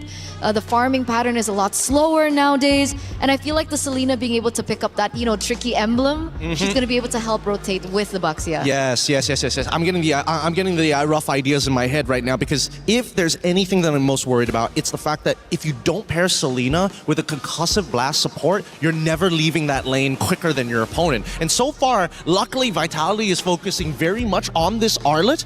Getting rid of the Uranus first, okay, that's totally fine. They're focused so much on this Arlet that, hey, maybe there's an opportunity that the mid lane isn't going to be as bad. Because all the options are still up and available. They're up and available. Right, Give is still open. If they want to go Jushin against the Boxia, they can also go for something of a similar route as well. They could even go for something like Gord. It sounds scary, but where's Selena actually going? We don't know. It could still be played as a support. No way. I mean, hey, right now, the biggest thing in the game is the fact that we don't have vision, and what does Selena provide? Hey, traps that give you vision. Is it really an Ashley pick? Ashley's been so, you know, synonymous with heroes that are, you know, big setters, finding opportunities, you know, like not a single target type of hero. Hey, maybe she's trying to look for a new moniker. It could be the possibility. But well, let's not forget, during the interview, we did ask, do you still want to take that title of Mother of Tanks? And she says, well, this year I might be trying for something else. Could be the... Oh, I got to come up with a good one here. Nah, I don't have something that's good yet. It's all terrible. I'll workshop it in just a little bit. But this second phase, Phoveus is wide open here. I feel like baits are being thrown out by both sides with these bans. What happens if they pick up the Phoveus? I mean, Arlet's not gonna have a good time. Like, I don't know what Arlet's supposed to do in that lane. He walks up, he just dies. So what was the bait from Vitality though? Well, the fact is, they're already banning out things. For an example, they're already getting rid of the Uranus. They're also getting rid of the Freya. Again, both of these heroes, you would have expected the Freya at least to show up a little bit earlier. But now, since Genji didn't have the opportunity to lock in their EXP, it made so much more sense to just get rid of the axe out the scalers, because their composition just doesn't have enough damage. Okay. I was about to say, do Genji want to pick up the Cho? But they're the ones that actually banned the Cho out. So now it all comes down to this. Red 4, usually the money pick here for Team Vitality. They could lean into their support first if necessary, just to kind of make sure they guarantee themselves a mid laner that absolutely destroys the whole composition, or just keep it simple. And I personally think that keeping it simple might just be Jushin rather than the Eve. I like keeping things simple and I want to keep it that way, but I do want to watch out for the fact that the Akai could still be flexed. Just highly unlikely, so, well, but I mean, it still can be done for Vitality. I mean, if we're thinking that way, technically Arlet could be flexed as well. I mean, it's been many years since we've seen Arlet roam, but hey, I'm not putting it out there. And it's not flex. And it's not a flex. Phew. We see the Beleric come through, so that is going to be given over to the Mother of Tanks. Now for Genji, Well, I guess they're anticipating that, the Selena will have to go dive in to do the damage, and then the Box is a very short-range hero. They go and opt for something like the Belleric. Honestly, I don't know why the Selena was picked up so early on. I would have imagined that this was like a last two picks type of scenario, surprise your opponents, Because what is the value of Selena if not for landing the Abyssal Arrows? If you don't hit the arrows, it's kind of like a dead hero. That's why I thought it was to aid Baxia in the rotations. Yeah, I thought that's the early games, but then what happens to the mid game, After, right? yeah. Selena kind of loses its power in the later stages of the game, but like you mentioned, the Phoveus being a good lane up against the Arlet, the Phoveus does show up here, and then the Gourd comes to play. That means the Selena is the roamer. Not too Ashley's on the surprised. Selena. Yep. So Yen, she's looking for some headshots here. This is going to be real cool to watch because again, it's highly mechanical. You hit an arrow, they have to die. And Granger right now is going to be their main win condition if they get the Sky Piercer. Looking on Vitality's side, they see that Gourd. It's a problem. I don't think they have the correct answers to it right now. Okay, so what do they need? Well, I guess they can't answer it because we're only waiting for the last pick for Shell, no? And I think that unfortunately, there's no way you can go for like a scaling style of mid laner. Could we go Claude? I mean, no, sorry. For mid lane. Yeve, maybe, Farsa. Outrange? Both of them are susceptible to this Selena. Kagura. Something lane dominant, something to say, you know what, we'll figure out a way. This is diving so deep into the archives of Team Vitality. I think it was even under a different org at the time that we saw the Kagura for this team. Well, I don't know about you, Taylor, but do you prefer the arrows from the side of Genji or the umbrella from Team Vitality? Gotta go with the arrows. Come on, you want the damage. This is the matchup we've been waiting for. The crowd has showed up. The Vitality fans are going crazy. Genji fans, let's also get loud because this is a rematch of the Grand Finals from last year. The one we've been waiting all day for. Let's get it started. Bragina, Athena, take it away.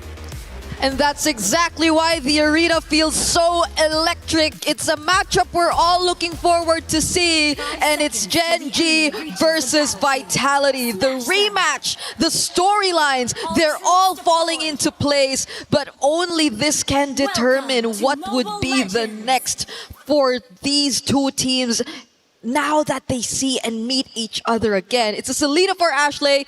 It's something that really took us by surprise. And I know it's a bit 50-50, a very mechanical hero, but I can't help but think it's also just Genji's way of speeding things up for the Baksha and making sure that it's not left behind in terms of farming, because that's one of the biggest adjustments we've seen happen to this hero. Especially if you've reviewed some of Vitality's earlier games yesterday. So Genji learned their lesson, and it's quite a bit of a refreshing thing to see onto Ashley's hand as well. It's going to be raining arrows here, but let's see if Shinny, or C rather, could dodge all of that with her umbrellas. Now, talking about Sayori as well, with a Gourd pick coming in clutch here, she wouldn't have a hard time clearing up the lanes, and most likely here for Vitality, they need to find a way to somehow set up the tempo here on to the early game. And that's exactly what they compensated for, right? The fact that they might have lacked wave clear and faster rotations, but Arya... Okay, being punished this early. Flicker already activated.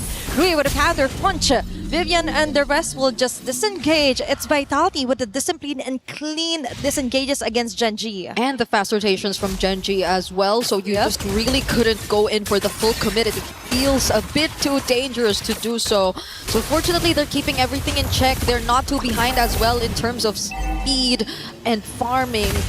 But Vitality, they're just making their presence felt. Look at how they're showing up even right here in the purple buff. It's all about the speed, right? So Genji wants it faster. Vitality could match up that speed. And now, right on cue, it's going to be the first objective here, targeted by Vival. And it looks like for Vitality, they have quite a good position here just to try and prevent Genji from ever actually taking this neutral objective. I mean, it's pretty tough for Genji if they want to contest. This is an Arlot Akayu in an objective fight, but yet they still decide to rotate towards the turtle. But can they find trades now? Okay, the arrow will hit in onto Fumi Echo. Rowe on a tight spot. An early first blood here for Fumi Echo. Vitality with a chase down. It's Panda 1 and Ashley going in for the trade up. That's 1-for-1. Arya on the front lane. That is an early aggression here from Vitality as well. They seem to equalize things, and it's working out for Vitality still. Genji had to lose Rui, and that was the entire idea they were trying to fight against. The fact that the Baksha could feel a bit slower in terms of speed and farming, but then they had to lose her, so that slows things down a bit, even though they already had the presence of Vaselina in their lineup. So now let's see how they eventually bounce back and get back into the game, because we haven't really seen much rotations just yet. And when I say rotations, it's more on the more successful ones wherein you actually land these skill shots and make sure that they convert into kills, which you could get much more value out of. Maybe they could compensate that with the arrows that Ashley is showing onto, and that's a quick kill here for Genji. Vivian on the other hand, going in hard. Fumi Echo left defenseless here. Traps is there. Vival and Fumi Echo combination here, hitting on the right marks here. Double kill. Vitality with an immediate answer. Panda 1 and Shell 1v1 on top lane. But let's go back to that pickup for Vitality. Yep, they did not even need to rotate to find that pickoff, but it seems like Vitality still got the better of them at that moment. They got 2 for 1, and it's still the mid duo that's constantly being shut down. Now Rui. Oh, it's making it harder for her to farm up. As you've mentioned, it's not even the complete word rotation. It's like, okay, and that's it. They're always being tracked down here by Vitality, continuously hunted down. Yep, it's tough. Genji is a team with a lineup that we kind of expected to activate a bit more early on because of the threat of the arrows, the gourd as well with the supplementary burst damage. But it's taking a while for them to actually find these targets, and now they might have to rely on some of the mistakes that can come in from Vitality. This is a very reliable comp in terms of objectives, and now they're trying to go for another contest with most of their teammates ready and nearby. Another way to look at it is if Ashley can be able to land those arrows on the perfect target. That is a hard thing to do, knowing that Vitality has the mobility as well. As a follow here for Fumi Echo, and right on cue, Arya is forced to go on the front lines. That's a free hit here for Chell, and now Genji is down on 1. Will they contest this one? I think they're trying to fight their way onto it. It's still the Vault securing the neutral objective. Rui trying to run away with the shield unity. That is enough of a pickup right now. That could have been a flame shot highlight. If that flame shot actually resulted into a kill for Rui. But can I just say, this is an interesting turn of events. It's not that we expected the matchup in the EXP lane to turn out this way, but Vitality have had a very good answer to the Phoveus, despite it technically countering the Arlot. Fumi Echo has had a much better time, and I guess it's primarily because of how Vitality have been able to choose their fights. Now even denying that orange... Oh no, it's Sayori. Sayori actually got the purple buff, but that was an attempt from Vitality to just further increase the gap that's already existing between them and Genji. But still, right, they were able to compensate the direct counter for an Arlot with the way that they move here onto the map. Now, we see a lot of flanks onto the way Arya fronts for Genji. And now, other lanes are also left vulnerable. Now, they're up against Ashley here, trying to find the right target, but they are still struggling. It's just too much of a tempo that Vitality already got. That's a 2K lead for game number 1, 6 minutes into the game. Yeah, I agree. They're trying to stay proactive. They're trying to constantly move around the map and find whatever they can. It's just that Vitality seem too difficult to catch as well. Catch off guard, land these skill shots. So regardless if they actually find, let's say, Chini, right? Seems like one of the best targets at this point. She also has the Rasho Umbrella Flea, so that doesn't even make her the best target either. So Chell, at this point, always well guarded, and that's where you see it. Oh, that's a perfect example of what you were just trying to explain. And for Genji, the moment that they land those targets, it's a bit too late already. That they've already been bursted down by Vitality, and now even though they've got the position, the damage just isn't there yet. Now another neutral objective is there. The arrow land onto Vival. There's going to be a dash. Arya onto Chell. She's keeping her at bay, but going to give her a free hit. She's stopped it. But heavy spin here for Vival. Follow up here for Stini and Fumi Echo from the back. There's going to be a sandwich play here. It's Fumi Echo keeping Panda 1. VC even under the turret. Killing spree this early. Panda 1, we get the shutdown kill instead. But all of that advantages went to Vitality. Yeah, that was 3 kills and a mid turret that they were able to secure, plus a purple buff and eventually most likely a turtle as well. Multiple objectives and structures over to their side, and that's why the lead is just starting to balloon. They're not having problems dealing with any of the potential threats that we expected from Genji. Arya seems to be such a fragile target for Chell at this point. It's very uncharacteristic because of you expecting that the Phobius would be the one to just keep this carry in check. But it's Chell making sure that she's the one who presents herself right in front of the Phobius and not even caring at all because she's already equipped enough to shred this XP laner down. It's the prey being the hunter at this point for Vitality. He just got this way on how to dodge those bullets here. Coming from Panda, one Fumieko would assist. Final flush onto 2, and that's what we're talking about. It's kind of weird to see it's Genji falling over on those attempts of a tempo against Vitality. Yep, they could not find that tempo. Now it's most likely playing for recovery for Genji. This is just too much dominance that we're seeing from Vitality across the map. And they're playing with heroes who I think even the panel highlighted as not so much part of the meta if you're mainly relying on them for your carries, because looking at their lineup, it's really around Panda 1 that you're really expecting majority of the scaling to come from, but it's not like Ranger is really considered as the most scaling marksman either. It isn't. It's likely going to be Sayori, but it's taking a bit of time. They're trying to set up, or their setups are taking a lot of time before we eventually see them executed. And now with Fumieko also picking up the Rose Gold Meteor, you could just expect this aggression to get even worse. It's all about fights here for Vitality, making it harder for Genji to actually catch up. Even though Arya could land a great Dark Wave even down to 2 to 3 members of Vitality, but still, the damage isn't enough. We've mentioned it's Sayori that's taking a bit too long to really be activated to go for the burst. And for Vitality, on the other hand, another way to totally compromise the jungler pattern here for Genji is to try and take it all over. Especially even onto the jungle creeps. Genji couldn't even touch that one. Arya still got a perfect play onto Shell. But still, the restful just isn't there yet, Vivian. On a tight spot, but still, she will be able to back away. Instead, it's Jewelry and Arya falling down just before a Lord take even eventually comes in. Genji definitely wanted to take on that fight. That was the pursuit that Arya risked, expecting the follow-up as well to come in. But the pin down with the heavy spin just made it difficult for Genji to even push forward because they already lost Arya. And it's a tough task for her and Rui at the same time. They're the ones who have to get in first. They're the ones who have to set up. Yep.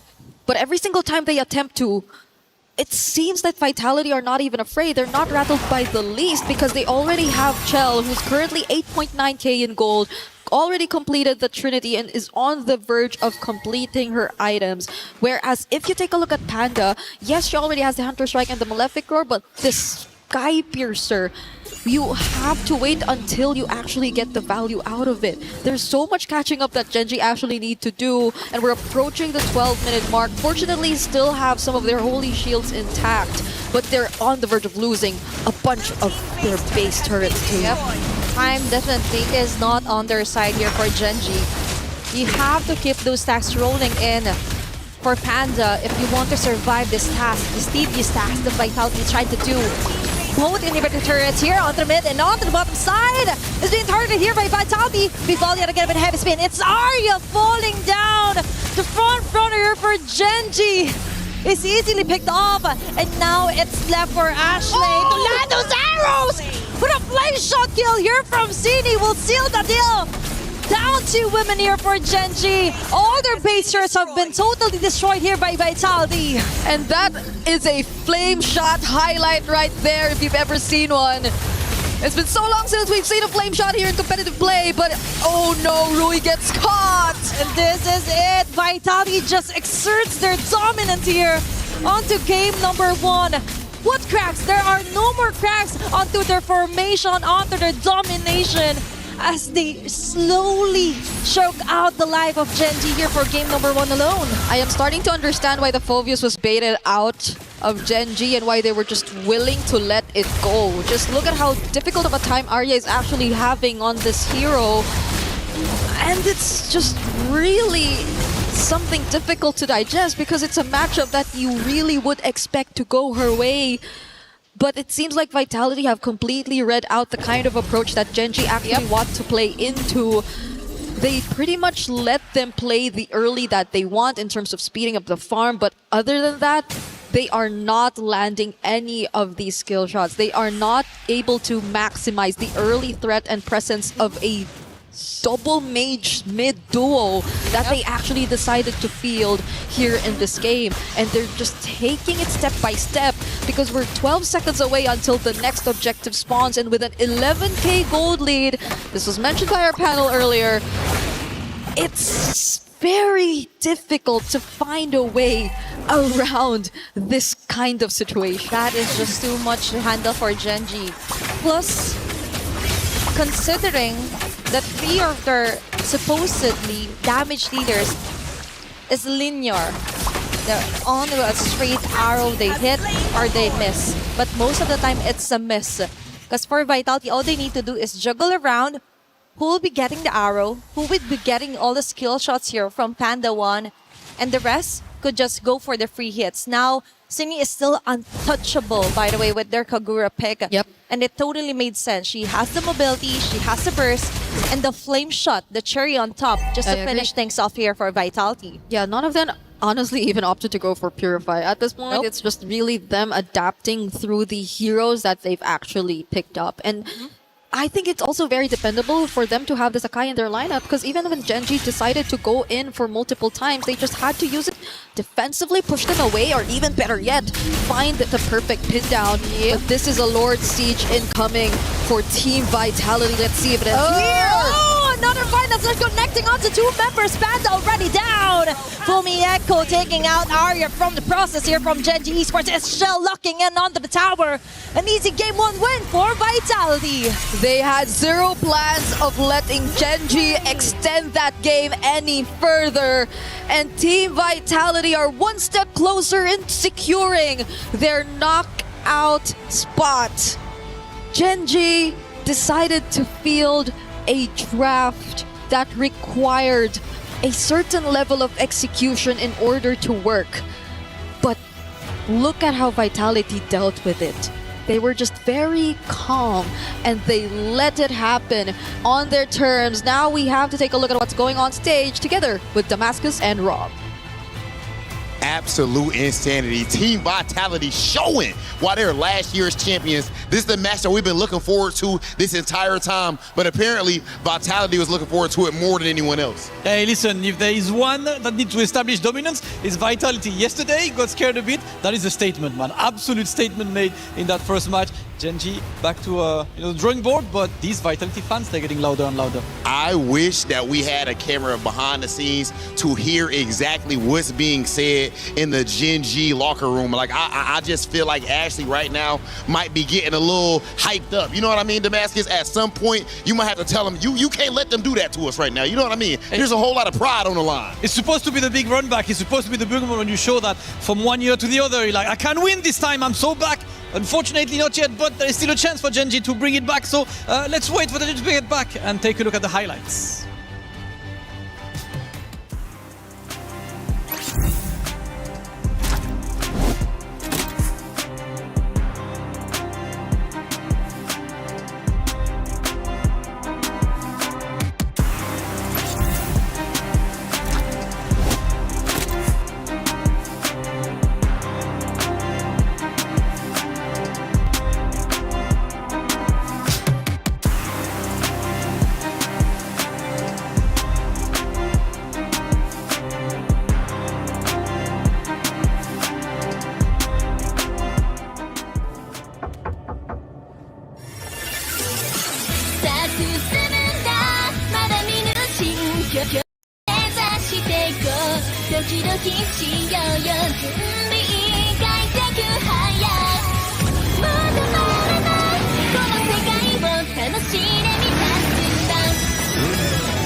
Well, the title for this matchup outside of Vitality versus Gen G was Redemption or Domination, and so far it's only been Domination.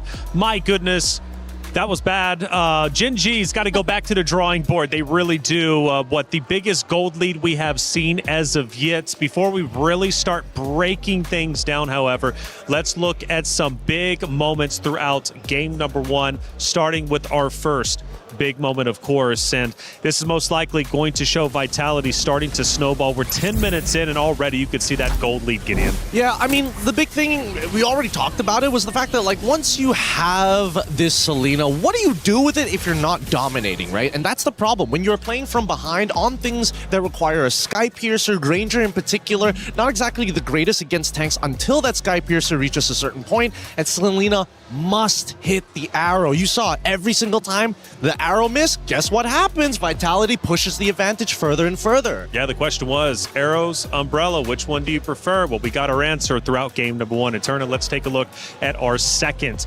moment of game number 1, and probably getting towards the tail end here, and it might be close to the winning moment. We're now 11 minutes in. The gold lead now is well over 10K, and we're starting to enter the base. It was almost a 12,000 gold lead at this point in time. And the thing is about the Selena, it's very difficult for her to try and go for the defense on the defense, right? She needs to have a little bit more say when it comes down to map control for her to really get the shots down. And in this particular position, it's very predictable where the arrows are going to go, so it's easy to dodge. And then you see the synergy of composition between Vival as well as Fumi Echo. And technically, they do still have Panda and Sayori to try and clear, because they do have that, but at the end of the day, the firepower really wasn't there, and it was so difficult, I think, for Gen G at this stage in time. It seems to be the case, and I really want to pick your guys' brains about the hero selection as we watch the final moments again from map number 1.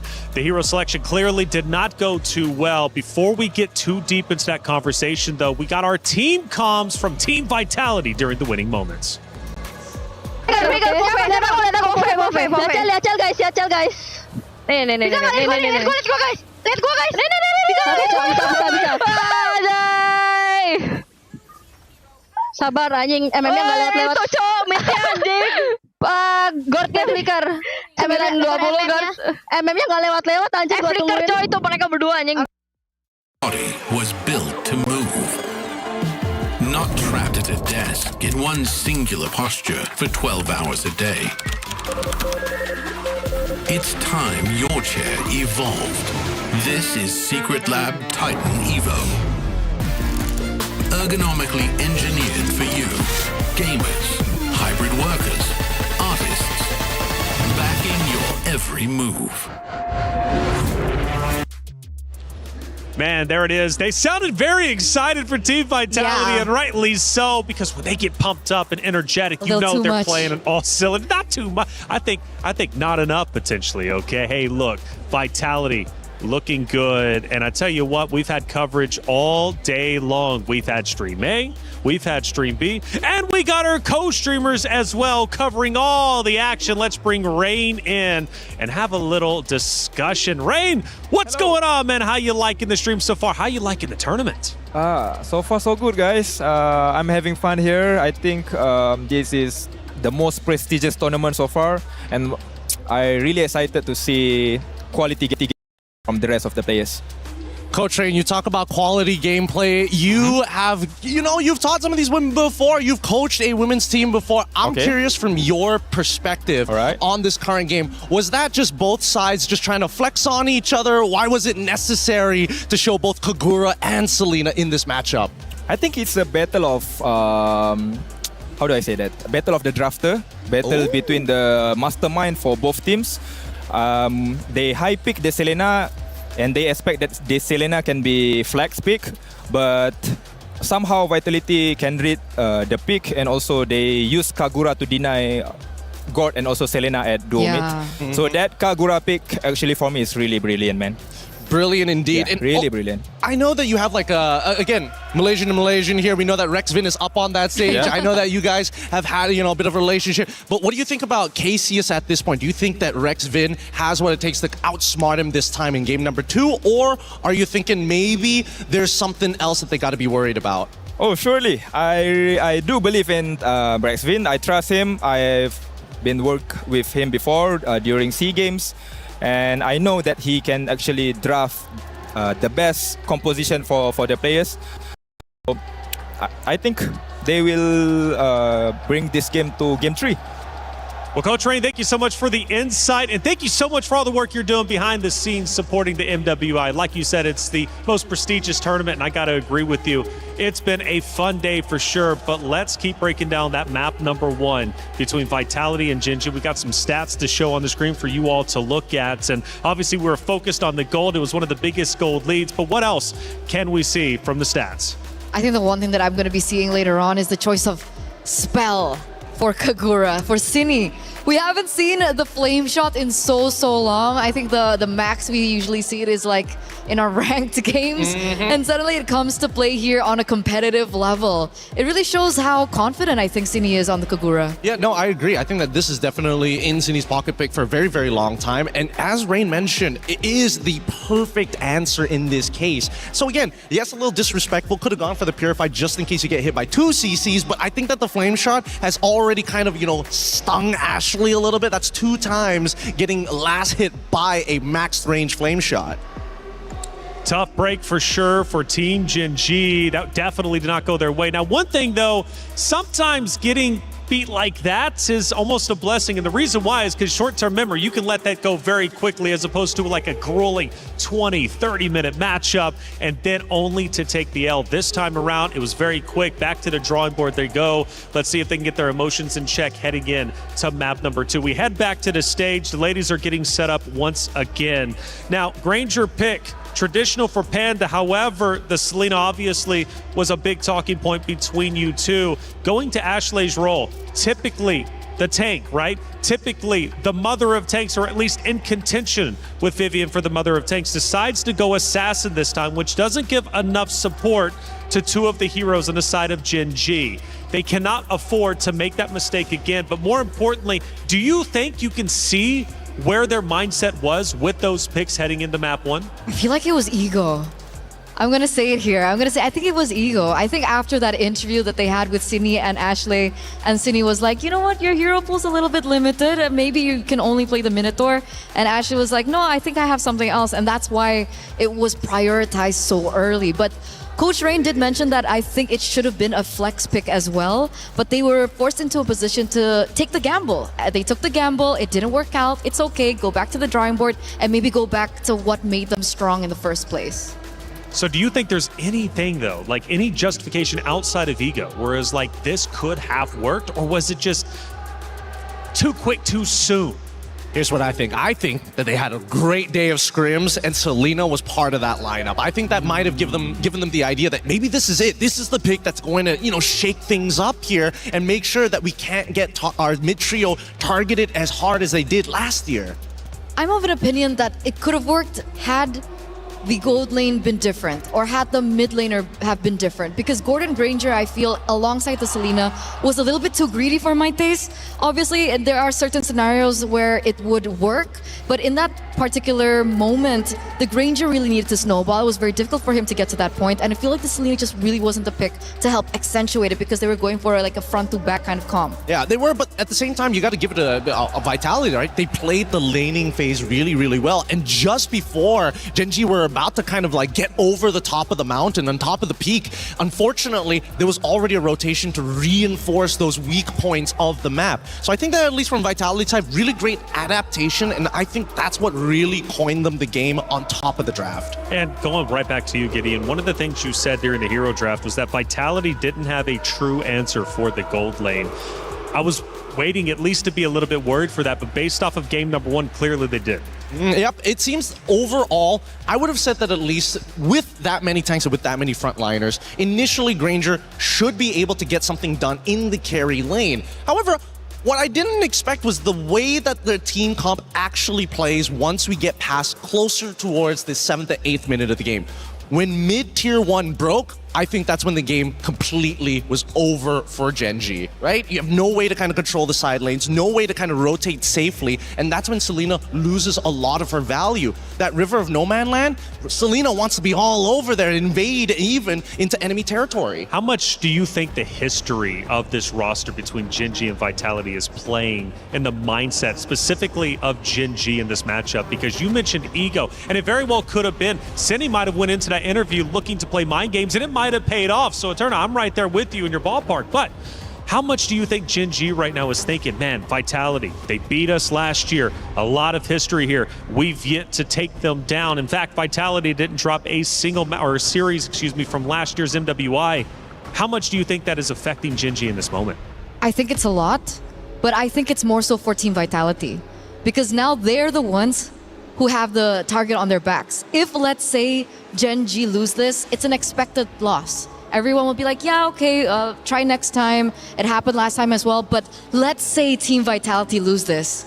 Now that is going to hurt Team Vitality a lot. And I think that is what's making them put in a position where they're the ones that has something to lose. Which would make map number 3 very interesting if Genji does answer back and ties it up. But until then, it seems like Vitality, regardless of the target on their back, are selling through the competitors in the competition, and they remain as confident as they've ever been, not only in the interviews, but also on stage and even in our team comms. We start our pick and bans, and again, the story will once again be told, and this time around, I hope Genji did their homework. I hope they did. At the same time, I agree with you, Eterna. If Vitality somehow drop this, especially when they are currently on match point, that's definitely going to hurt the mentality coming in. But it's always harder to defend the title than it is to chase for it. And I still think that Genji have something up their sleeves. However, come down to the picks and bans, we're already seeing good adjustments here. Vitality is taking whatever they learned from the previous game and now applying it on the blue side. Yeah, they have the carry banned out, they have the Phobias banned out, they have the Jushin even banned out. And it's signaling, what is it signaling? Do they want to go for an early pick assassin now that the Hirara is available? Do they want to take that risk? Well, let's give it a moment here, right? Because it's kind of up to Genji. And Vitality is asking the question, oh, please give me the Hirara. That would be really fun to play. And if Genji allows it, then sure. But if not, I still think that there are better openers right now so far in the pool. Okay. It goes back down to this final one. And I mean, it goes and brings me back to Vivian's interview. When she was like, you know, everyone please do your best because I don't want to get sleepy. What is that attitude? Honestly, I did a little bit of content with Vivian for the club championships. I can't wait for that to start coming out because, man, she's putting people to sleep, dude. I'm telling you, she's got some banger lines in there. But now that we have the first half of the bans already done, Atlas immediately gone out of the question at this point of time. It seems a little strange. Most people like to hold the Atlas up, especially if Zushin is already banned out. But I think they just don't want to let it go. Are they contesting a different pick, perhaps? If we take a look at the first game, I think the Esmeralda and the Glue were heroes that were also banned out. Do the defending champions want to go and prioritize the Esmeralda here instead? Well, I think if they don't pick it up, it's probably going to fall into the hands of Genji. And so far, Hirara is going to be the first pick here by Team Vitality. I like it. It already tells you, hey, we've got a quote-unquote setter, a dodger, an assassin, but most importantly, somebody who can progress the game and accelerate it at a ridiculous rate. Absolutely. Hirara pick, it's quite exciting to see because I don't think we've seen Vival go on her signature assassins for so long. I think the last time we saw it was maybe one or a couple years ago. Too long. It's been too long. It's been too long. And her being on the hands of a Hirara, she has such a high ceiling as a player, and I really want to see that come into play.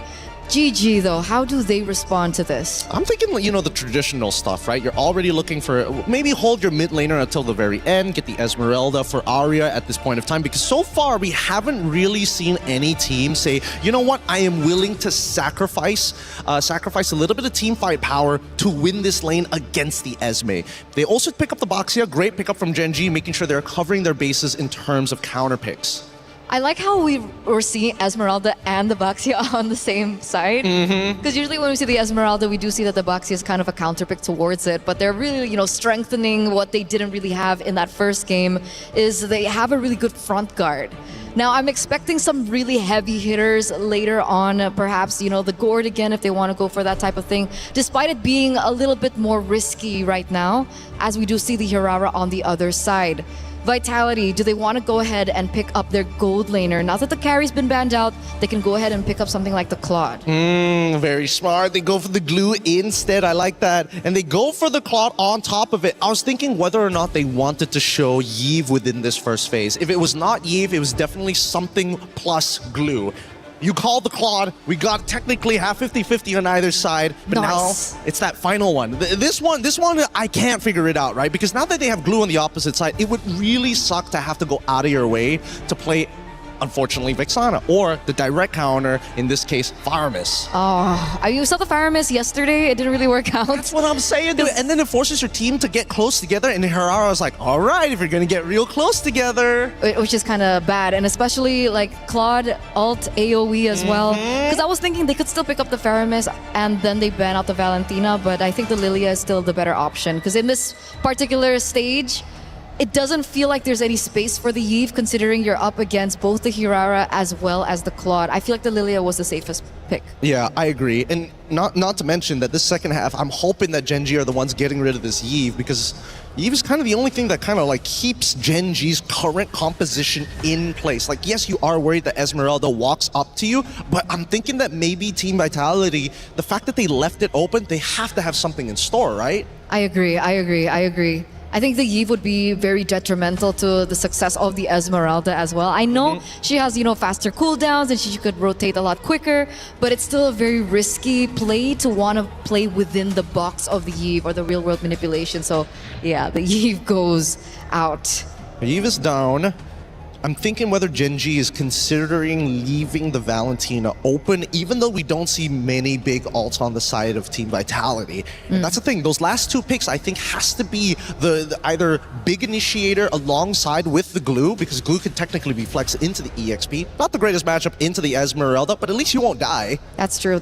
I feel like Fumi Echo would like something a little bit more flashy, though. Give me the Lapu. Yeah, she's been so, flashy with her Lapu Lapu. There's so much attitude as well in her gameplay. I do want to see that maybe come to light once again. I think the hero that I was really thinking about for Gen G to kind of ban out in the second phase alongside the Yve would also be the Valier. Valier up against the Esmeralda, I think it would be a problem for the Esmeralda alongside the Baxia, but I don't know if they want to go full both bans onto Cine. I would like to agree with you if I knew for sure that Glue was going as a support. And that's the thing, right? No matter what, even if you have terrible mid lane matchups, your support makes such a difference in the 2v2 dynamic that it helps you say, you know what? If you take Concussive Blast, we clear this wave, let's just minimize how much damage we take. That's the way. It's Valier. Called it.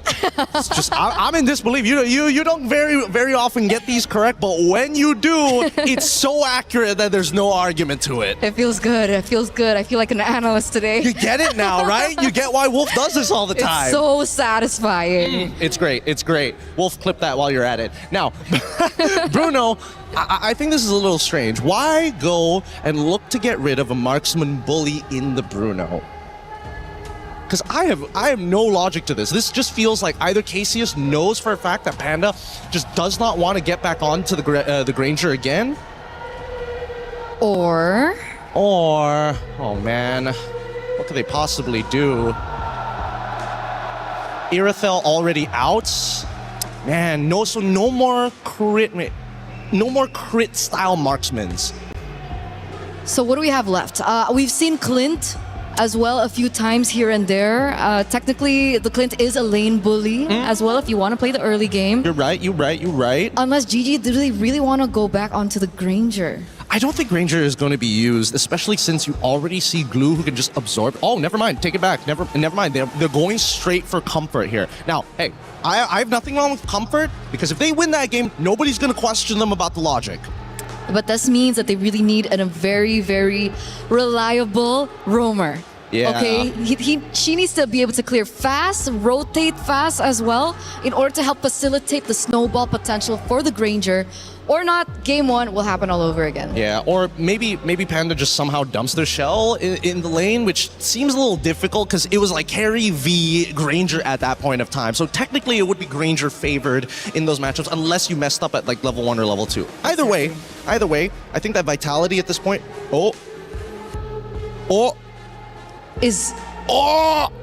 This is a statement. This is a statement. Are we expecting Glue then now to go to the EXP lane? No, Glue is going to be your support. Alice is going to be in the EXP because at least for Alice, she doesn't generate shields. And you know what this means? What does it mean? This means that Cindy, in her interview earlier with Ashley, was talking about like the picks, and now she's the one on the Selena.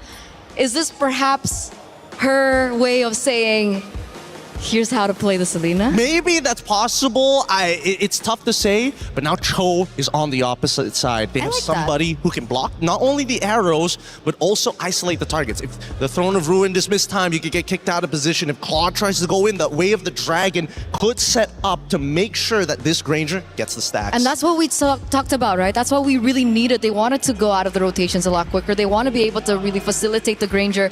This is a spicy draft reflection.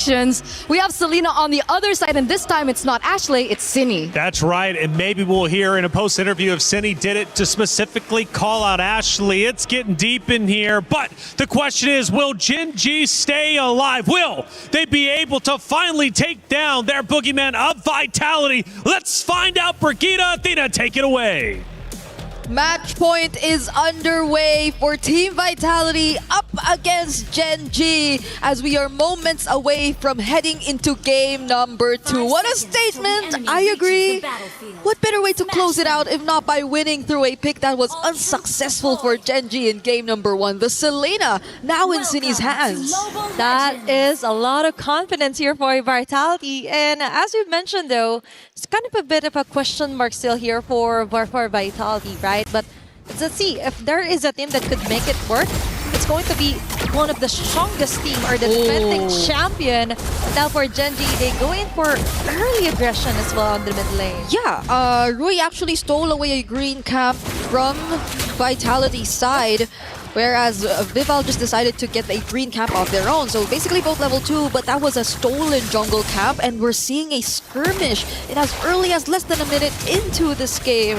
Gen G is trying to be a bit more active. They did not want a repeat of game number 1. They are playing right at where the level is Vitality when it comes to facing here on the early facing of our game, which is what we would love to see, right, for Gen G. Instead of them just going for the counter punches, we want to see them throw out the first punches and then do so onto punishing members here for Vitality. Now, looking back though here onto the composition for Gen G Esports, now they stay in with Ashley's show, and right on cue, she is forced out of her flicker. Yep, a resource already down for Ashley, but at least they got resources elsewhere. City, close call too, but we'll get to dash away from that attempt from Gen G.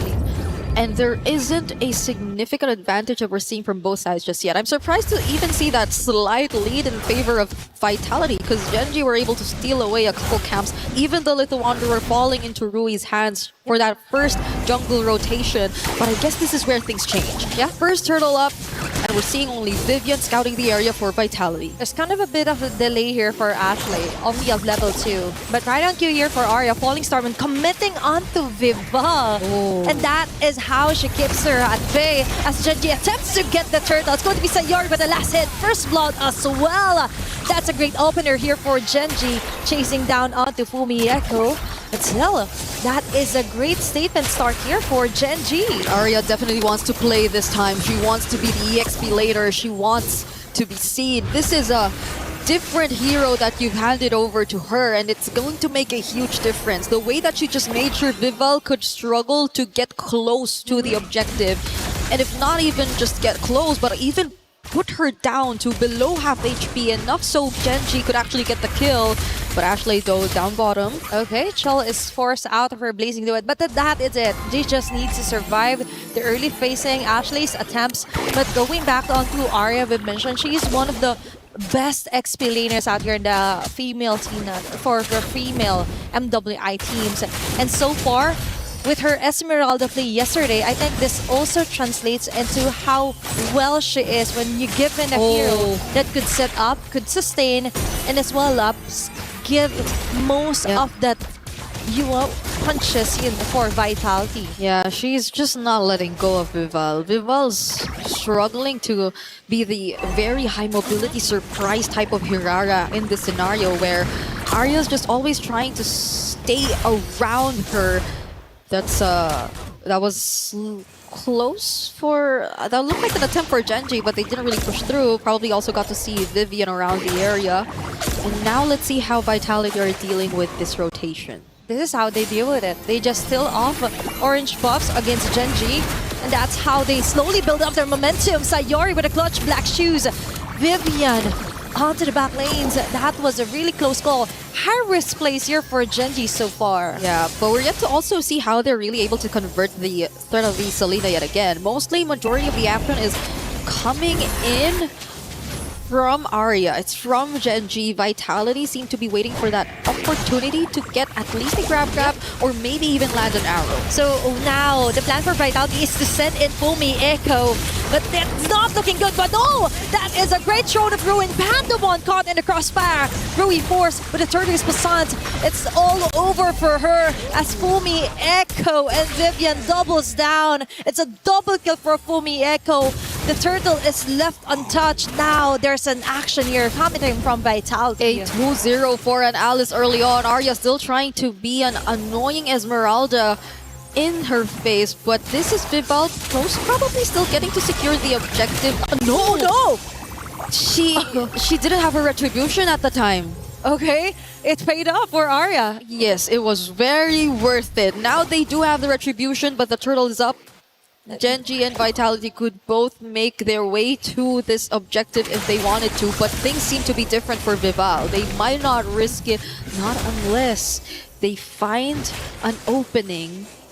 But it's so far just really Arya and Fumi Echo zoning them all out. They're really considering onto giving up the turtle altogether. They just want to interrupt the whole process here for Genji.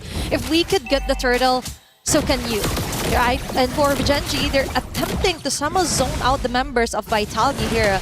But Fumi Echo and Vivian is just not having any of it. Now it's Ashley targeting on Vival. She's just zoning them out, sitting onto the side. Arrow and traps are there, but the damage just isn't enough to get a kill. Fumi Echo with a Crimson Gleam going in. Vival clutches to get the turtle alongside Vivian here. Sayori forces out onto her black shoes. Fumi Echo buying enough time to just delay things up here for Genji. That was quite the messy of initiation here for Genji. Yeah, Fumi Echo. That was Fumi Echo just making sure that it was a better scenario for Vitality to just commit to the objective. The way that they again forced Rui out, put her down to very low HP, and all just by being an Alice that's standing in the way. This is a 2-0 Alice that you're talking about, just picking up the Radiant Armor too, so that adds to an additional layer of sustainability that you will have trouble dealing with if you're Genji. At this point,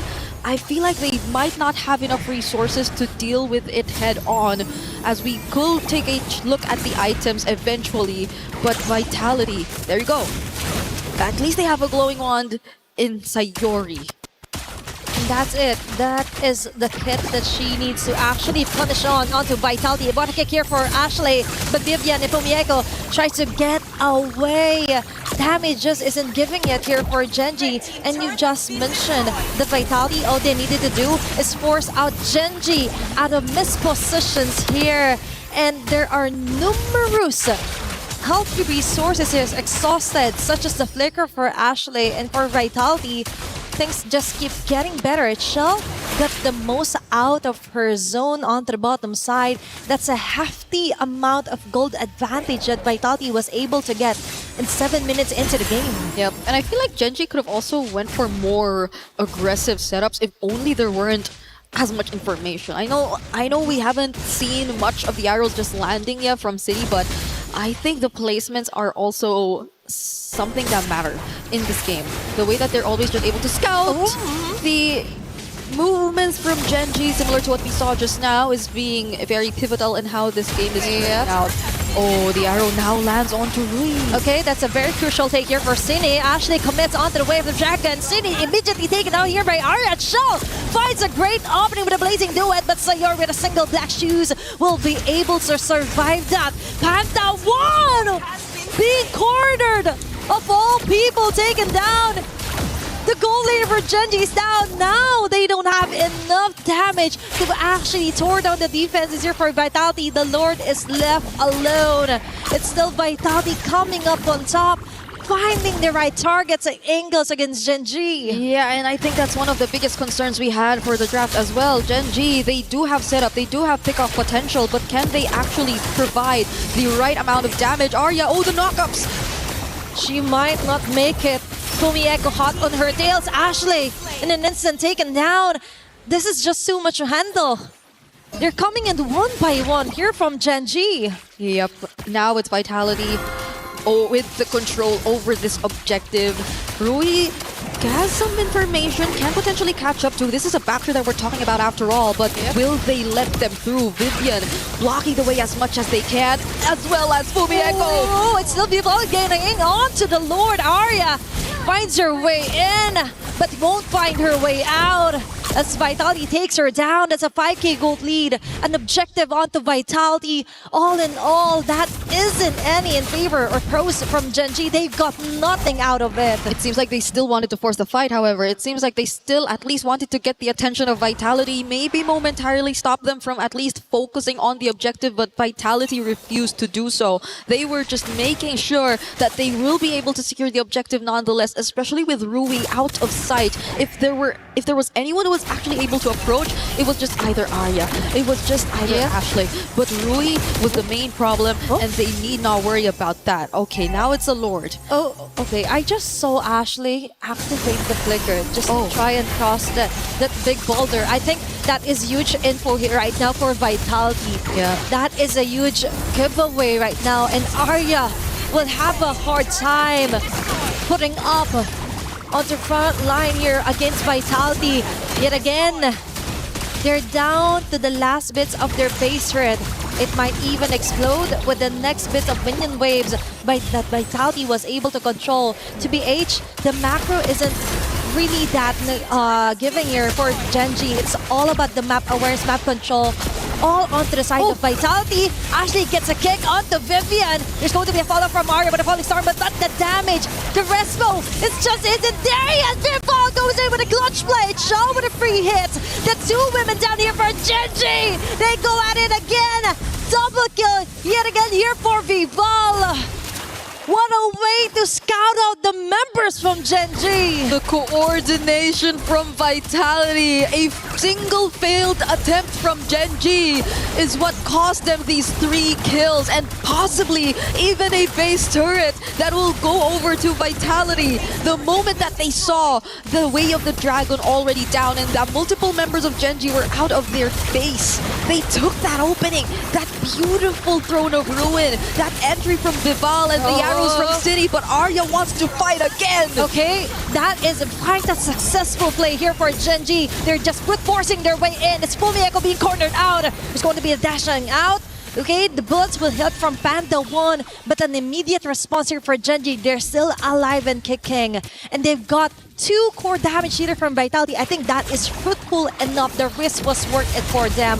But still, for Vitality, they're trying to survive. Ashley from the back with a great wave of dragon onto Cine. But still, they weren't able to burst her down. Survival at its finest here for Vitality. The question remains, do they have enough to burst down whoever Ashley eventually finds? Because they burned the flicker for that kick. You would assume they could, because that was Cine who they were actually able to find. But even with the bullets landing, even with Panda actually providing the follow-up, it didn't seem like they had enough. What more if things get a bit messier in the team fights. And we're just talking about a 5k gold lead currently in the hands of Team Vitality. More so, once we actually scale into the latter portions of the game, once Genji actually gets to prolong it to that point, do we expect that the Ranger could actually deal with everything? The Skypiercer stacks aren't even handed over to him. It's not like he could just put herself forward. It's Arya who's actually just trying to force their way through, open up a bit more of the map, and try to create space when there are actually team fights going on. But other than that, this is going to be a tough task for Genji. That is the reality. And to answer the question on whether Panda will be enough, I don't think it will be. Because for now, Vitality still has most of the gold, most of the damages, plus they're really having a hard time committing onto getting the right targets. And now there's also Lord in the mix.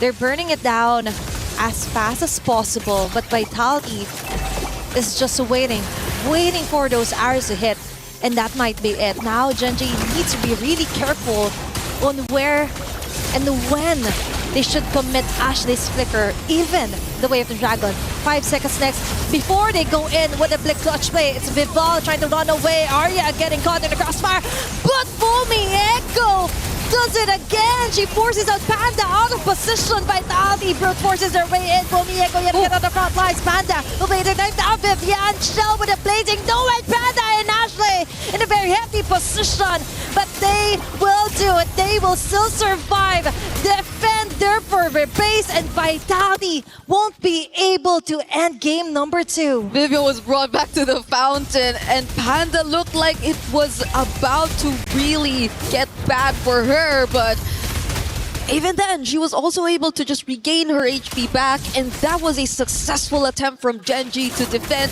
and prolong this game. That's what we're talking about. Finally, they also get to pick up a stack for themselves for the Skypiercer. We take a look at that replay where it did feel like they were just trying to intercept and make sure that Genji weren't the ones who were actually going to start things up. And that was a beautiful way of just forcing Sayori and Panda out of position, as you mentioned. But Sayori was quick to also re-engage, get back, zone them out, and Ashley with the mobility too. But Vitality are not letting go of this. Okay, for Genji, they don't care how expensive it will be just to get a kill. As long as they get it, as long as they get the job done, they will take it. Vitality now has somewhat having a hard time to actually finishing off this round, because now Sayori and Panda is getting harder to catch from the back lanes. It is 30 seconds before the next flicker of Panda comes back. Sayori does need a minute to get her Purify back too. And there's only 10 seconds before we actually see the next objective. Genji want to get out of their base. Genji actually want to make something happen. But Cine already spots Arya, and they have a pretty decent amount of info. Enough to know that Genji are planning to do so. Plus, Vitality knows that Genji has to send someone over onto the top lane. They still have the control over the map. And for Genji, they have two things in mind. First, clear off the waves onto the sides. Plus, try and prevent things from de-escalating here from Vitality. But Arya goes in. That was a very risky call here. If she was caught, if she was dead, that would have been the end here for game number 2. Oh no! But that might be it. Rui! What an expensive overstay there. Just when Vitality finally gets a Lord. Taking advantage of the fact that they saw Ashley dealing with the waves up top too. They've just blitzed the Lord. And what better way to close that out by finding a kill onto one of their most crucial front lines, their jungler Rui on the backsha. How many times have we seen that happen? But does Vitality close it out here? Okay, that made it even better here for Vitality. Fumi Echo from the back. Panda is forced to flicker her way out for survivability. Ashley as well. They can do nothing but stare back into Vitality, brute forcing their way in again. And they go in. Ashley is being held over here by Vivian. And they focus fire onto the tower as Vitality secures the 2-0 against Genji. And the results of the rematch remain the same. Team Vitality sweep Gen G to punch their ticket to the knockouts. And they do it in a very dominant fashion. You expect nothing less from the queens of MLBB. But the way they had to do it with a Selena, I feel like I'm still going to be thinking about that until I get to bed. Imagine finishing off last year's grand finalist opponent with a hero that didn't work onto their favor from game number 1. And Vitality still is very dominant. They're just showing that yesterday, yeah, there were a little bit of cracks here and there, but today, they've all cemented each and every weakness that they found and found strength onto that. We have the winner's interview coming our way, so let's throw it over the stage to hear what they have to say.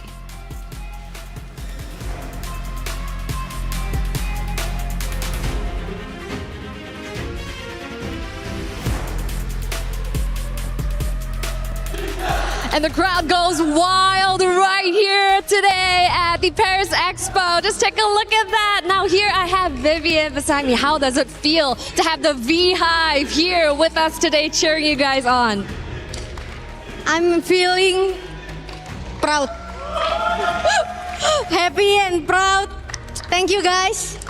Viviane qui tient à remercier tous les fans de Vita. Merci à tous, fiers de pouvoir faire cette performance devant vous tous. Wow. Now, that was a spectacular showing earlier. Now, you really put Gen G in their place. Now, you really showed them who's boss, right? Because this was a rematch of what happened over in Grand Finals in 2025. Now, the question is, earlier on, Ashley used a Selena. And then you guys clap back. You guys clap back with that Selena. So was that to show them how to properly play Selena? Tell us more. Aduh, mampus gue nih guys. Katanya apa kak? Ya sebenarnya kalau yang dari kakaknya bilang ya dia pakai Selena. Itu sebenarnya unpredictable sih. Jadi gue nggak expect dia pakai Selena Rome dan juga gue nggak expect dia ngeband banyak hero gue. Dan tadi mereka udah tampilin sesuatu yang berbeda lah. Keren mereka di GG dan tapi kita tetap menang. Makasih. I would need our friends who are very well versed in Bahasa to help me out with that. But of course, who do you think you would meet next? Actually, earlier, Vivian, I saw that you had a post on Instagram and then you want to meet in MWI and you actually wrote Kiowe. Why? Why Kiowe? Like, are you a fan of her or she's someone that you're looking to defeat? Because she very beautiful, right? Oh, so you're a fangirl. Yeah, beautiful. And jungler, wow. Wow. So it's out of respect, and that's why Kiowe is the one that you want to see in France, here for MWI. Because she's pretty, cantik. Is it? Yeah. Wow. So yes, congratulations right here. You guys stamped that pass straight onto the knockout stage. The Vasquez, let our friends know right there on the sidelines that they have secured their ticket to the knockout stage. Of course, straight to the knockout stage. Vita qui sera de retour demain pour la phase 2, pour la phase knockout. Ça sera important, ça passe en BO5 demain. Et demain, c'est du single. Et on compte sur vous pour faire un max de bruit pour la team Vita, s'il vous plaît. Est-ce que je peux avoir un max? C'est ça qu'on veut. Merci à tous, vous êtes les meilleurs. Back to the studio for our next match. Is in our DNA. Whenever we let it out, it becomes our superpower. Now imagine an entire city being built to supercharge it. Kadir City, powered by play. Well, it was, in fact, domination instead of redemption, as it's Vitality getting a big 2-0 win over Gen G, who now has to fight through the lower bracket in order to protect their key. Love the interview with Vivian right after that, though. That was incredible, especially because we get some insight. Kyoe, she wants to face off against her in the finals, which is Geltec, who happened to beat Twisted Mind. So that matchup could be a reality. And we finally found the weakness for Team Vitality. I mean, English interviews. Yeah. Stop. I'm not touching that. You got it all for yourself. Look, I mean, I'm happy to understand a bit of what she was able to, able to pump out there. But at the end of it all, I still think, these girls, they're great on these interviews in their own languages or even in English. But one thing that I am worried about is I feel like they couldn't say everything they wanted to say. Probably not. That's what the team listen-ins are for. We take a look at our brackets, and things are definitely starting to come to a finale, at least for our groups, before we move into the knockout stages. We started, obviously, with the opening matches just yesterday, which gave us some upsets and also some surprises. But the big thing to look for is we have Team Ray Young. We also have Geltec Cyber Team, who has moved forward, officially punching their tickets to number 5 through 8, guaranteed over in the knockout stages. For our Group B tournament bracket, however, we also have 2 other teams who have pushed forward. I believe we're going to be waiting on one, and that's going to be Galaxy Phoenix versus Team Falcons Minute coming up next. But Vitality from Group B, the first team to officially punch their ticket into the knockout stages. But Ashley, she was a big talking point throughout that first matchup, and luckily we've got Rose sitting down with her to hear how that first series went. All right, guys, right now we are with Ashley from Gen G after an upset up against Team Vitality. Now, I know in the pre-match just now, Gen G looked rather confident, which is why I want to ask Ashley, what actually happened? Because even yesterday with my post-match interview with Panda, she looked confident going up against Team Vitality. So what was the key factor of today's loss? I think it's still okay for us to be confident. Even now, I don't think things are looking impossible, and I knew that this could be a possibility, the results and the way we played, it could be a possibility of happening. There was also a possibility of us winning at the same time, but all in all, I still think we could meet them in the finals and switch things around. Yeah, I agree. Nothing is definitely impossible. And hey, you guys might even rematch again in the finals. But let's talk about the present right now. Tonight, how does Gen G plan to recoup after this loss, especially since you guys are heading to an elimination match tomorrow? Better preparation. I mean, I'm not feeling too bothered by what's going to happen, what matches we're going to play right now. So we're just gonna have to see what happens. Okay, is there any words for the fans that are always rooting for Gen G and you? Thank you guys for supporting us. Please continue to support us, and the dream is still alive. I think we can turn things around. The dream is definitely still very alive. Thank you very much, Ashley. I will see you tomorrow. And with that, throwing it back to you guys at the studio.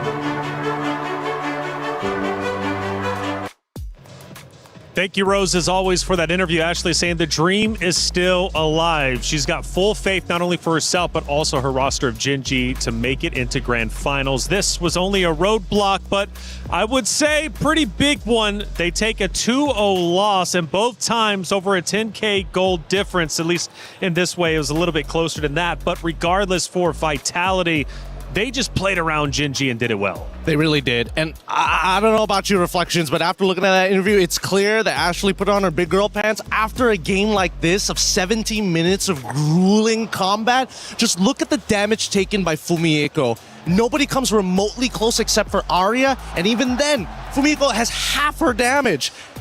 What are you supposed to do against that? It's an unkillable monster in the EXP. And that started in the early game, too, because I remember Gen G was looking good in the early game until Fumi popped off. She really was able to find her moments, and it really just reflects how much she's grown as a player in the EXP lane.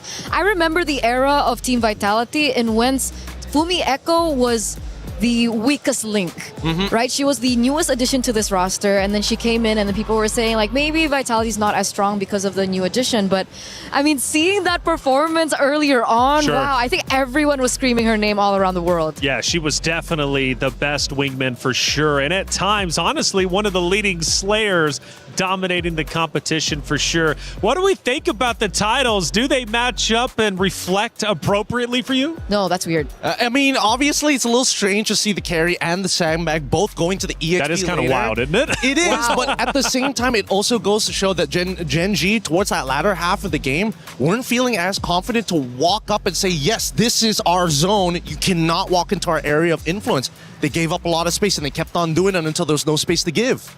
And it also typically shows how the Grange just really didn't work out again. Like they tried it back to back. They did it in the early game. Game number 1, it didn't work out. Game number 2, they tried again. And this time they had a little bit of a better composition to try and help facilitate the Granger. But at the end, it really didn't work out. The damage wasn't really there. And that's why maybe we see Arya on the top of the charts of the damage dealt. Well, we have 3 great moments to look at. Let's look at our first wonderful moment that took place. And I'm sure it's going to be Vitality setting themselves up nicely, or even Fumi popping off. What are we looking at? Yeah, here is the first initial setup, right? Because they get the initial kick onto the correct target, but look at Fumiko, right? Blocking the shots from the Granger, allowing the glue to find the setup on towards Rui all at the same time. It's very rare that an EXP laner can do everything all at once. Yes, it's a little bit of a mistake on Gen G's part for getting too close together, but how can you predict the trajectory from where the flowing blood is coming from? It's tough to say. It is tough to say indeed. Let's take a look at moment number 2 and see what ended up unfolding. We're now getting deeper into the match, towards the tail end, about 6-7 more minutes left. We're at 10 minutes and 45. And it looks like they're going straight for the throat here for Team Vitality. It looks like they're going for the push. Ashley here gets a good moment coming in from Vivian, but you will see, I believe, Fumi Echo being able to, there it is, the counter engage that always happens. So despite Ashley being on a hero that is way more active, she can look for more opportunities around these team fights and these skirmishes. There's always that counter engage coming in from Fumi Echo that really just ruins it for the rest of the team. And it's not just that, right? There's also the argument of like, wait, why isn't Sayori just kind of drawing the line in the sand and saying, you know what, you can't get past here? And unfortunately, that's where the Hirara suddenly appears, right? Again, the combination of locking down the target, forcing out the Purify as soon as possible, and if she doesn't have Purify, Sayori will die and will not be able to use the Black Shoes to get out. Well, moving on to our third and final moment that we'll be reviewing for this great matchup. We take a look now towards the end. We're now starting to pressure into the base. Gen G knows they are backed up against the wall. The pressure from Vitality is unrelenting.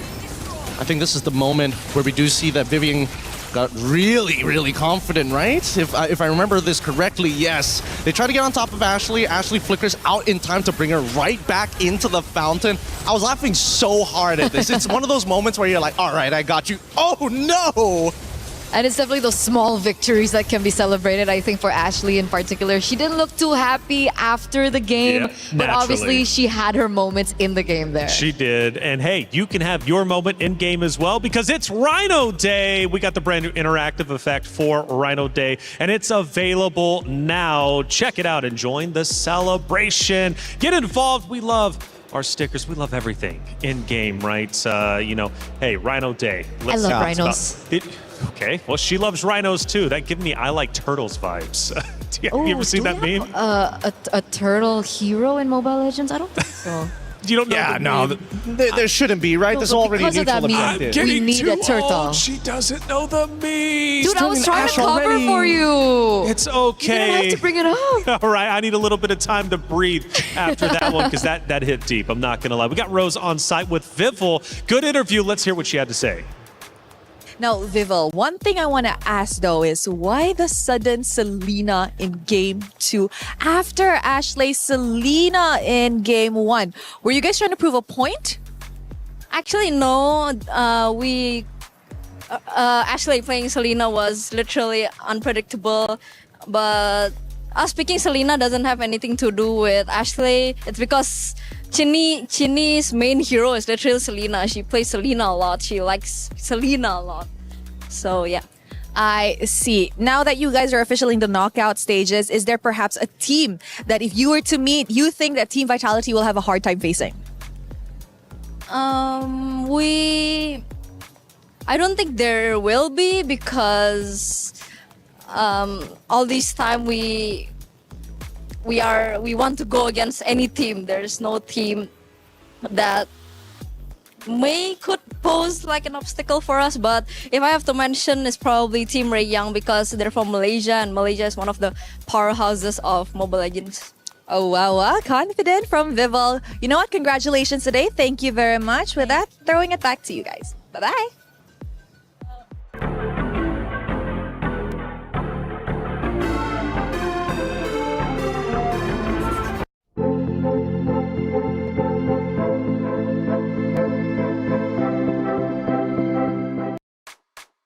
Good interview with Vival as always, Rose. Thank you so much for getting the coverage with the players as soon as they're off that stage and before going up, of course, to hear what their mindset is like as they head in to yet another series. Final thoughts, right? We got the chat involved. Make sure you're tweeting out or however you would like to talk, of course, on especially where you are watching the stream. Famiko, MVP for sure. Honestly, after that performance, I would say so. Real. Yep. No, it's hard. It's hard to argue against it. Man, my guesses are really gets me to. Yeah. Oh, people are still doing their predictions as well. Very good. We like that. Fearless. Shout out to you. Get those predictions in, and hey, keep it going. Again, Fumiako getting all the love. GOAT EXP. Is that Miracle? Sadness, I just want to say I hope you're happy. Seems about right. Feels like Mirko. Yeah, seems about right. I think Fearless is Mirko. It's his alt account or something. Is that right? Probably. Probably Mirko. Well, we did hear earlier that he was looking at chat for just a little bit during that Phil section. Maybe he is Sadness, but why are you calling yourself Sadness, Mirko, if that is you? We're going to have and hash that out and figure that out. We need to make him happy. Another series is about to be underway, and this next one is going to be the final one for today, but an important one nonetheless because it moves one team forward into the knockout stage. It's Galaxy Phoenix versus Team Falcons MENA. Both of them take that stage, and I tell you what, this is going to be a big one for sure because there's several storylines to get through. First off, history is within reach for both of these rosters. For their regional battle, the highest regional placing they've got in MWI is 5th through 8th. Okay, you get that just going to the knockout stages, but they go a little bit further, they could make history. They're my goats. They're your goats? Team Falcons MENA are my goats. This is the first time I'm hearing about it. Because, Dave, when did this happen? Yeah, I don't know, because I'm looking at Galaxy Phoenix and like the names that they've beaten just to get here. How can you not? That's the keyword. That's the What did you keyword? say? Beat? He You said a said sentence, names. though. Names? Names is the key word? Names is the key word. She is the gold laner. She is my goat. Okay, names is the GOAT. Okay, fair enough. You guys must be a duo or something, actually. You guys go way back, actually, if I'm not mistaken, right? 10 years at MLBB, of course, 6 for you. Yeah. Veterans up on this stage. A long time to hate each other. Oh, why do you got to go that way? She was natural. Sadness. She was the Sadness comment out there in the Wait chat. until the next IGN of hatred. Falcons MENA, okay, has a big fan up here. But realistically, do they have what it takes to take down Galaxy Phoenix? Oh man, that's the brutal question because they've been to so many international female tournaments and they always just fall short. And I gotta say this matchup is really heartbreaking because I think Galaxy Phoenix are so strong. They are the team that has actually played in MPL Cambodia. And that's not a simple task to do. There is technically no restriction on it for what kind of gender going into these MPLs. Sure. But the fact that they are playing on the same stage as some of the best in Cambodia, who's been around for at least 5 to 6 years, and they're the one region that everybody in Southeast Asia agrees upon that they are big stonks. Big stonks indeed. And talking about stonks, apparently we've got the Queens posing themselves. Where were they at? I'm hearing the Eiffel Tower. Let's check it out.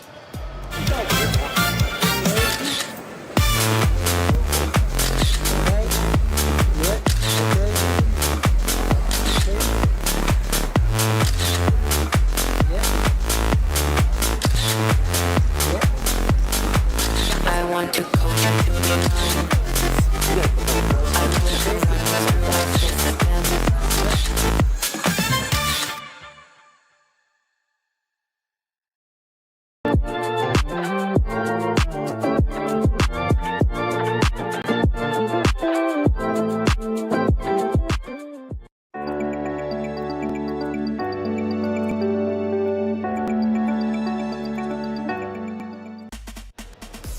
Well, that was cool. I couldn't have done it any better than Kiyoe in that moment. Well done. Hopefully we get more of those videos. Super unique. Hey, it's about time to send it to the stage, though. I'm ready to get this matchup started. It's Galaxy Phoenix versus Team Falcons Mena. Cheryl Damascus, take it away. Thank you, Taylor. It's time to kick off our fourth and last match of the day here on the Stream A. On one side is Galaxy Phoenix, fresh off a great performance, sending Navi into the lower bracket, taking on Falcons Mena for a spot on tomorrow's knockout stages. What are we saying about this match, Sharon?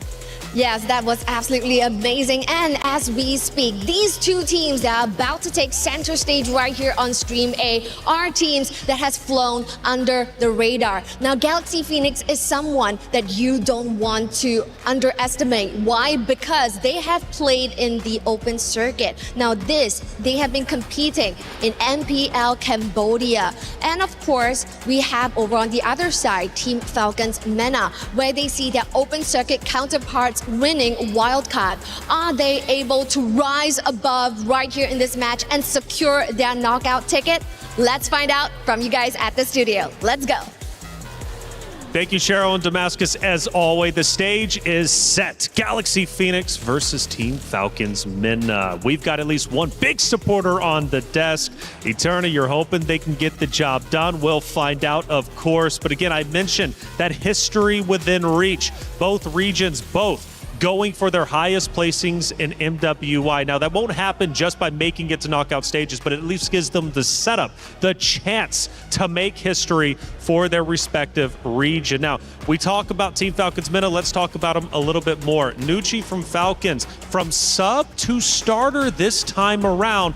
This year, she's looking to make a big impact. And I love that about her, right? Like the first time I met her, I think was back in the African qualifiers. I actually went to Africa to see her, and she was so nervous when she was able to make it to the international stage alongside names. There are other few members that are no longer there, which is what makes this lineup so special, because technically this is a new roster. They've rebuilt it completely around names, and names is such a household name at this point now if we're thinking Mena, if we're thinking Africa, because she's been the prominent gold laner for so long in that region. And she clearly is getting a lot of love here on the desk, but I'm sure from the supporters in the chat as well. Make sure you're getting loud for Team Falcons Mena.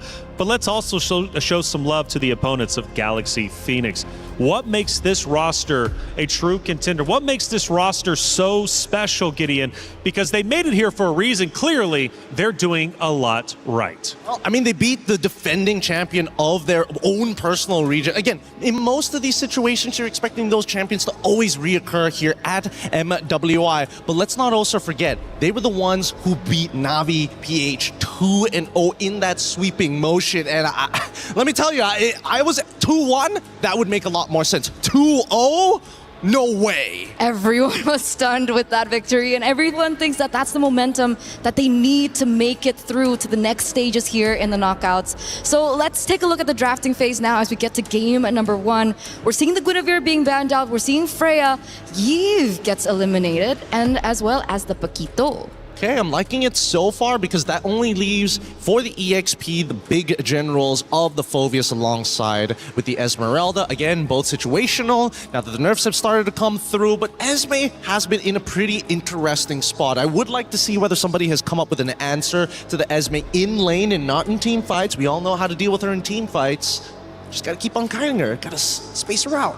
What was the counter to Esmeralda back in the day? Oh, so many, like the Dairoth, you had the Alpha. Dairoth! Yeah, there's so many lane bullies. Do you think there's space for a Dairoth? Okay, you know what? Sometimes when it's a good counter in lane, it is not worth to go for. And that's something we learned between Leslie and Claude yesterday. Yeah. Just because you can make it doesn't mean you have to. You gotta kind of space it out. Boxia, the follow-up band here alongside with the Matilda, leaving Marcel wide open. And now we're seeing completely different from what we saw earlier today, right? From big openings of focusing more on the Atlas, leaving the Freya open. It really goes to show that there is a wide varying hero pool that isn't standardized amongst each of the teams and regions. I really like that you mentioned that, because just yesterday we saw that Team Falcons Mena actually brought in a Carmilla jungle. Yeah. Okay. Yeah, we've seen a lot of bans yesterday against the Carmilla, and I was like, why did they go for Carmilla bans? And then I hop over to Stream B and I see a Carmilla in the jungle, and I was like, is this what they're screaming with right now? Who's giving them these ideas and who's letting them think that this is right? But yet, they still are able to find these games. Hilda, an early call is an easy answer to Marcel. Marcel wants to go in and out. Hilda says, I'm gonna stick to you like glue and I'm gonna hurt you while you do it. Also a very strong showing with the Claude early pick as well. We do usually see the carry being picked up after, but we do see that Falcons MENA want to secure a strong lane of their own, right? They have the Esmeralda, very quick in. If they still want to secure maybe like a 50-50 lane, they do still have the option to go for Harith, so perhaps the mid lane priority pick was a more decisive decision there. They pick up the Lilia first in the first phase. Yep, they want to make sure that their mid trio is going to be decently strong. They're going to save their jungler for later, and I think the Esmeralda is very, very safe now, but it kind of depends when we see the turnaround. Do they want to reveal where the Hilda is going to go by showing who's going to be the EXP, or are they just going to keep her as a flex? That's true, that's true. Hilda can be flexed into the EXP lane. I thought it would be like a sure answer. I mean, technically we aren't on dangerous grass, so Also it true. doesn't really warrant that it has to go into the roaming position. Expanding rivers would also allow the Hilda to rotate a lot quicker around the map, so that's definitely something that we should still keep an eye out for.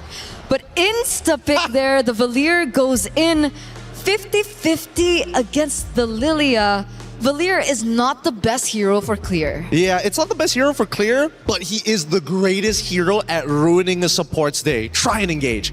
Try it again. Oh no, you're stunned. Oh no, you're trying to engage. I'm gonna push you away and then we're gonna do this all over again. It's a really frustrating hero, especially if you have no easy way to gap close against your opponent. And even then, you better have two options of gap closing, because that Searing Torrent is ridiculous. I could have sworn you were going to say gaslighting. I thought about it for a moment, but hey, look, maybe that...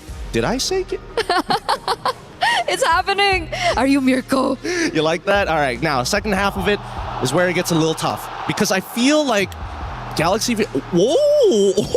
Getting rid of some of the favorites here. Yeah, Carmilla instantly banned out there in the second phase. Galaxy have done their homework, but I thought that perhaps because they picked up something like the Valier, they wouldn't mind a Carmilla in the jungle. Well, then it would mean that taking quote-unquote having a Purify, inbuilt Purify, is useful, but I guess this also means like Galaxy Phoenix want a team fight to some degree. I don't know to what degree. I don't know whether or not it's a full dive composition and that Valier is going to be the dedicated anchor. But since Yuzong is already banned as well, I'm not 100% sure.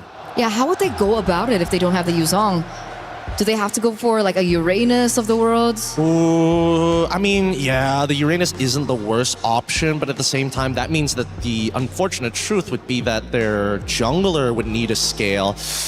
So in terms of just raw scaling, they need a secondary win condition. And I don't see it just yet. They can just play for one win condition, but we've seen how that turns out in these games. Too many eggs in one basket. It's tricky, very 50-50. They need to be able to execute it precisely if that's the exact game plan that they're going for. Taking a look at the history of Galaxy Phoenix, we've only seen Fa on the Guinevere. So it's also homework being done by Falcons, as they have actually already banned her out. And Hirara goes out the window as well, so it's starting to really push down into the hero pool of Fa. Yeah, so what do they need here? They need... It's either they say, you know what, we're only going to play for the earlier stages of the game, or we're going to look to contest, or we're going to team fight. And it looks like they're leaning into the direction of team fighting because they haven't still yet shown who's going to go into that jungle. And they pick up the Sora to boot. We've seen what the Sora has been able to do so far today, especially now that we do see the Esmeralda has already been secured by Team Falcons MENA. So there's no room for like a sneaky Valentina pick in the EXP lane. So they're really just going to have to battle that out. And I feel like Sora in these particular team fights sometimes has an advantage depending on the timings of the skill usage. I totally agree with that, especially when you're facing up a Lilia. When you see these strong engage tools, you have to take the right battle spells. Flickers could be good, but at the same time, can you react fast enough compared to a Purify? I don't think so. That's a big problem. So now we're waiting on the last two picks here for Team Falcons MENA. They need a jungle as well. They go for the Clint. This is a signature pick for names, by the way. And the Fanny! Oh, this is This is dirty. This is really, really dirty. Number one, there's not much of an answer to the Fanny at this point of time. The Cloud Shift is good at catching her, but if you can time it perfectly. The Searing Torrents is something that Fanny can force out of Sophia very early on, and there's no real running away. This Hilda has a lot of work to do in front of her. Show jungle. Show jungle? Show jungle. I think it might just have to be a tank jungle, unfortunately, but then that means all the damage would be on one guy, so they go for Ling to scale! They're fighting fire with fire! This is such an exciting matchup, a matchup that we haven't seen in so long! What is it? How long has it been? Like... years. It's been years, Gideon. It's been 3 years, exactly. Wow. Well, not only was our hero pick historic, bringing old memories back, but both teams again are going for history themselves, trying to reach the knockout stage, trying to better their region than 5th through 8th. Can they do it? This is just one of those very steps. It's Galaxy Phoenix versus Team Falcons Mena. Miriko, Athena, take it away. A big thank you to the panel, but also to both the teams. Galaxy Phoenix, Falcons Meta, thank you for bringing us out of that tank meta. Yes, the Fanny and the Ling. Yo, I'm excited, Athena. Look at that. Our wishes have finally been answered and on our upper bracket semifinals matchup. Now I'm excited to see what Falcons Mena has to offer with Nana's Fanny. Nana's Fanny or Fuzz Ling. Fuzz Ling, yeah. Vice versa, right? And it's interesting to see it in a world full of jungler when it comes to the utility, but early skirmish here on the mid lane, forcing out the flicker out of Syrinx. Yeah, we've just been seeing this so much, man. Bargain Hunters on a lot of the mid laners. This time, even on the Valir. Sophia's gone over for the... That's interesting. Wait a second. Winnie's gone for the Festival of Blood and Vitality as well. Talk about playing it extra safe against already a lane bully in names and the Fanny in the enemy lineup. It makes a lot of sense. This is some good emblem choices from GXP. Yep, sometimes you just have to get that extra layer of protection just so you could ensure that you would not be bullied here, especially on the gold laners for GXP. Now, talking about Falcons Mena right now, we see some potential great simultaneous connections here, especially with the Marcel being picked up for the roam. Although there were some changes when it comes to the first and second skill as all. But now Nucci and Cyrex be forced on the corner, but still Nana getting a clutch first blood out of Sophia. Something you're going to have to take into account every time you go for any 2v2s or 1v1s across these lanes. The fact that Nana can just walk up. Oh, that is exactly what she's doing. Then Vice forced out of her Tempest Blades, going for the direct answer. Strix immediately falls down. What a show match of our junglers right now. 1-1, but the junglers picking up kills. Nana. Okay, it's Lemma falling down hard, but still ensures safe escape right now for GXP. Now Nana safely transitions onto taking the neutral objective. She decides here for Ling. Nocturne trying to find a way out to protect Nana from impending danger. Fa finds Nana, following closely behind. It's Sophia getting the last bits of the hit. Nocturne with an answer right back. Cyrex with multiple gloops on the way will ensure another double. And Cyrex onto Lemma, following closely behind. This might be another kill on the hands of Falcon Mena. Yes, indeed, they're committing. Even the Falling Star mode was actually activated, but now, okay, plan B, focus on the neutral objective. Falcons Mena, after a crazy skirmish where they got both Lings, they went for the turtle straight up. Objective conversion on the board. That's turtle number 1. I thought with a Ling and a Fanny in our game, we wouldn't be seeing a lot of neutral objective control. More on the battle for purple buffs. I thought that was the real neutral objective in this game, but so far it's been brawls across the map. Gonna have to say though, even though it's a Fanny versus Ling, it's the others who've stepped up massively. Syrinx, great rotation. Sophia as well to start things off, pushing Nana away from the first turtle attempt from Falcons Mena. But now it goes back to the slow game. I think for Falcons Mena, they gotta look at the other side of the map. Yes, they can play around those neutral objectives, but there's a big winning lane down below. A winning lane so dominant that it forced Winnie to go for Vitality and Festival of Blood. And you can already see how much respect Winnie has placed on names here down below. The whole team rotating down. They're really trying to choke Winnie out of this gold lane. And that's the thing, you have to capitalize on where you're good at, especially onto lane-to-lane comparison to the gold lanes. Hey. But now they focus onto the roamer still. It's Lemma having the hardest time of her life ever. Game number 1, immediate takedown onto Sophia with that assist here. They want to go for the trade-off. Even the red V was activated to ensure a kill immediately. Nana and Nucci hot on their tails. What a great answer right back. Now focusing onto the bottom side, it's just Winnie trying to survive the first few minutes of this game and falling closely behind. There are non-stop MLBB actions right now. Nana's solo kill onto Ling as well. Wow. Lil up top. So much action. 6-3. We got 9 kills in the first 4 minutes of the game. And it's only as expected for an assassin versus assassin matchup. Nana now playing around the purple buff. Fuck! Now is the time that we see kind of a neutral objective take here onto the purple buff. Okay, there's going to be golden R, but they do not commit at all to ensuring a kill. But Names on the other hand, that is quite the hefty advantage that she got there solo. Now it's a turtle take. Slow but sure. Falcons Mana send Nocturne over to hold a turtle while Nana gets on the purple buff. Ling though. Okay, Falling Stormer right on track, but Ling risk it all. But that is just too much to handle. It's 4 women targeting her alone. Nana forced to back away, but she will be getting right back on track. It's Winnie and Fa ensuring the turtle take, and Nucci falling down fast, still alive and kicking. And it's Syrinx with a clutch black shoes, trying to force her way onto a kill. Too much things happening at once here. No can do now for numerous objective takes here for GXP. It's just all about distractions, all about who can play the chaotic game better. Galaxy Phoenix, it looked like they were tracking behind, trailing behind in the first few minutes of the game, but here you can already see how that chaotic nature from Ling, holding that side lane, going into Names, forcing the flicker out and the whole team to peel for her. Got the space for the rest of the team for Fa, Sophia, and Lemma to control the neutral objective now. Gold Crab still taken by Names, and look at the trade up top. Both Lings rotating towards the top side of the map. Nana versus Fa. Okay, 1-on-1. Will she be committing onto that? But before all of that, it's Nocturne caught on a very great vantage point on the Winnie. She will be backing away. Lemma taking it safely. Sophia disengaging. Sophia, on the other hand, just goes in with a Cyclone Eye. Clear advantage on to Falcons Mana right now. This is the moment, I'd say, for Galaxy Phoenix to try to look for those purple buff takes away from Falcons Mana, but it just seems like Foz is taking a safe route. Doesn't want to go over to enemy purple buff despite the Fanny already seen up top. Nana's getting the job done. Ling! Okay, Fa with a blades here. Going with a double. A kill is free on the bottom lane. Meanwhile, it's Feeny being taken out in the process there onto the top lane.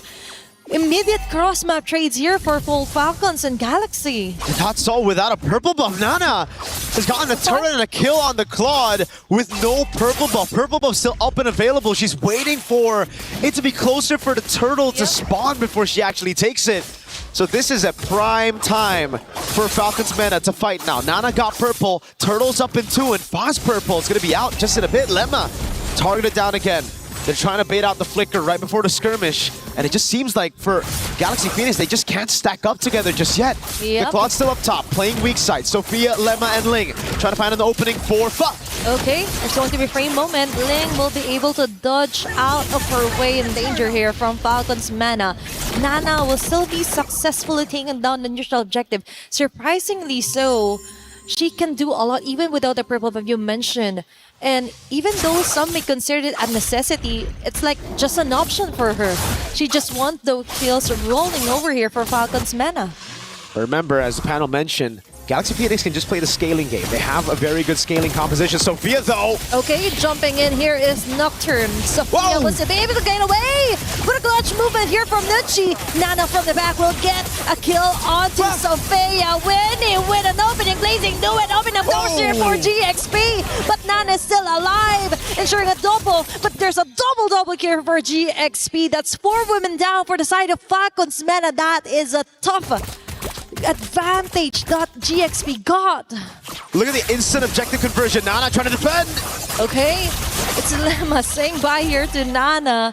But still, it's all about prevention, preventing the mid lane turret from being destroyed by GXP. But Fa will be able to get another turret down onto the bottom side. The instant objective conversion, another fight in the mid lane, and this time they play it perfectly. Nana on the Fanny has been the one to initiate a lot of these fights, going in first, trying to deal damage to the rest of the team to follow it through. But Fa playing like a true assassin, coming in late. Okay, this is a tricky thing. She has the skills to actually go out of her way to get a kill of all people. And Syrinx falling down. GXP, what a great move, ensuring the most crucial take-off. In fact, got a very assassin moves right there. That's exactly what you want from your assassin. Foz just moving across the map, taking Syrinx down, and then instantly getting away. I thought Nana had the cutthroat to take her down, but no. Foz been clinical on this Ling after that first death. Never again. She's learned from that moment. Now the purple buff up again for both of the junglers. Nana has it already. Foz a level ahead of Nana, and they're going to go for the far lane first. They're going to have that control over this lane. Let's see how they play it. Is it the Lord Dance or is it a straight blitz to a team fight? Okay, it's all about the macro and micro movement here. Nana risking it all. Sophia still survives. It's Leva shotting now. Nana, Golden are on the mid lane. Winning gets the opening with a blazing duet. Fa with a godlike kill. Numerous members down, making it a triple kill for Fa. And GXP taking down 4 members yet again from Falcons Mena. If there were people who didn't catch Stream B and were asking the question, how did Na'Vi get sent down to the lower brackets? Now you know, Galaxy Phoenix are here, and they're here to conquer it all. Falcons Mena down by 4,000 gold. Galaxy Phoenix are taking away the purple buff for the first time now. Nana won't have her purple buff. Tier 2 up top, falling down. Tier 1 in the mid lane. It's all the map control already given over to Galaxy Phoenix as now they continue to push on the pace. Yep. Jungle is now compromised for the whole Falcons Mena. Now, Lemma is also a menace when it comes to the life here for Nana. The first concern was that maybe no one from GXP could keep a Fanny at bay, but now it's all possible. They've got an advantage, they've got the numbers, and now they also got turrets falling down against Falcons Mena. Now 5,000 gold lead for Galaxy Phoenix. The orange buff take, the purple buff was already stolen away. Now it's Fa with the purple buff in her own jungle.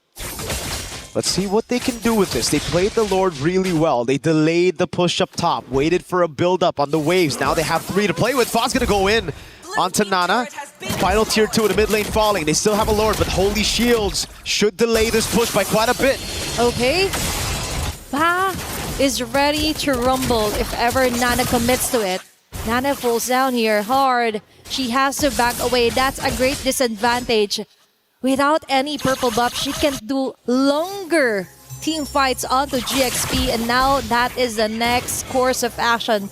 They have to level it out against GXP. But Fa right now targeting Nocturne, half an HP left. Purple is up, but they're risking it all. Golden R will hit or miss some of the members here for GXP. Fa on their back lanes. The Efforts of Blaze activated as well. Series falling down as well in the process. Fa has this wonderful way onto actually taking down Syrinx over and over again without missing a bit.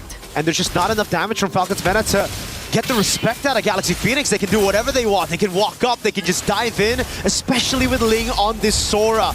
Winnie is taking a ton of damage in the mid lane, but it doesn't even matter. Just walks away as Fa sieges down this turret down below. And with the first Lord, they've gone both mid and bot to a quarter of HP. That'll make things a heck of a lot easier as they wait for Lord number 2. Nana's doing a good job. Notice everybody on this other side of the map, so she goes for the counter jungle and takes something back for herself. It's all about improvising. Yeah, your jungle is compromised, but all you can do for now is go for the sneaky movements around the map and go for the best course of action, which is to push out other lanes across the map here against GXP. Now, Lord will be up for grabs. Will we be seeing longer Lord dances around this one? Is Mena or Falcons Mena willing to risk it? Now that GXP yet again, they're having the control over the map, and it's Nana yet again being the person to actually push through and interrupt the plan for Fa. This is scary. Fa knows there's no purple buff just yet on the hands of Nana. Yep. Okay, that's kind of scary here for Nucci. 1v1 up Because top. that is a very crucial play if ever Golden Or will catch no one at all. Instead, it catches her. Falcon's men are at that slowly crumbling down. It's fine, ensuring the lore tick. They could follow through for another kill. And that's 2 members immediately down for Falcon's men now.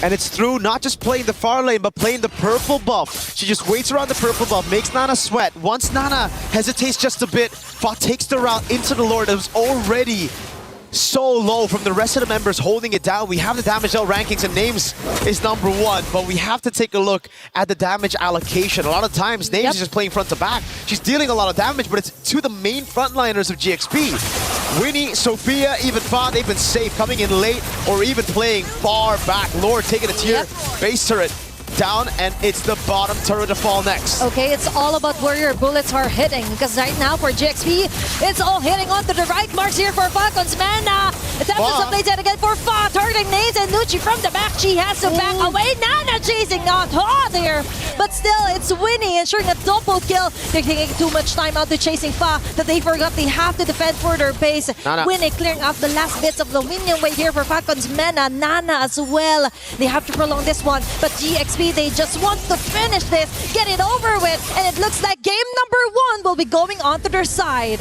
A solid 31 kills in game number 1 of our last series of the day here in Stream A, and my goodness, did it live up to our expectations. Ling versus Fanny, at this point, it raised the bar for the competition.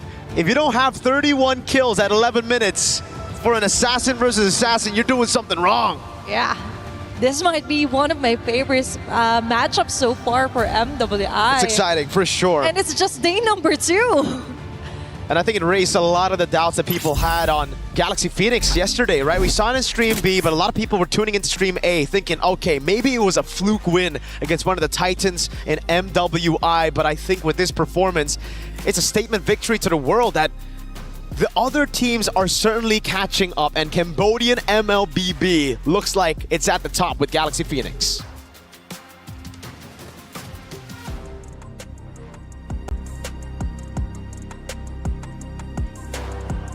Is in our DNA. Whenever we let it out, it becomes our superpower. Now imagine an entire city being built to supercharge it. Kadir City, powered by play. Well, based off the pick and bans, we knew it was going to be exciting, and it absolutely was. Galaxy Phoenix takes map number 1. Can they close it out in a 2-0 like everyone has done so far in the past 2 days on our stage? You guys were going crazy watching that matchup, much like the commentators were, for good reason. Tanks, they're out. Assassins are in. Gideon, what does that mean for our tournament? It means that this tournament might be super exciting now, because the day when Assassins come back in and the tanks start washing out, you get games like that. High KDAs, high intensities. Every moment cannot be wasted, and every second counts in moments like these. That's why that game was just so exciting. And becoming a color caster, so much easier. Fair enough. Assassins. 31 kills in 11 minutes. Let's see if any of the moments from those kills were actually in this big moment from that game number 1, because from what I was hearing, man, it was Ling versus Fanny the entire time. Fa was also getting a ton of attention, right?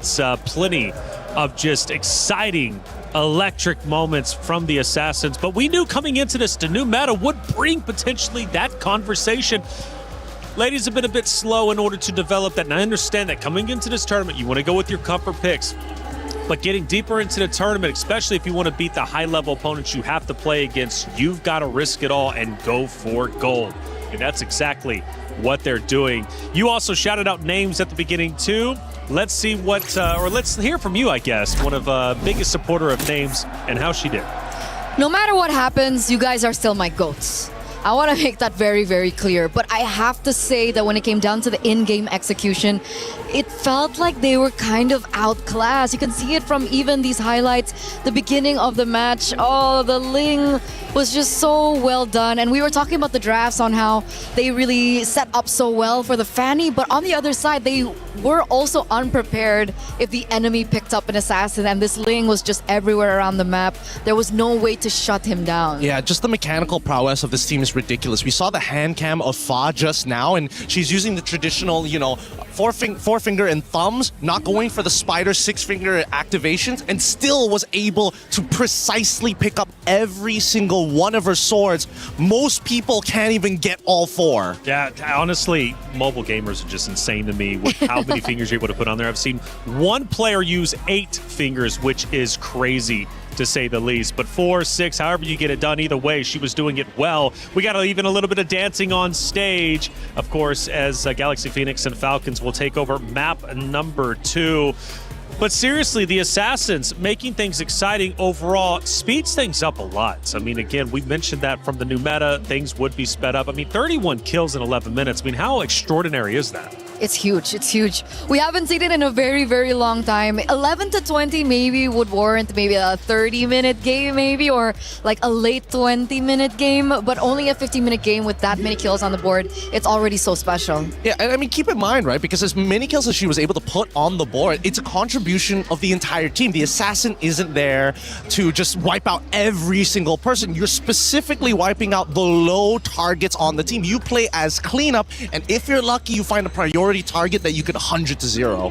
Which is what was so differing about the gameplay between Nana and Fa, right? We saw Fa coming in the later portions of the team fights, understanding that everyone else on the team could get them a bit low. But for Nana, it was a lot more trickier because it seems like in her gameplay, she went in for the initiations a lot of the time. And unfortunately, there were moments where she got caught by the Sora. Yeah, unfortunately, that's just the truth of the matchup between the Fanny alongside with the Ling. Ling can clean up, Fanny can clean up, but the difference in scaling, Ling does much better in the later stages of the game with the items that he's able to purchase. Fanny, really, really good in the early stages. Like, under turret, you are not safe. Getting a lot of love in the chat, by the way. The stage is on. We saw you out there, Rico.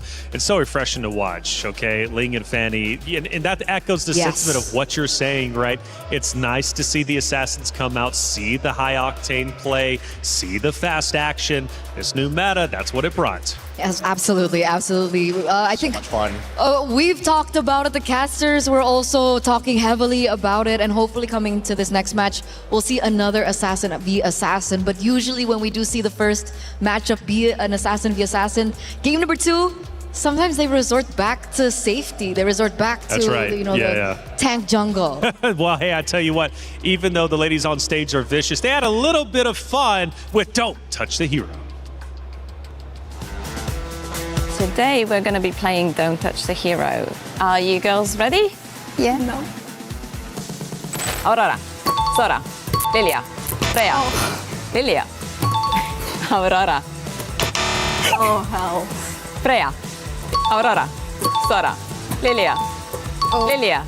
At this point, I'm just copying your moves. Oh my god. It's fine. Okay.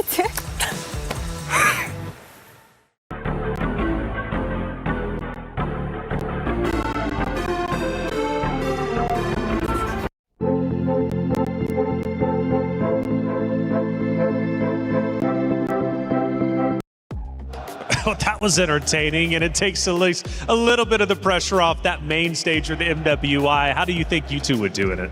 Amazing. I do amazing. Okay, pure confidence. Gideon? I think I would have simulated that handshake as well of like, Hey, that's what I did in Wild Cards. We don't talk about it.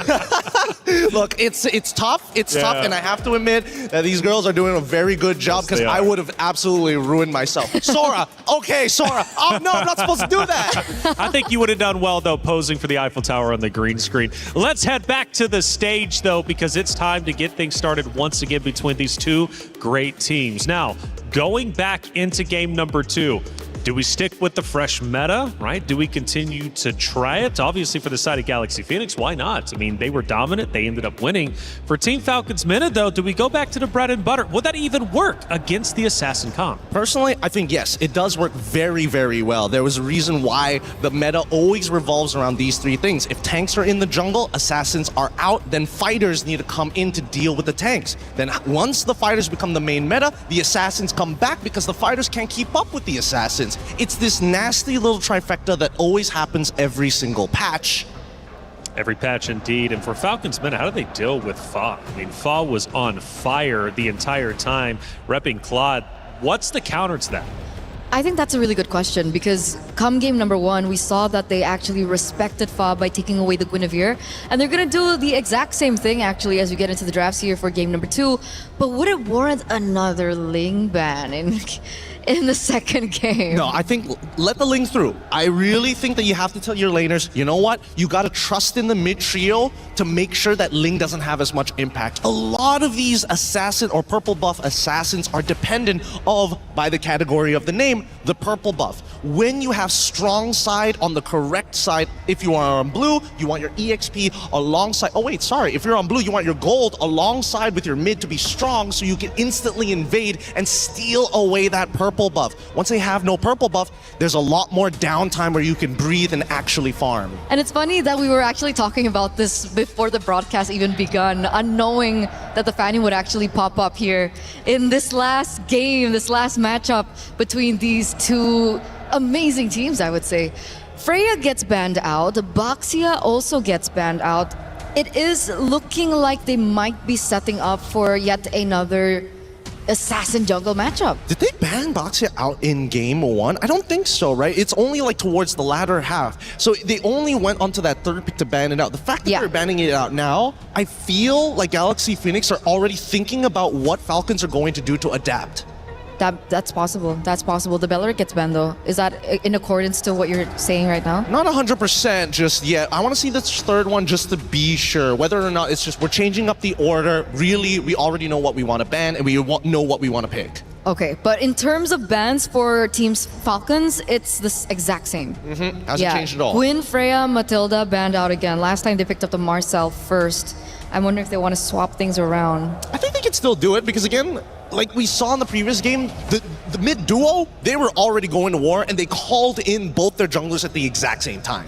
So it's moments like that where it's like, can you be a little bit more precise? Could you set up a better scenario? Can you win out that 2v2? And I think that's what GP is thinking about as they get rid of the Carmilla. Once again, just making sure that they cover their bases. If I'm not mistaken, it was Galaxy that banned out the Carmilla in second phase. So the hero that they left open this time around is the Paquito. And I feel like the Paquito does really well against the Assassins, no? It does. Magically, yes, it does. But Esmeralda is still available. So technically, counterplay is in play. It's just whether or not who's going to make that first move, right? If Marcel shows up here, then it's kind of whatever on the opposite side. Okay. Let's see. It really depends on what this first pick coming in through from Team Falcons is going to be. And this time it's not as decisive. They're actually really thinking about it. Are they considering perhaps a different pick in game number 2? I mean, could be. There you go. Esme, they give up on the Marcel very early on. Do they want to give that up though? That's the thing. The Marcel is a little dangerous here. As much as Esmeralda becomes the super tank, Marcel can peel people off of their main targets pretty well. And more importantly, he's just fast. Absolutely. I think the next matchup here, are they going to once again prioritize the Claude? It was something that really worked out for them at the very end. It could be the carry, it could be the Claude. But at the same time, now that I see Esmeralda, there's a smaller chance of actually going for the Harris. So that's kind of out of the way, which leaves us with 3 potential heroes. One of them, I think, might be a bit better than the others, which is the Moskov. Moskov is particularly good when when the junglers are playing assassins. You have a way not only to create distance, but actually push them away from you. It makes sense if you want, more map control as well. But if they're going to be playing assassins, that could be of tremendous value, and you can utilize that to control the far lane. You can split push and then eventually use your ult to join in on the fights. But they don't bite. It works both ways, but now with the Claude already locked in for the side of GP, because again, we know that GP are going to be the ones who are more likely to go for the assassins in comparison to Team Falcons. So what's the setup now for Team Falcons? Oh, I like this. I like the single target lockdowns. I like the high-lows a lot here. So they learned. They learned a little bit. I would have also preferred the Hilda. That would have been also a pretty good option. Moskov, they are thinking ahead. You know what? I should stop. I should stop. I'm here doing checker moves. They're playing chess already. Absolutely, yeah. The Moskov comes through here. It's something that we did discuss earlier on. Hylos as well. Considering now that Galaxy Phoenix are in a position where they might be unprepared when it comes down to an assassin pick. But for some reason, looking at this comp, can Paquito jungle work?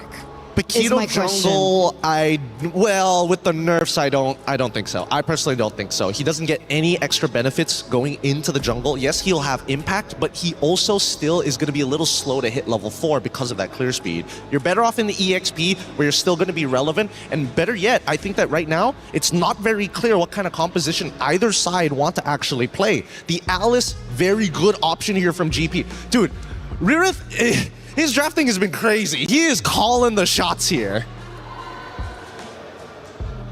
Can they go on the second phase? Do you think that they're actually looking for an option for mid lane that can scale? I'm thinking like Farsa Sicilian type nonsense. Oh man, I mean Renmar did mention the Sicilian, but if we want to go like a lot simpler, we can go for something like the Kimmy. Kimmy? Like Kimmy does also scale, right? All right. If we see here on Red 4 that GP decide to get an assassin, hey, that's not the only assassin, nothing to worry about. There's still the Hayabusas, there's still the Hellkurts, there's still the Hanzo still available. Oh man, you know what? The fun ones got banned out as well. Ling on the opposite side is the response. That's why I saw the Fanny being banned out and then the Ling response. There is still space for, the Hirara, the Nolan as well. It's something that we're more, accustomed to when it came down to MWI. The Yve gets banned. Why Yve? I mean, they're up against the Claude anyway. I would have thought that they would be okay having the Yve on the other side. Yeah, that's what I would have thought too. That's actually kind of interesting. Why get rid of the Yve at this point? Do they want to make sure that maybe they lean into a potential Valentina? And the Yve, is just a really tough lane matchup, and they don't want to lose the early game.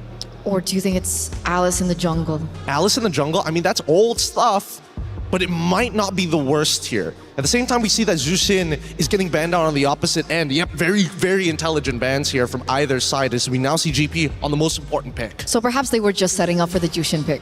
That's what I was thinking of, right? I was like, at some point, Jushin has to be entered in before you even start thinking about Sicilian and Farsa. Yeah, that's why they banned out the Yve. They just wanted to signal that, hey, we might be picking up the Jushin, and of course the Jushin against the Yve in the lane doesn't do as well in terms of range and of course as in terms of clear. So as we get into the second phase of the drafts, this is where things are really going to just span down. Because they basically have a mirror splitting image of the exact roles on either side, right? It's not, hey, I'm going to give you a new question. It is, this is what I'm going to do. And the opposite side said, you know what? We're going to do the same. And Selena gets locked in as the dedicated mid laner. It could go into the jungle, to be fair, but it seems very unlikely. It is. And this means that perhaps we're going to be seeing something less exciting in the jungle. Could we be... is it possible to have Assassin in the jungle and Assassin in mid? Assassin in the jungle, sure. Assassin in mid, I think there's got to be a very clear setup, right? There has to be I need vision so I can do this. And if you have that vision, I think the only one that makes sense would technically be the Hanzo, because he's the only one who can just walk in single-handedly, steal a camping, then get out. But I want to see what Falcons want to respond, because looking at the Selena, what could be going through their minds? And Yi Shin gets locked in here, alongside with the Gore to deal with a potential secondary tank. Okay, so they have like the bases covered, right? They have a really strong mid laner, heavy burst as well, a lot of high damage. I'm really worried about the front lines coming in from Team Falcons and whether or not Galaxy have enough damage to deal with them right now. What is their choice? Suyo against the Gord and the Esme. Interesting.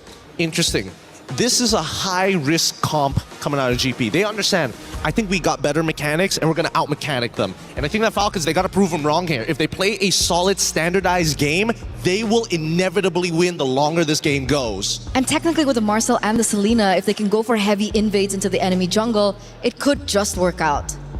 Well, the team comps matched up before, and it went to the way of Galaxy Phoenix. This time around, Team Falcons tries to play around Galaxy Phoenix. Will it pay off? Well, let's find out. It's game number 2. The two Titans face off once again. Miriko, Athena, take it away.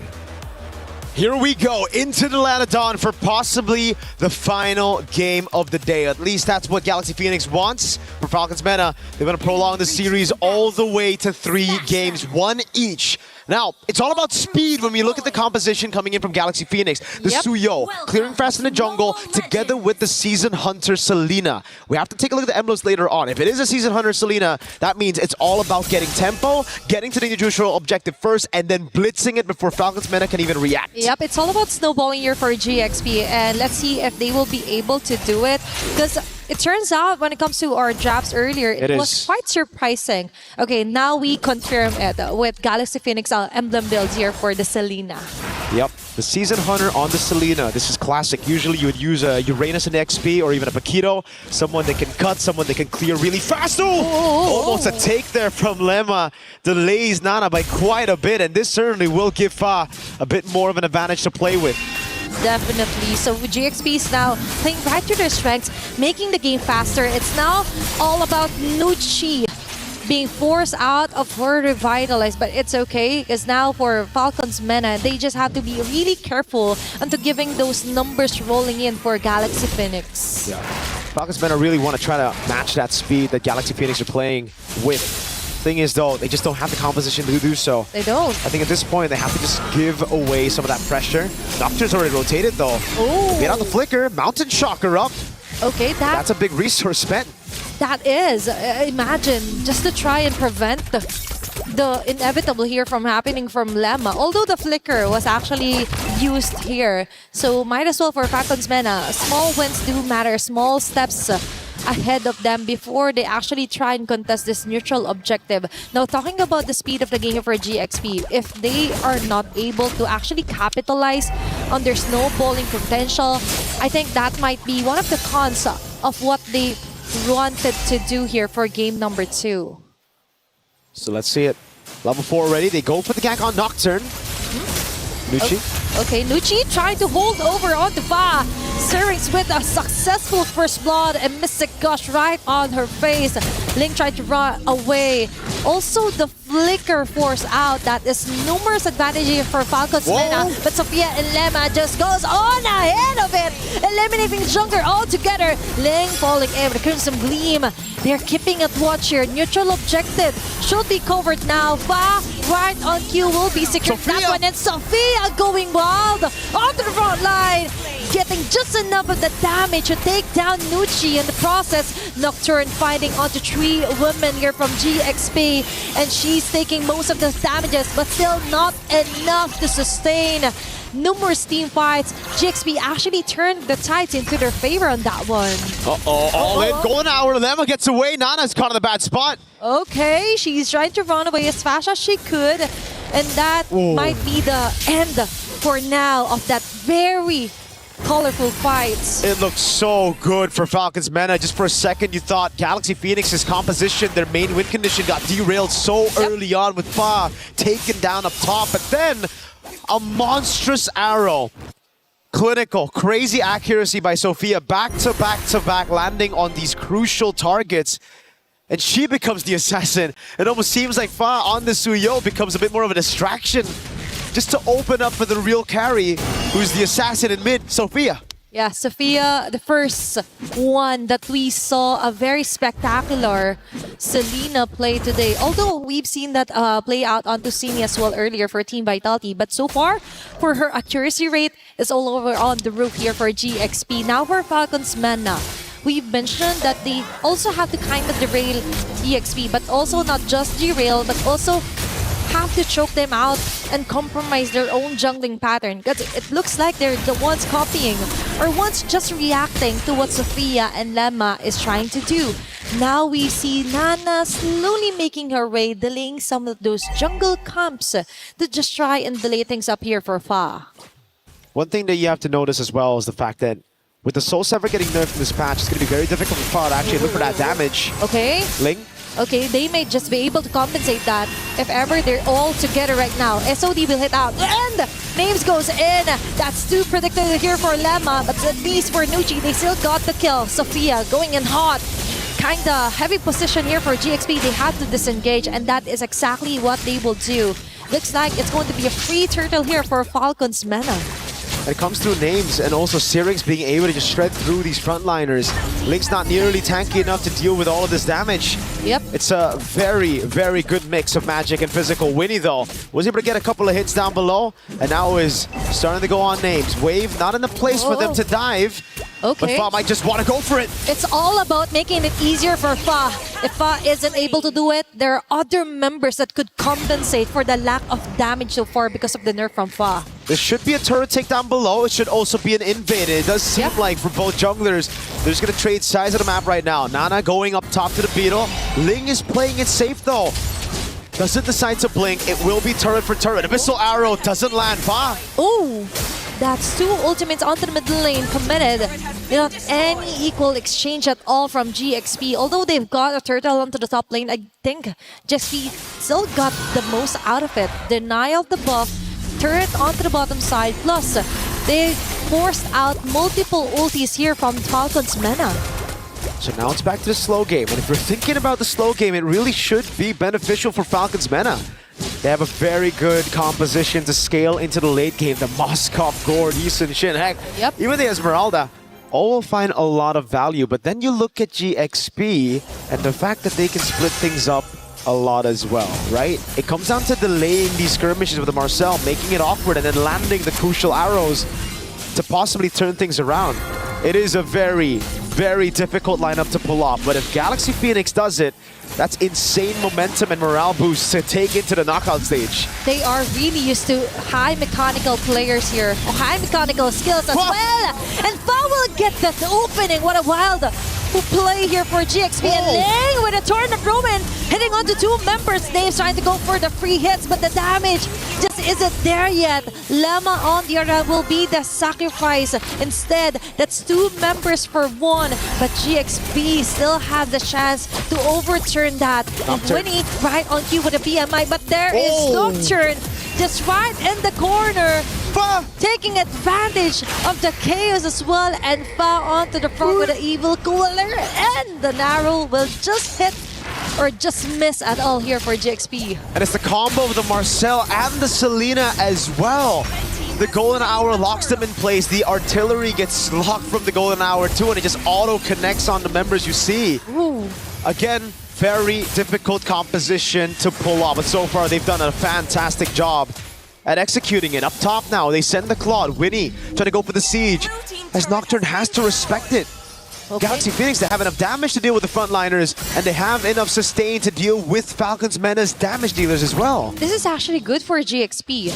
Although we mentioned that this is something they're really difficult to pull off, they're also were able to pull off the macro side of things as well. Controlling the map, preventing Names with actually annihilating the rest of them, and giving Winnie all the winning lanes here. SOD with miss out here onto Winnie. Very close call there for Galaxy Phoenix. Now they rearrange, they regroup as well. Really taking their time here as Nucci gets falling into the mid lane. Syrinx with the Mystic Gush of Winnie going in head-to-head on her with a blazing duet, all connecting onto the mid lane here for Falcons Mena. Now onto the mid lane, it's Fa going wild. Ling as well, Sophia dodging and sustaining all those damages as well. Sophia still alive and kicking, hitting on those arrow marks. Fa with a double kill.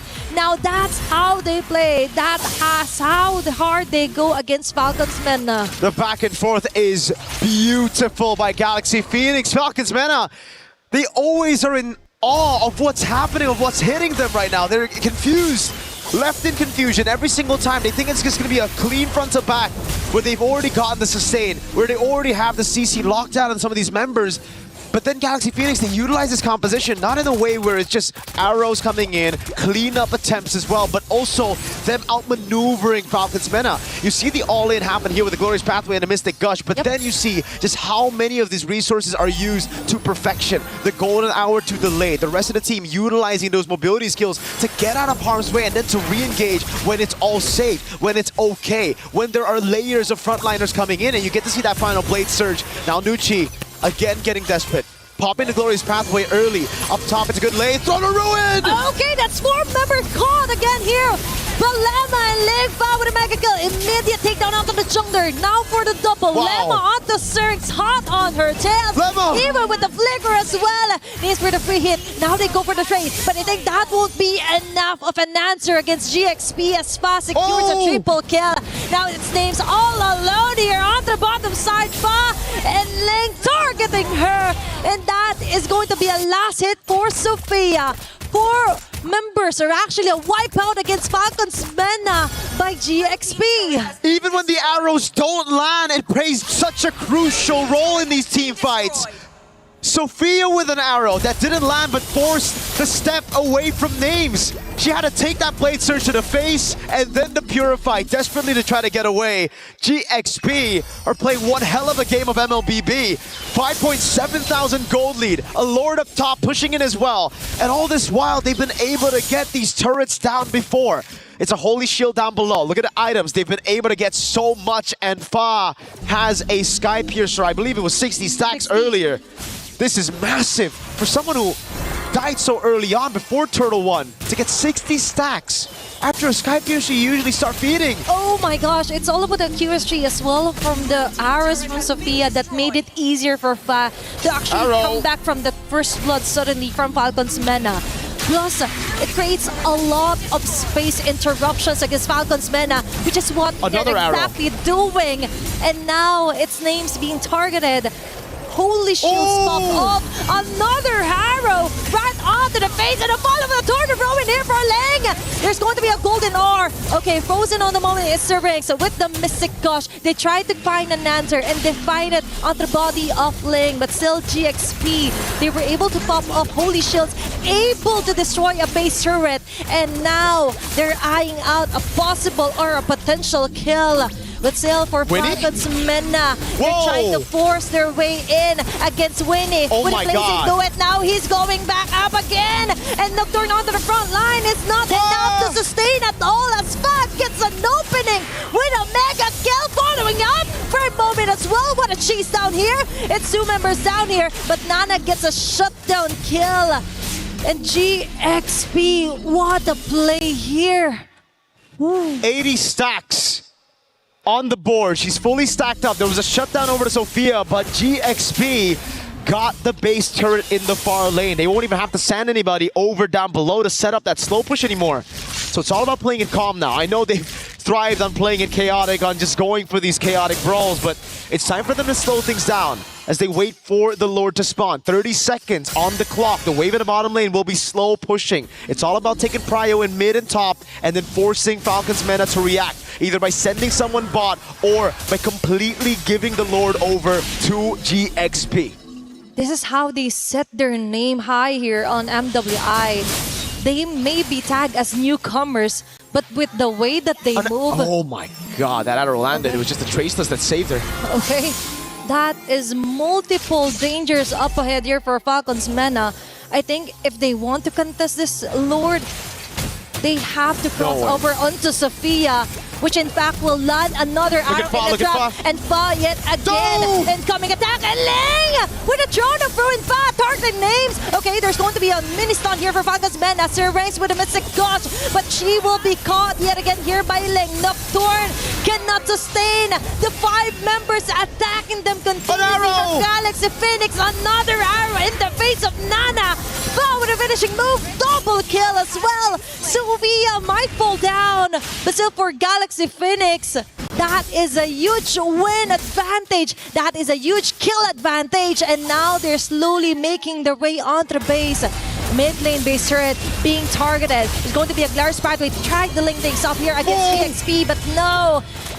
Fa? This might be the end as Fa closely survives. No, Syrinx and Names getting a name out of Ling and Winnie. Still defending for their life here against GXP. And they get 3 base turrets already. Everything stripped down to the crystal. I know I said it play safe. I said to play safe. I said to play it slow. You know what? Screw that. Just do your thing, man. Galaxy Phoenix, they like it fast. They want to go in. They want to just look for those chaotic duels. And it's facilitated through Sophia landing these arrows. It's just ridiculous how disgustingly accurate Sophia's been on those arrows. Finding these angles that makes it so difficult for Falcons Meta to react to. Another arrow again just lands on Nocturne. I'm surprised he doesn't have Wishing Lantern at this point. It's a poking tool. It's like you're playing Navaria.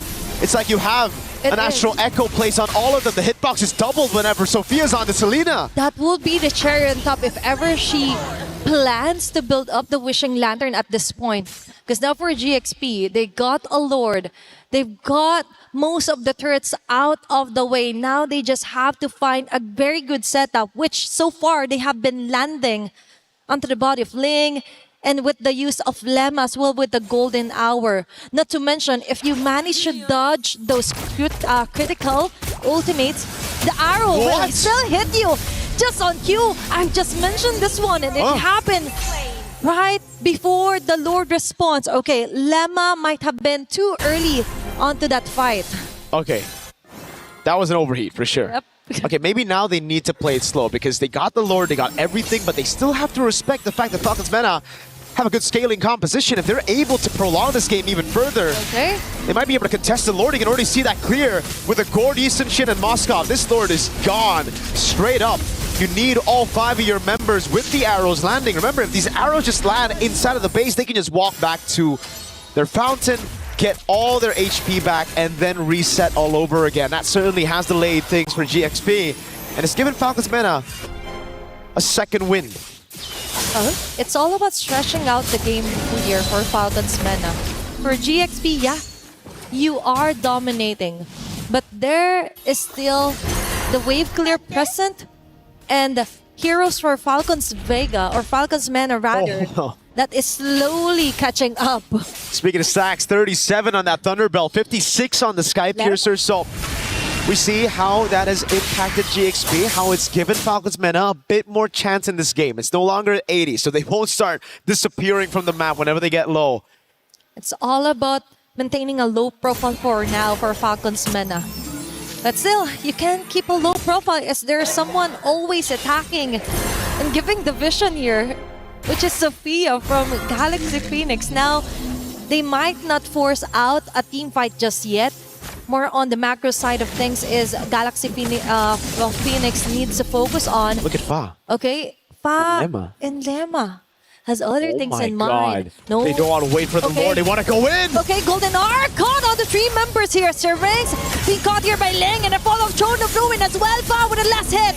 It's going in with the Blazing Duet with Winnie, who roams in movement as well. Double kill. That's 2 members down. Now it's 3 members left to defend for their base, but no, they still get it. Fa with the triple kill. Galaxy Phoenix just fucking hit. This might be the winning goal, winning moment that they need. 5 members still up. And it's only Nocturne left. And this is it. Galaxy Phoenix ensures the 2-0. A maniac for Fa. Delayed Savage, or rather a denied Savage by Nocturne, but it don't matter. Galaxy Phoenix are able to get the job done with a clean sweep. A statement victory to send them into top 8. And perhaps a declaration of war with this composition. A statement for sure. A win with one of the craziest, one of the toughest compositions to pull off, and they pulled it off all the way. It was crisp, clean, the arrow, the flanks, not waiting for the Lord and just subverting all of our expectations, especially Falcons Meta's.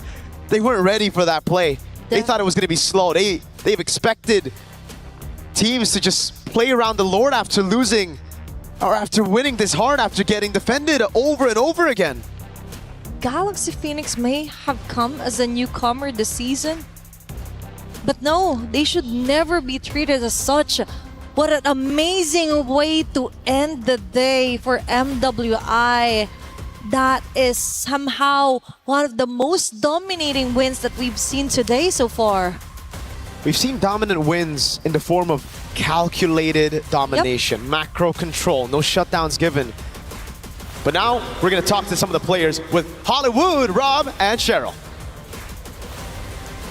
Now, heartiest congratulations. You guys just punched your tickets to the knockout stages. Galaxy Phoenix has risen to the occasion. Now, I do have a question for you, Sophia, and that is, this is the first international appearance that you guys have been, and you have dominated the world stage. So how are you feeling? Are you guys like nervous at all? Because this is a spectacular performance.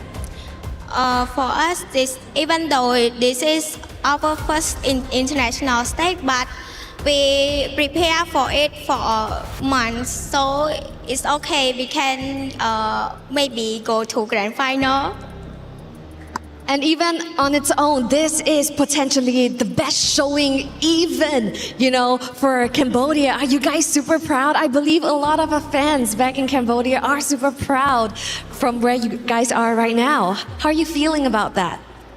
I feel very proud of us that we we prepare for train for a long time, so it's time for us to show our skills. That's true. It is time for them to shine.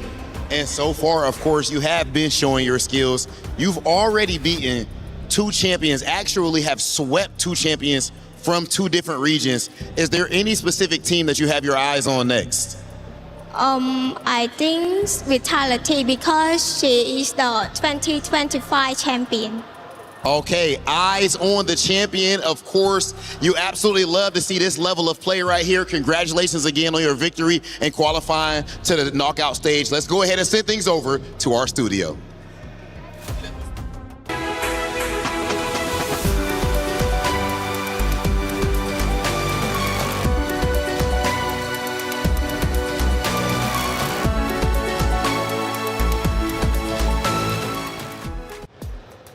Galaxy Phoenix pulls it off with a 2-0 victory. They did it very well, and they will officially be moving forward into the knockout stage. Congratulations to them.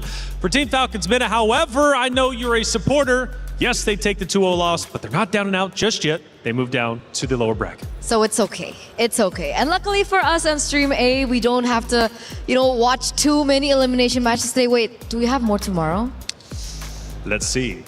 It's only going to get worse. I mean, yeah, it only gets worse, right? There can only be one champion, and there's still plenty of teams left. So at the end of the day, we are going to be crushing keys for the next 3 days after this. We take a look at our Group A competitors, and plenty of teams have now moved forward. We got Team Ray Young, we got Celtic Cyber Team as well. Now for the decider matches, though, check those out. Gideon, we've got 2 banger matchups. Yep, we got Twisted Minds and Team Falcons ID. We also got Seda Esports and Virtus Pro, all of which I'm excited to see here because I think they're actually at a pretty even level overall. But man, I'm looking at Group B and I get excited. Yeah, Group B's looking great, right? And Team Vitality was just called out by Galaxy Phoenix. That could become a reality matchup in the knockout stages as Vitality and Galaxy Phoenix have now officially moved on. Still awaiting the results from Foot Esports. It might be our loss. However, Genji Esports, Navi face off against each other, but Team Falcons Minna, Foot Esports, it might be our loss. Either one of those opponents are tough. Yeah, I mean, that was the only team that has brought Vitality to a 26-minute game so far here at MWI. So I'm anticipating that last matchup, and I think it should be, well, my prediction would be it might be our loss, but who knows, Foot Esports could definitely surprise us. Either way, it's up to them to decide how it ends up going. Let's start taking a look at our great moments from that series. We take a look at moment number 1. We mentioned the team comps were going to be a little bit different this time around. We're getting up to the 9-minute mark. Gideon, what do you see? Oh, well, honestly, at first when you look at this composition, it just doesn't make any sense. There's very little synergies because it requires so much personal microing from each of the individual players. But Mirko mentioned the combo exactly, right? Golden Hour, set up the projectiles, and when they connect, everybody is going to pounce on them. It wasn't as quick this time around as it was in map number 1, but again, we still had plenty of chaotic moments. We take a look at our second one in Eterna.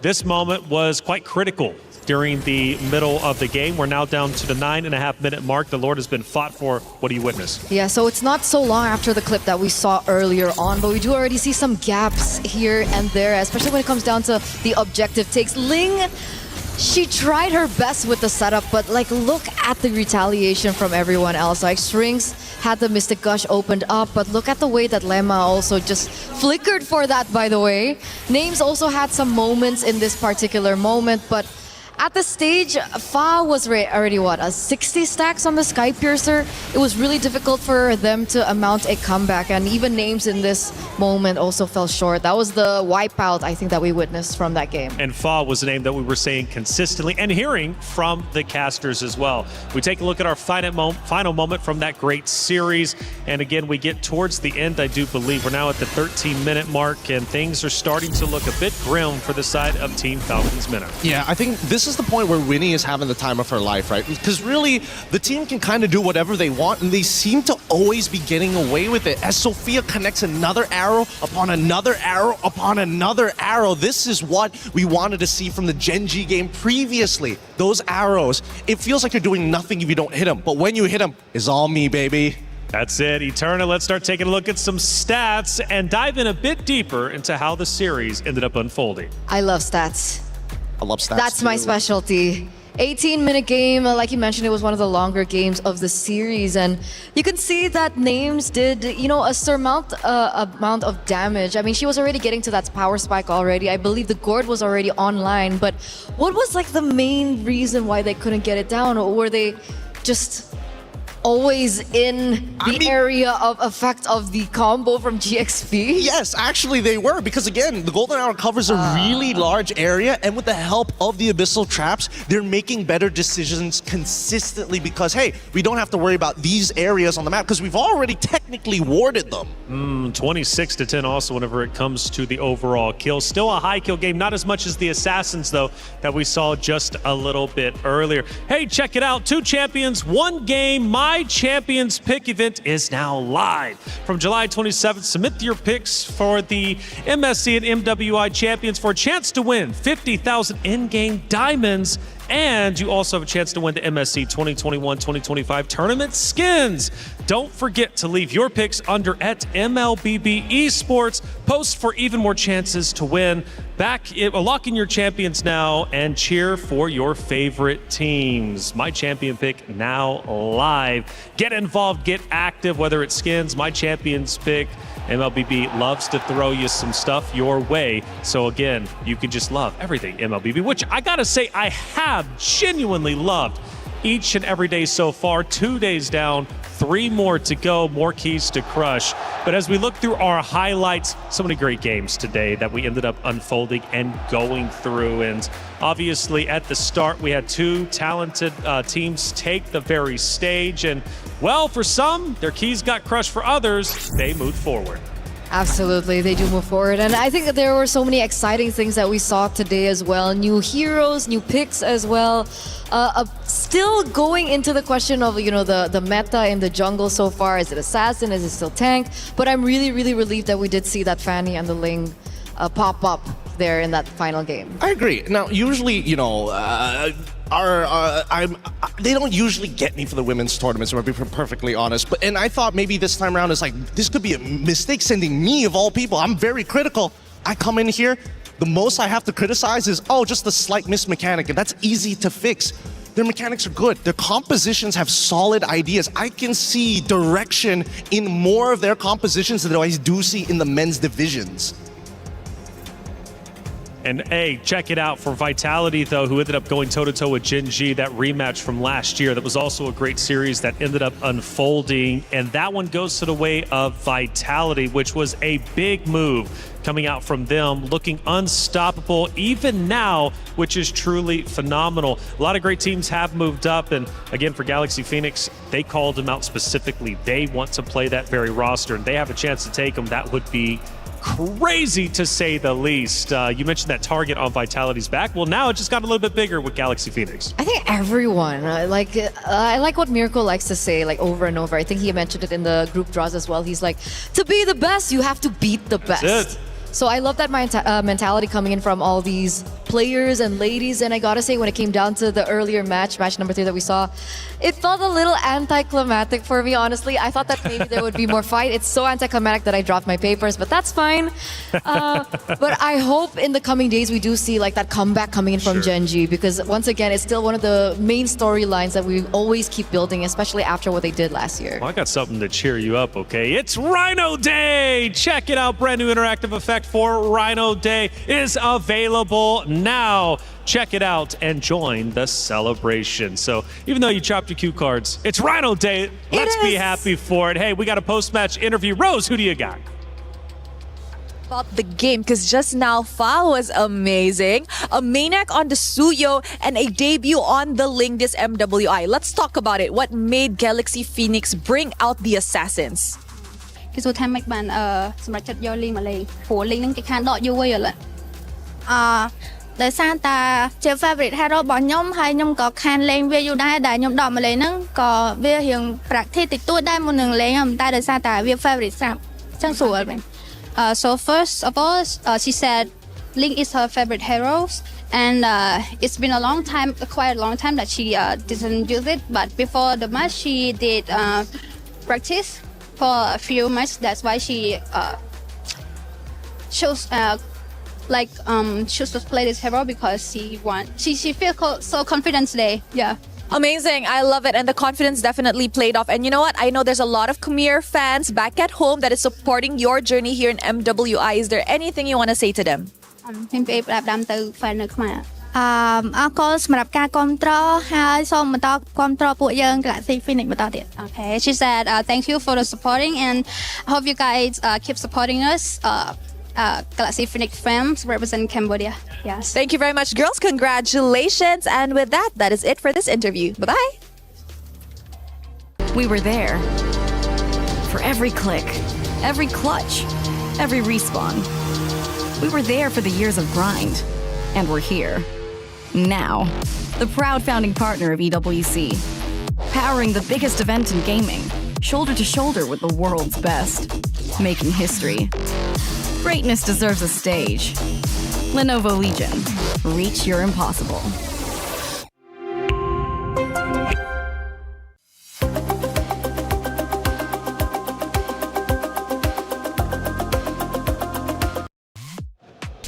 Thank you for the interview, as always, Rose. That's it for our matches for today. However, we got to go to the stage for one more surprise. We're interrupting your regular MLBB programming right here for a very special segment. Ladies and gentlemen, now we are celebrating 10 amazing years of Mobile Legends Bang Bang. And we would love to call in all of our favorite faces to come on in and join us on this celebration. That cake looking mighty good, Damascus, I'm not gonna lie. That cake's looking really nice. 10 years creating one of the biggest gaming communities around. And of course, we had to invite all the homies around before we dive into this cake, yeah? Okay, 10 years, ladies and gentlemen. Can I please just get one comment really quick from you? Or it don't gotta be quick, whatever, however you feeling. Just, how you feeling about 10 years of MLBB? Any words for the community? We're so blessed to be having these 10 years, these beautiful 10 years with all these beautiful talents. There's so much more that we have to offer you guys, so please stick around and enjoy year after year after year, because we're still gonna be here. Come on, man, enough said. I feel like pretty much right there, that is a mic drop. Ladies and gentlemen, of course, tomorrow we have even more MWI here at EWC26 as we have a few more losers bracket matches. And of course, we are starting our knockout stages. You do not want to miss it. We'll see you guys tomorrow.